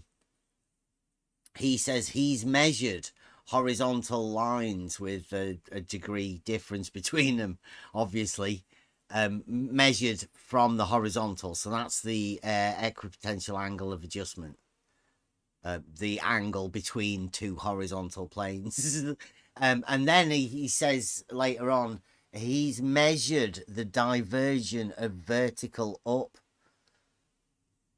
So that's a good claim, isn't it, right? That's an actual claim from the globe side for somebody to claim to do the impossible. It's going to be great to find out when these people, because they're going to have to come out eventually. That's one of the maddest claims I've ever heard. Yeah, I mean, so keep an eye out for him. He's going to be hot. I think I'm gonna pump him up in the Twitter account. Like, we need to know people like this. We've been asking people for years, what's their method for being able to do anything of the stupidity that they claim? The drop of the water level over distance, anything to do with the converging verticals or whatever. I mean, ridiculous stuff that they claim. Like, their argument against the water levels is perspective. That's their argument. I don't think they haven't got an argument, Brian. I wouldn't say that they have an argument, because that would be a lie. They don't have an argument at all. They'll just ask you to make a claim and then go against that. They never have anything positive. Well, how is this guy on Twitter going to prove which one of these are horizontal if he has several different straight lines that he's claiming are horizontal? That's what's going to be interesting, right? Like listening to them try and explain the impossible, right? Because they don't know how they do it. They've lost all sense of logic. The model doesn't have anything. And by the way, if they can create on divergent these so-called verticals at every point new, because they are insisting that this is horizontal at a point. So at every point they can produce so-called divergent verticals, and at every point of intersection then they can create this horizontal, not line but point. It of course automatically makes this horizontal curve as a curved line. So they are calling this horizontal and they are calling it tangent line, so straight line, but in fact it is curved line. So they are they are lying or double speaking, because they say that this is straight line because they say horizontal is locally straight line, but this is not true. Geometrically, it is impossible because it has to be curved line. Because you can create new horizontal point and it is on divergent verticals, it has to be curved line. There is no other way. So yeah, sorry. Go on. No, I'm just saying what they're creating is a disco ball. You know, the mirror ball, the disco ball. That's all they're creating. They're creating a type of a disco ball, you know, with all the little mirrors on it. Yes, but Loads of little tiny but, flat places on a but, sphere. but even they are creating disco ball, you have these surfaces of little squares, but on this little square, only one in the middle is for them is vertical. But still, on this vertical, there are no parallel verticals on this little square. Still, they don't have it. Yeah, because this parallel line wouldn't be vertical in their sense. It would be not concentric to the center of the sphere. So they have paradox, another paradox, because a parallel vertical on this little square wouldn't be a globe vertical, wouldn't be pointing to the center of the Earth in their model. So this is just another nonsense. But that's basically just describing their ECEF system, which brings all zeniths to meet at a point at the center. But all those zeniths are at the center of a three-dimensional Cartesian coordinate system. You know, it's just taking parallel zeniths because they have to be parallel if you're creating several connecting Cartesian coordinate systems and just stating they are all meeting at a point in the center, which gives you basically a disco ball. It's just nonsense. Like, how do you violate horizontal? How do you state with distance when the horizontal you create is not a horizontal? How do you do that? What distance do you have to go before your horizontal is not a horizontal? Geometrically, every point. Yeah, they never have any solid, like Bev is correct, they don't make claims because they have no, even if they do nothing to stay solid, because they're working within a mathematical belief, so they just change their claim as they need to. Like a tangent plane for them, because I put out a video and asked the question, how big can a tangent plane be? Ruhif answered, and everyone else followed suit, it can be any size, it can be infinite. There's no size it can't be. So they can change the claim that their tangent plane can be, let's say, 1 inch square, or it can be 1 million miles square. It can't be anything. It cannot be. It can only exist on the vertical in their model. Yeah. Yeah, I know, I agree. That's what you should start sticking them to it, right? Keep them to it. There is no argument that can be made positive for the globe model. There is no geometric proof for the globe model. It doesn't exist. They've got nothing. Well, it can't, because their whole model is an orthographic diagram, isn't it? Everything is orthographic. It has all their whole model mathematically. They literally, the people you're talking to, right, are arguing with nothing. They've just got sophistry. That's the only thing they have. The actual model has nothing. No geometric proof. There is no logical argument that can be made for it at all. Nothing. That's why you will never have a debate with any of these people properly. And beside this, that no argument, no geometry, no common notions, not visible evidence for anything in physical world, nothing, just complete nothing. This is just pure fantasy. Well, all they've ever done is hijack reality. That's all they've ever done. So when it comes to anything to do with measurements in reality, they just try and hijack perspective. That's really all they do. They try and state perspective. You know, to try and somehow take perspective and orthographically show you how that makes a globe. You know, it's nonsense. They have nothing. There's no measurement that ever supports anything they have to say. Sorry. Brian, what have they measured? But that's the point. They haven't measured anything. They've measured horizontals and verticals, and they then take the perspective view of whatever distance they're looking over, and maybe even add in some actual real world refraction, and they try and to orthographically show you how it's a globe. Who are these they? Yeah, what have they done? Like, because I've not met any of them. The only person I have met is Jesse Kozlowski, that said the water level drops away from horizontal, something that's fucking ridiculous. And the moment he said it, he had to disappear from the scene because he knew he cannot back it up. There is no argument. There's no proof. You cannot do what he said. It was obvious at that point. He's not a real surveyor. How could a real surveyor say that a water level is a drop from horizontal when you know the drop from horizontal is how they measure elevation changes? Like, it's ridiculous that he said it, and no wonder he's not around.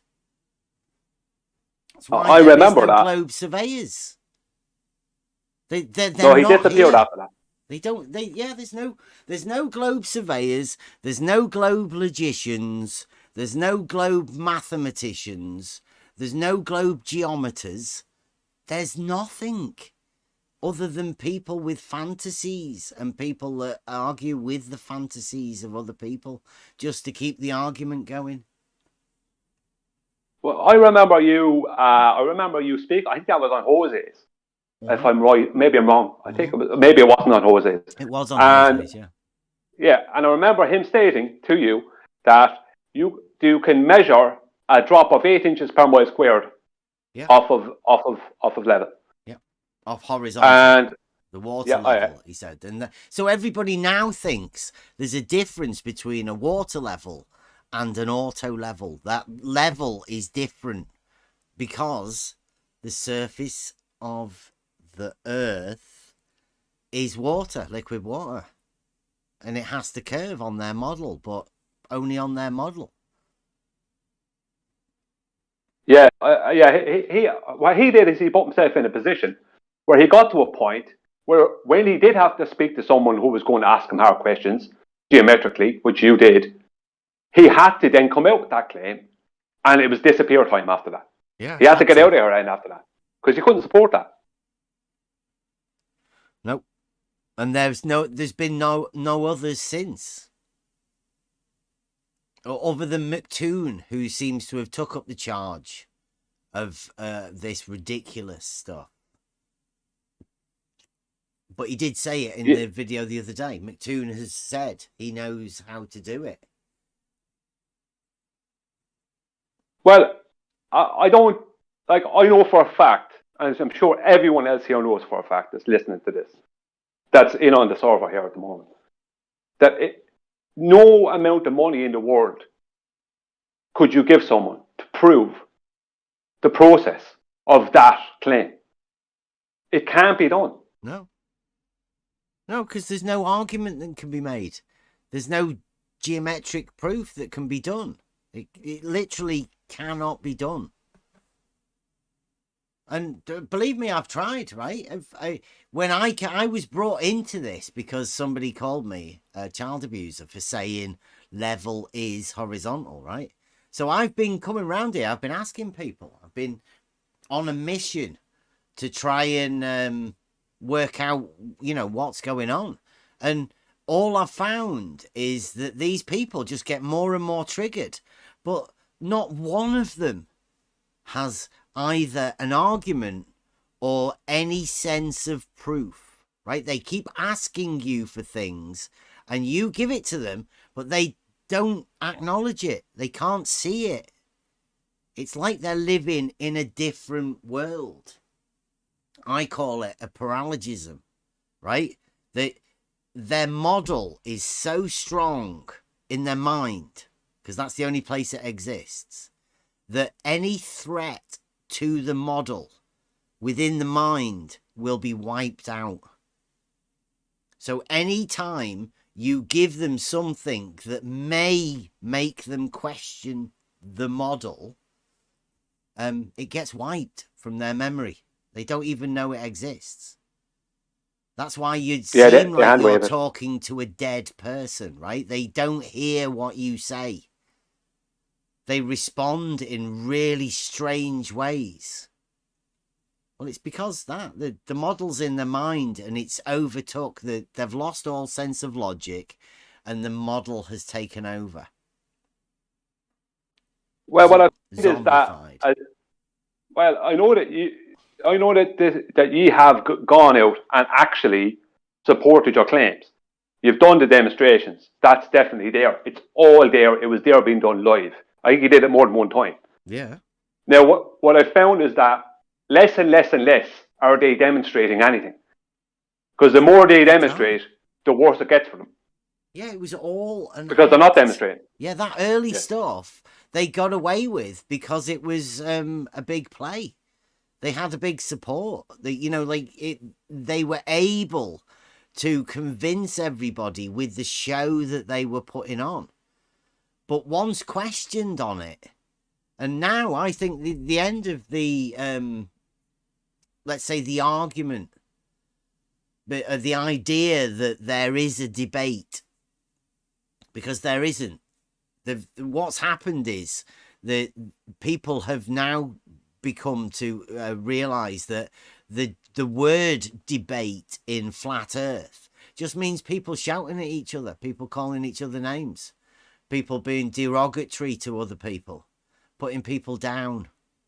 That's all it is. There's no debate because there never will be.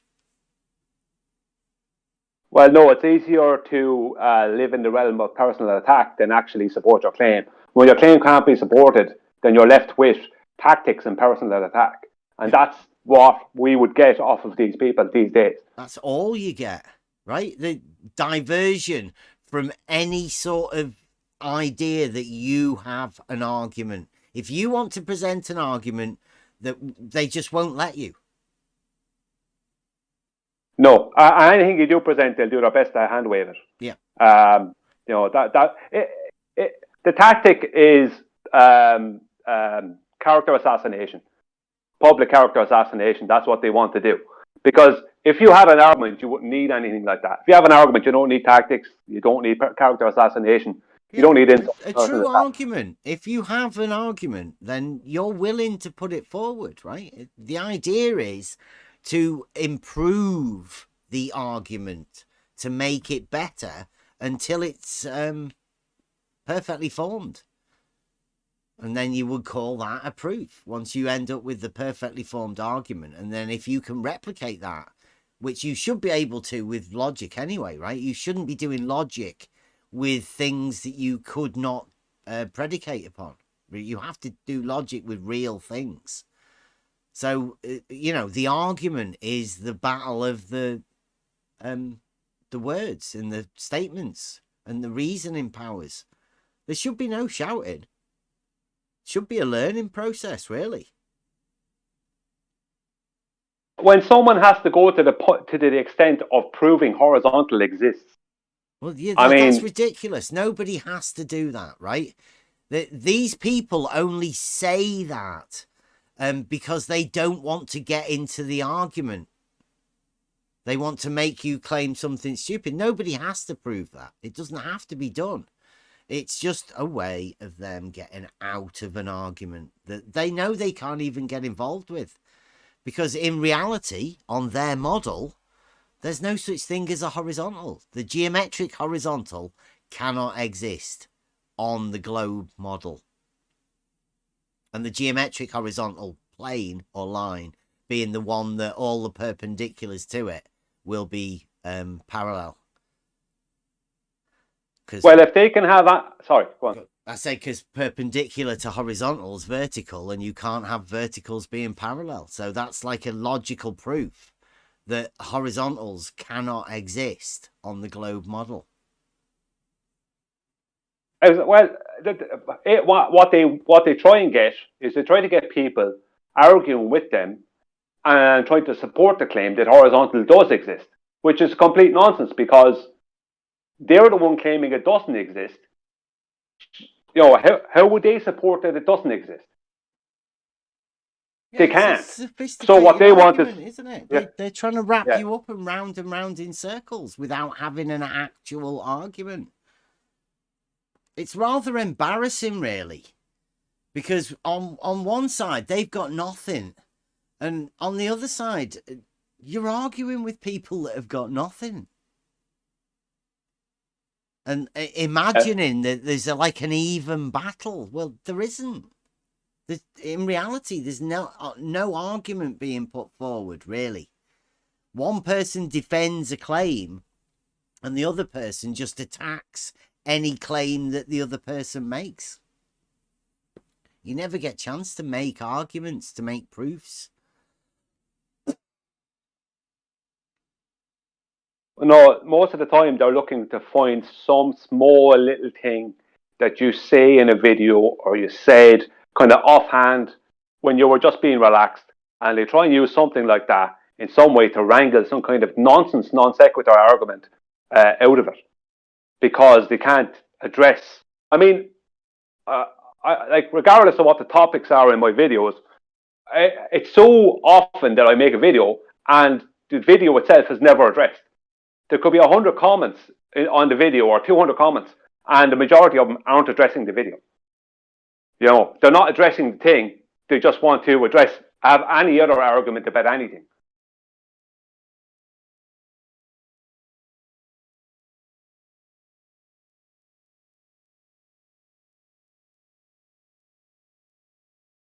I don't tend to get those sort of things anymore.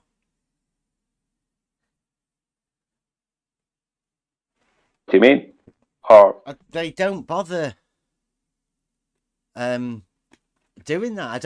I don't get those amount of comments.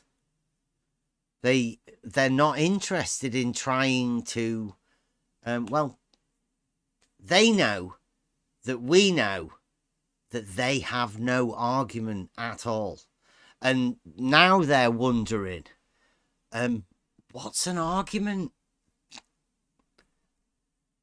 Yeah, it's really pretty embarrassing for them, because they're realizing now they've got no argument and they've got no proof. The beginning of the year, SE went and we went over to Gem Pandas, tested that out.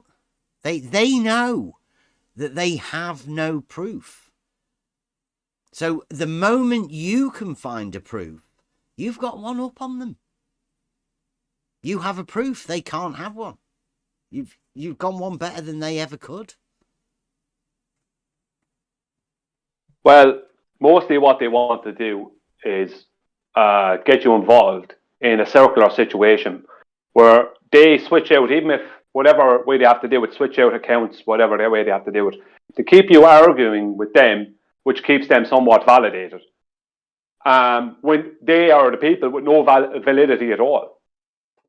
I mean, in the year 2022, we shouldn't have to be pointing out that that's impossible, that the model they're claiming is impossible. Oh, come on. You know, it's 2022 and we're arguing. Well, I say arguing. They have no argument, right? So that shouldn't be a thing, right? We're talking with people that have no idea and no way to tell the difference between a straight line and a circle or a sphere. Why are you worried about them? Yeah. That they are absolutely crazy, right? In 2022, these people, men of globe science, can't tell the difference between a straight line, a plane, and a sphere, a circle. I can't understand why you're still worried about what they think. Aren't you worried about what you think? It is worried about what they think. I just think he's pointing out that there's... Why are you worried about what they think? I just don't understand that. It's hard to ignore the craziness they come out with. I mean, it's shocking levels of contradiction. I'm worried about what I think, not what about other people think. Shouldn't you be doing the same? Well, I mean, to be honest with you, I kind of enjoy their nonsense at this stage. I enjoy it because it's getting to a point where there is no debate because they can't produce an argument. Bev is 100% correct there. So at this stage, it's just how crazy are they going to get? It's nearly an exercise in psychology. They're going mad at the minute, right? Because once you can point out something so simple, the horizontal paradox, right? They cannot have a horizontal plane on the globe model. Imagine finding that out, right? You're living and you go in and you're doing your job, and then somebody tells you, "Oh, did you realize that there's no such thing as a horizontal plane on the globe model?" We go like, "Well, there is a horizontal plane." And you go, "Well, yeah, and all horizontal planes are parallel to the plane of the horizon." And they'll agree with you, and you'll say, "Well, that makes all horizontal planes parallel to each other." And they'll go, "Well, yeah, of course." And then you'll say, "Well, they can't exist on the globe model." See, you don't need to say any more. Just leave it at that. Say, "See ya." Yeah, because if something exists in reality, but it can't exist within that model, then that means that model is not in line with reality. Yeah. It's just conceptual. It couldn't be simpler. Right? Yeah. It's like, "Oh, I always thought it was a globe." Oh, really? You either have to keep the globe model, you have to drop horizontal. If to keep horizontal, you have to drop the globe model. Mutually exclusive, these things. Imagine finding that out. Yeah, it's not. I don't envy their position. I don't, because even sometimes when they seem, or to themselves, when they might be able to give themselves the impression that they have some kind of an argument, in the end of the day, they all end up having to have that personal thought to themselves. I can't prove any of this, and they know it. Yeah, they know there's no such thing as proof on the globe model, and they know that within globe science. There's no such thing as proof, and that's because they know there's no geometry that they've got. They know proof is within geometry, and geometry is the foundations of mathematics, and that's also built upon logic. Logic, geometry, mathematics. It's a perfect thing. And also reality, because logic has to be performed in reality. You can't do logic on imaginary things. It's not possible. Yeah, well, they make as Nathan says it, they make a statement of fact and then just pre-assume that is their model. Like whatever they might say, that they can create a vertical. Let's just say they can create a zenith, right, with a plumb bob, right? Grand, create a zenith with a plumb bob, fine. And then that somehow is in the background of their mind some kind of a proof that it's a globe. It's like, no, you're just stating a fact. It's like, in reality, we can create a vertical with a plumb bob. That doesn't mean anything. I've got that in one of the, I think, the axioms of imaginometry. All evidence is assumed evidence for the globe. Yeah, I remember hearing you talk about that. Yep. The imaginometry. The axioms of imaginometry. Yeah, because it's true. Yeah, it's better than any other non-Euclidean geometry they'll ever find. It's got definitions, it's got axioms, it's got postulates. Yeah, I mean, like even the claim they used to make the claim to me. I don't know if they still make it to you, but they don't make it to me anymore. They used to be making the claim. I would read it being made at places rather than being made to me, but I read it being made to places on chats and comments on YouTube. That spherical geometry is somehow different than Euclidean geometry. It's not. Like everything to do with the geometric construction of a sphere comes from Euclidean, so from the center point. So it's from but you've got to be careful there, though, right? Because Euclidean geometry is Euclidean geometry, which includes the sphere. Spherical geometry is, get ready for this, the geometry of the two-dimensional surface of a sphere. It's completely conceptual. It's what they want to do when they say the surface of a sphere is 2D.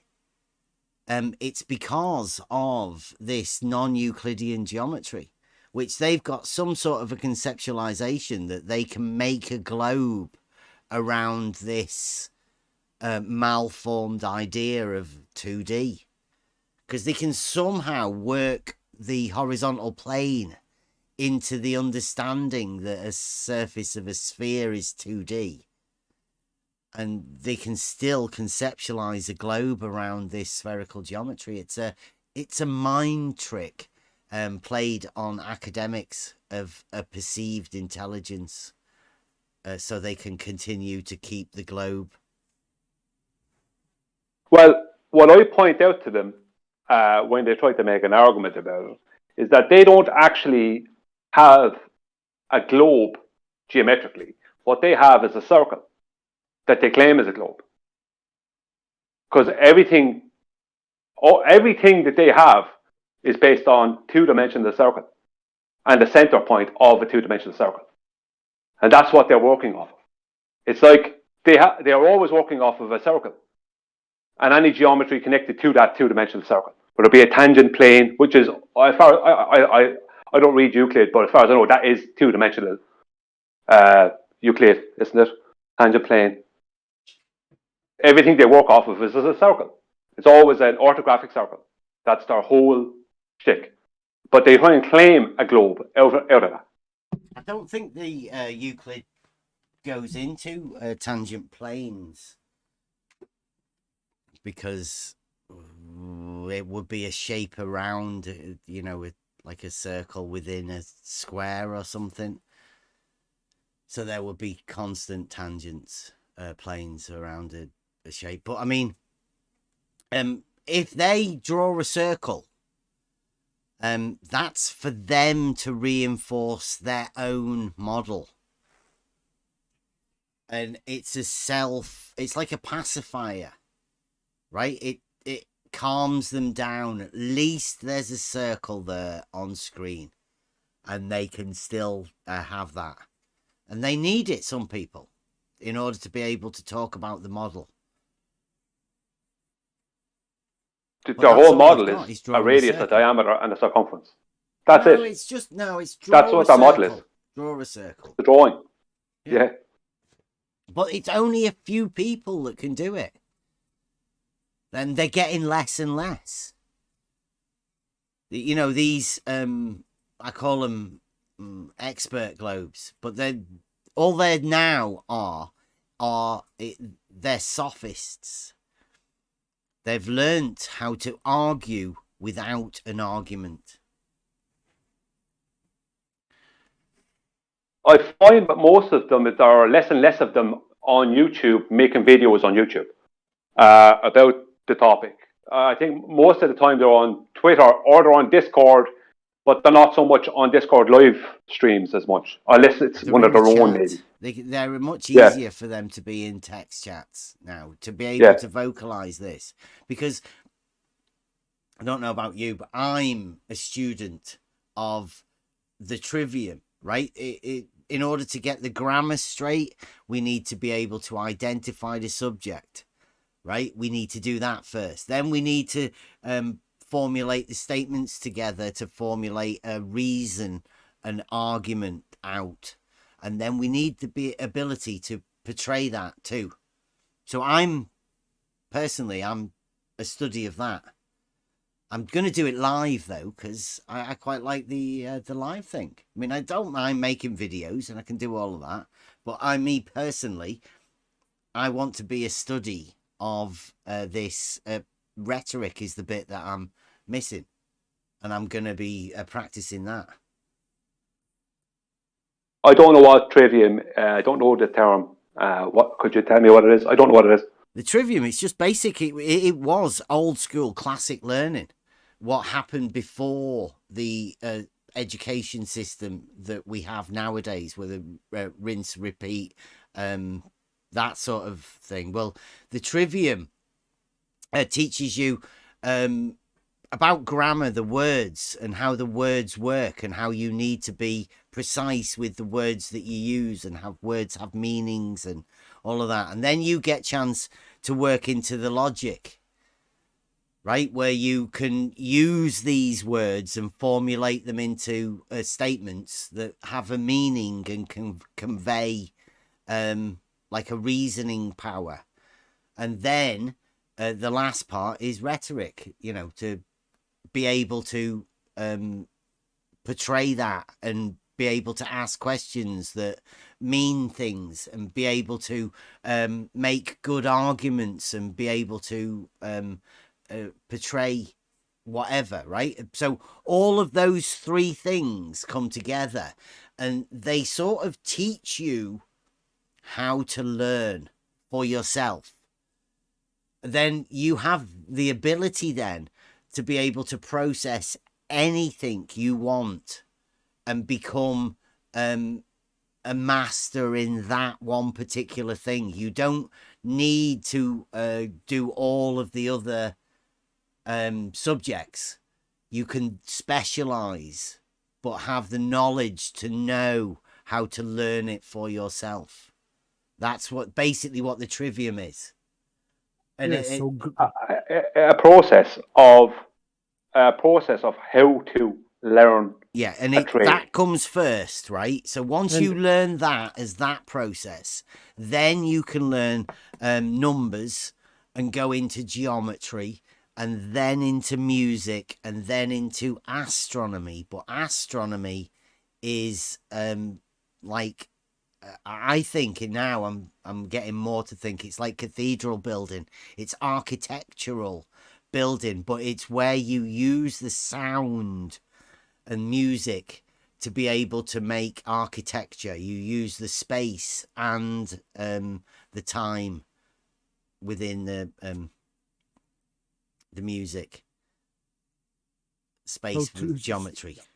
So trivium is for me is how to become intelligent.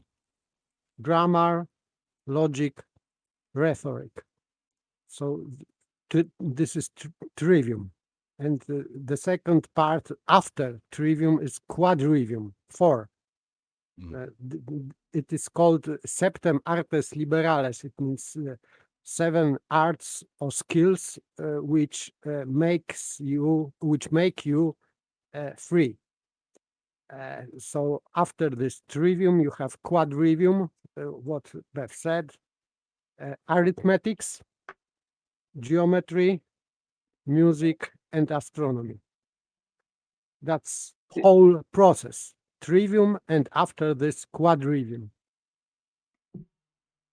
I heard you speaking about this. No, I didn't know what the term trivium meant, but I did hear you speaking on this topic the other night, and I was thinking to myself, trivium means just triple. Yeah. 3 things: grammar, logic, rhetoric. Yeah, it's a baseline or a setting of a standard for logical learning. That's from what I'm hearing here. That's what the term trivium is related to. It gives you a good foundation in how to learn. Right? You don't need to trust anybody else. Once you've got a good founding within the trivium, then picking up other things will be much easier.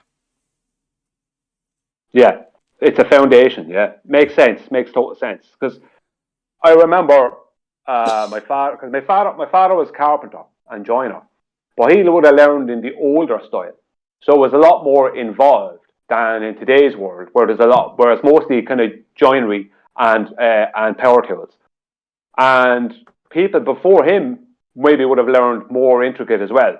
But when he went to learn to be a carpenter, he had to prove that he was worthy of the position. Whereas today's world, anyone can just become a carpenter. Now, they may not be a good carpenter, they might be a great carpenter, they might be bad, might be okay. But the point is, in his time, and that wasn't too long ago, when he was young, you had to prove that you were worthy of the information. And I think maybe in older times, obviously, like today's world, people just expect to just get an education. Whereas at one time, an education might be just learning to be a carpenter, but you had to prove you were worthy of that. And no matter, and the process you're talking about, I'm like, that makes total sense, because in older times, like logic was used far what's the best way? Far more than in today's world. Well, I don't know if more is the best way to term it, but logic was far more revered and held up at a higher esteem. It's just natural. Logic is the path that makes sense. It's the reasoning power that everybody has. And it's dead easy to use as well. You just have to, in this modern day, calm down and try and think about stuff. Really, I mean, the try thinking came before, but I found geometry, and geometry led me to the logic, which then led us obviously to come together to learn and find out about the trivium. Right, because more people came together, and when all people come together, and the idea is how to learn, how could you not end up at the best process for learning things? And also, at a certain age, it becomes easier, because I think the mind slows down in the youth, in a certain early days, and if you've got a job. And all of these sort of things, you can be distracted.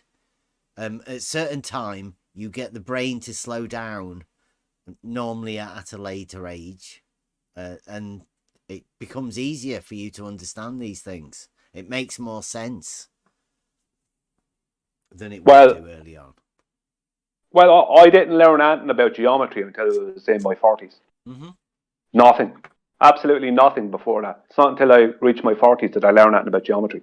There was, I think, patience when you're younger. You don't have the patience. Or maybe not everyone, but a lot of people don't have the patience or whatever. And I learned nothing about geometry until I was in my 40s. So there, and I love geometry now. I'm not an expert at it, or I don't claim to be, but I love the process of it, and I understand the process of it so much better now. Whereas when I was younger, I don't know if anyone was even teaching it. I wasn't listening. Do you know, that kind of way. But now that I'm older, I'm taking in things that I never would have learned back then. It is very hard to learn anything if you haven't got patience. So this is normal way of learning, that you have to have patience. You have to have to focus on the subject. And I think that modern world is just a distraction. This phone cells, computers, computer games, even YouTube and everything. These images, films, they distract young people from focusing on the subject or matter or whatever, and it distracts from learning, because young people don't want to focus on one thing for a long time, because and they don't see any purpose, because in earlier times they just first they didn't have any distractions like that as we have, and young people have even more. And for example, in my youth, young time, when I was young, it was only television, and I wasn't really interested in television per se. So sometimes I just was learning because of boredom. So, and now modern world is offering everything just for young people to not be bored, because sometimes people may think from boredom. If you have nothing to do, nothing to watch, nothing to listen, you automatically can think because of boredom. Just it.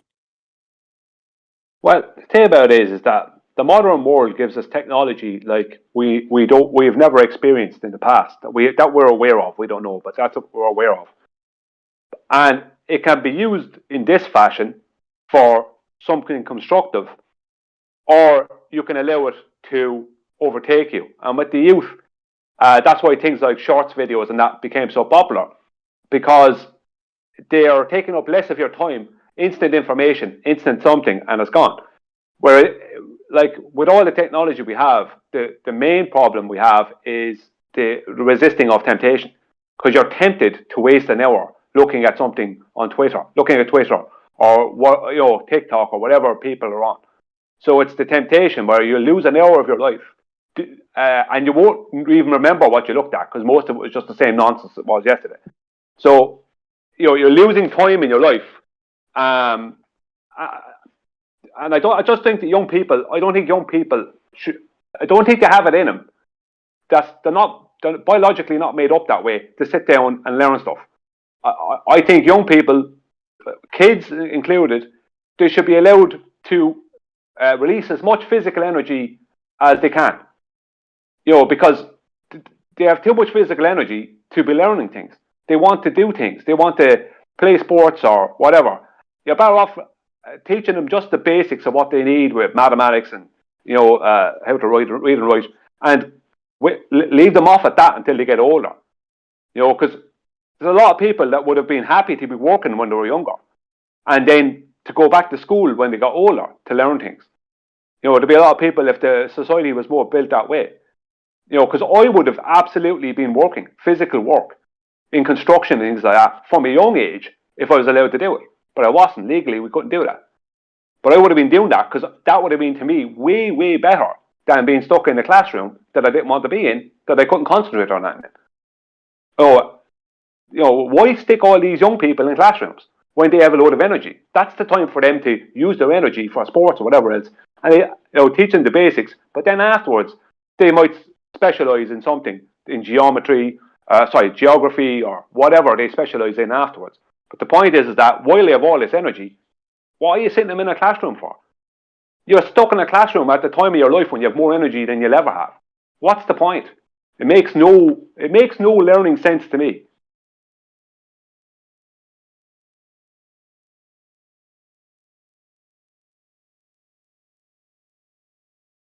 But now young people, they experience even less activity, because sitting before computer or in front of phone cell, it makes it even worse. Because at least in classroom they had some exchange of thoughts or whatever with the real person, classmates.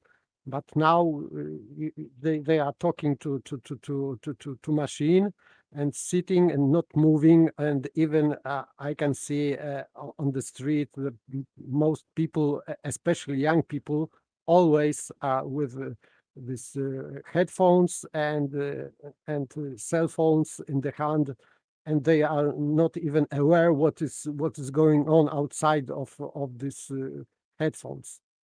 For me, this is just new and rather terrible picture of social reality.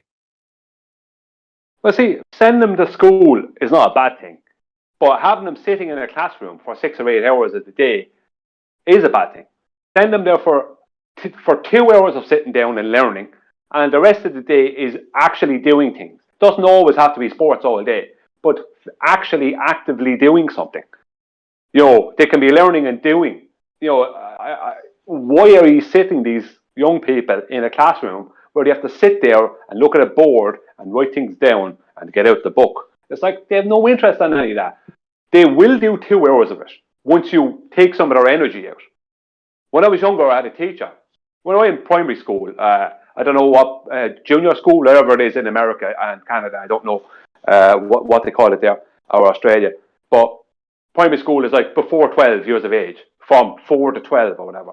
I had a teacher, and he would have us doing exercises several times a day. We'd start off the day with exercises. Then another I think it was 2 or 3 times a day, we had exercises. We learned more in that 1 year than, we learned more because we weren't full of energy. We got rid of all that attention. We were doing press-ups and jumping jacks and all this other nonsense. And then we'd sit down and you'd be relaxed and you'd actually focus on something. Because you don't have all this extra energy. And the school board or whatever eventually stopped the man from teaching the way he taught. He wouldn't give anyone homework either. Homework was not allowed. Yet every kid that ever went to school, in the school I went, said they learned more for the year they were with him than they learned for any of the rest of the years they were ever in any learning facility. But yet they stopped them from doing it. So they want you to sit down as a kid looking at a board and do all this boring stuff with books and writing when you have no interest in that. You need to get rid of your energy. Even if you're not really an athletic kid, you still have energy. You will become more athletic if you get active, or you'll find something that you like doing, or so whatever. The whole system is sideways. And what you're saying about the trivium, I mean, that's something they should be instilling. If they want to start teaching any age, Bri. Any age. So even if the adults get it, right, it's one of those things that you can't take the kids out of school. And if you are homeschooling, then definitely you should be looking at the trivium to aid you in the homeschooling process. Definitely. I would advise it anyone. My lad's just finished school and he's going into college. Taking him tomorrow. And we'll be teaching him trivium.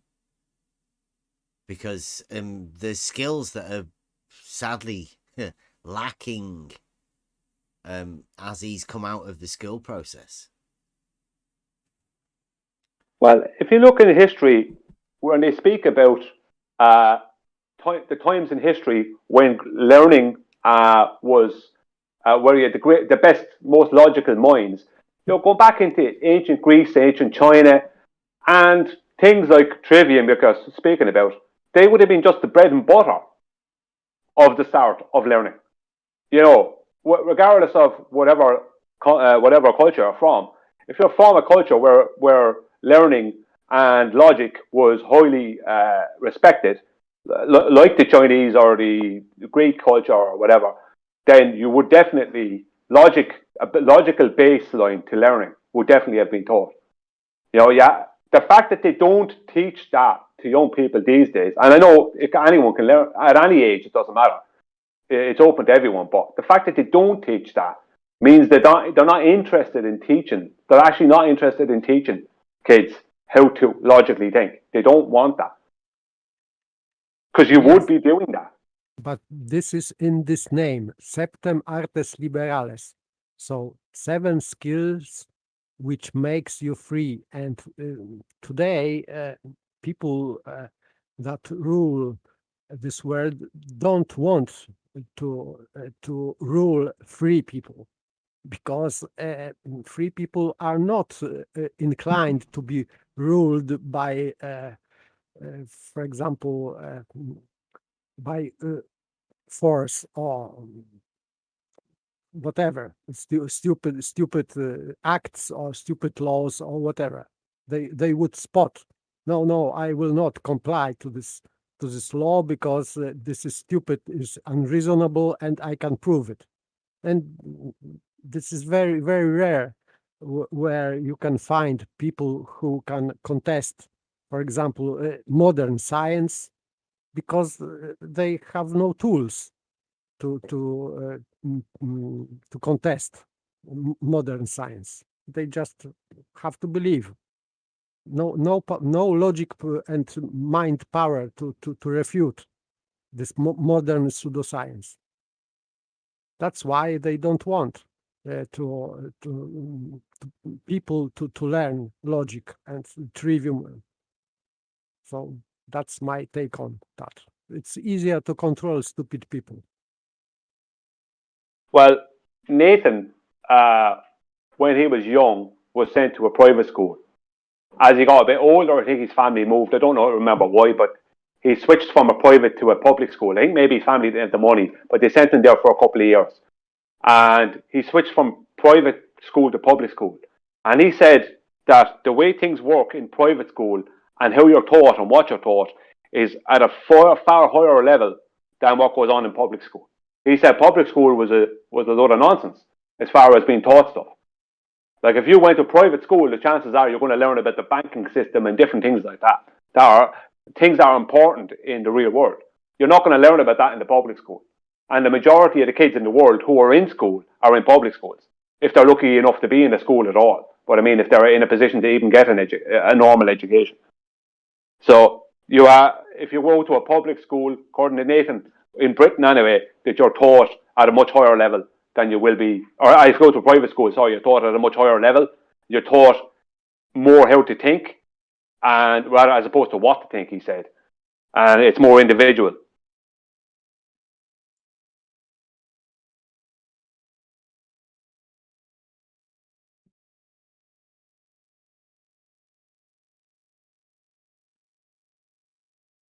I got to go. Thanks for having me in. And I'll come in again sometime. I'll be listening in here all the time anyway. Yeah. Take it easy. See you later. I am off too. This is 2 a.m. here. Yeah, it's late, isn't it? Good morning and good night. Yeah. See you later. Yeah, I think it has been quite a while. Yeah. Done a good shift. So it's been a good night. We've learnt a lot about the geometry of the globe, I think. The non-existent geometry, non-existent argument, non-existent nature of the globe model, all in the mind.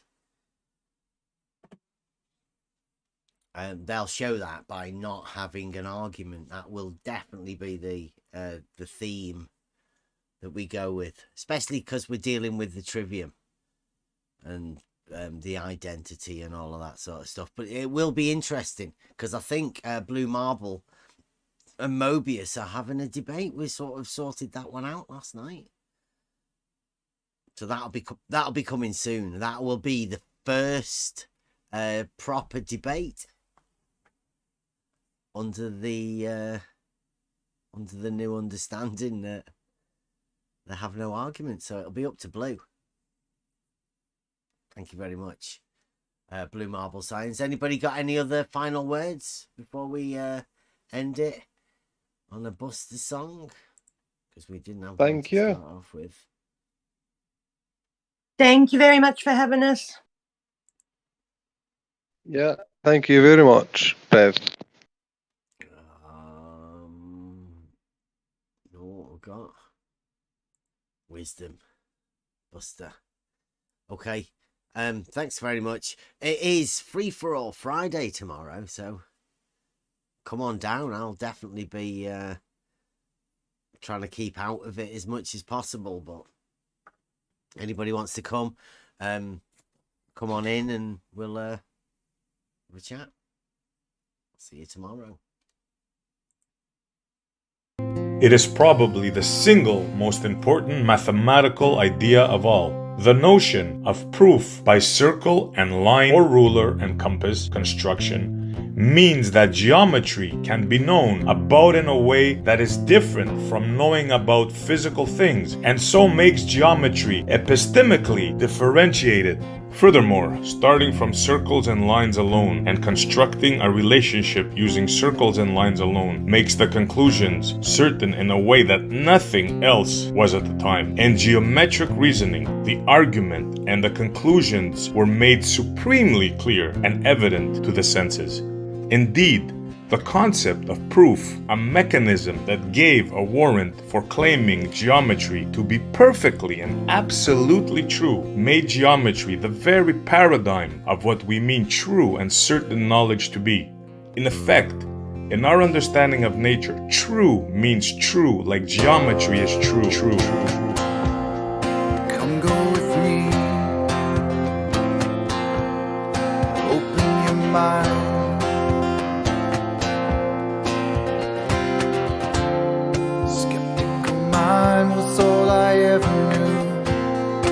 Finding the knowledge of the real world starts with the point of which has no parts.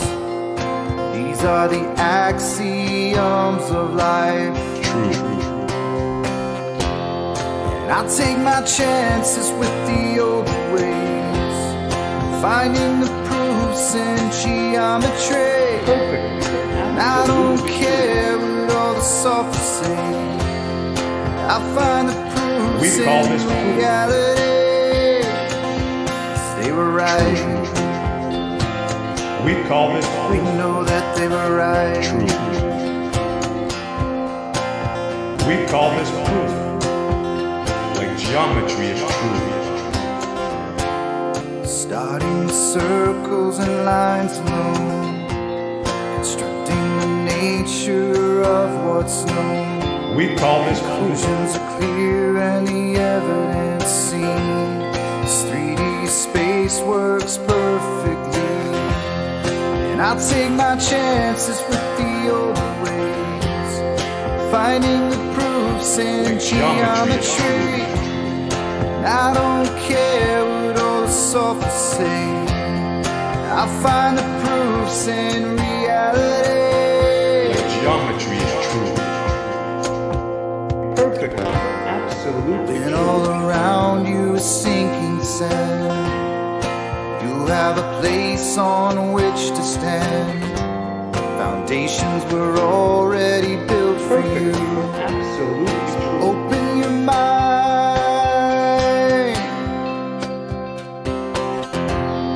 And I'll take my chances with the older ways, hearing the words of what the ancients said. They say my words sound like sorcery, but there's wisdom in all honesty. True.